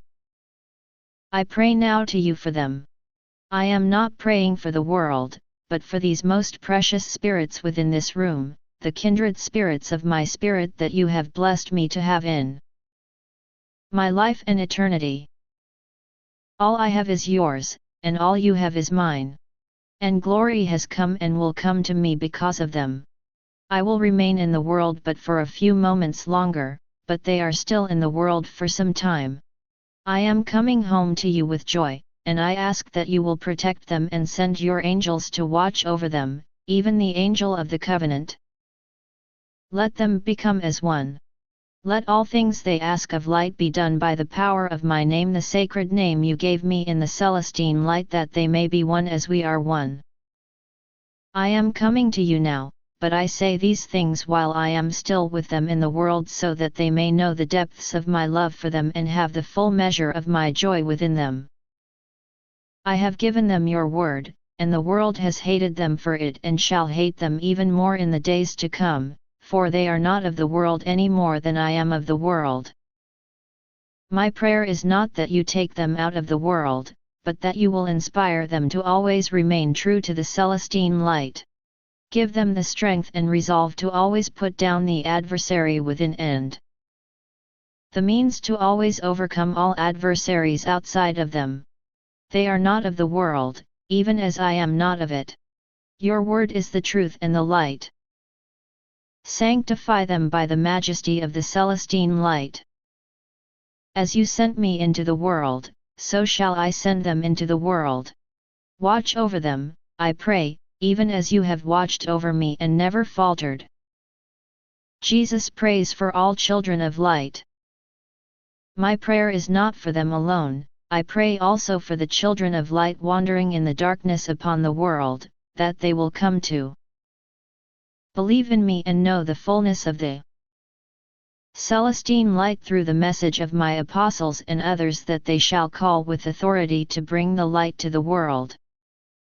I pray that all who find and live the fullness of the Celestine light will become one in heart, mind, and spirit, and become true brothers and sisters of the light, just as you, my beloved Mother and Father, are in me and I am in you. May all those who seek the Celestine light find it, and all those who live it gather together as children of light, that they may edify one another. may the children of light be brought to complete unity and abundance of all good things, even to the amazement of the world, that the people of the world will know that the children of light are blessed of God and that you love them even as you love me.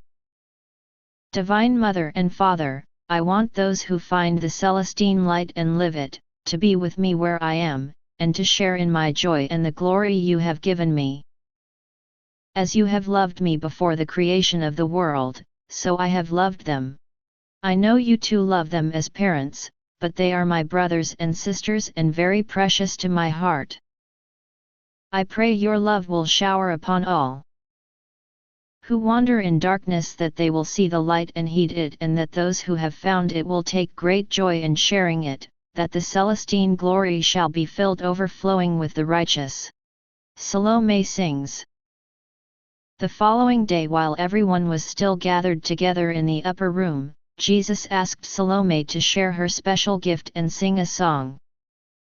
She had a moment of hesitation, for though she had sung at Herod's court, she had never sung to any of the children of light, except for the family of Jesus to which she belonged. But she obliged Jesus happily, saying, "My Lord, thank you for allowing me to honor you with the music, which source has so blessed to flow within me. Surely it is for this at least that you have asked me to be here among you. Would a song of the Persians be all right to sing?"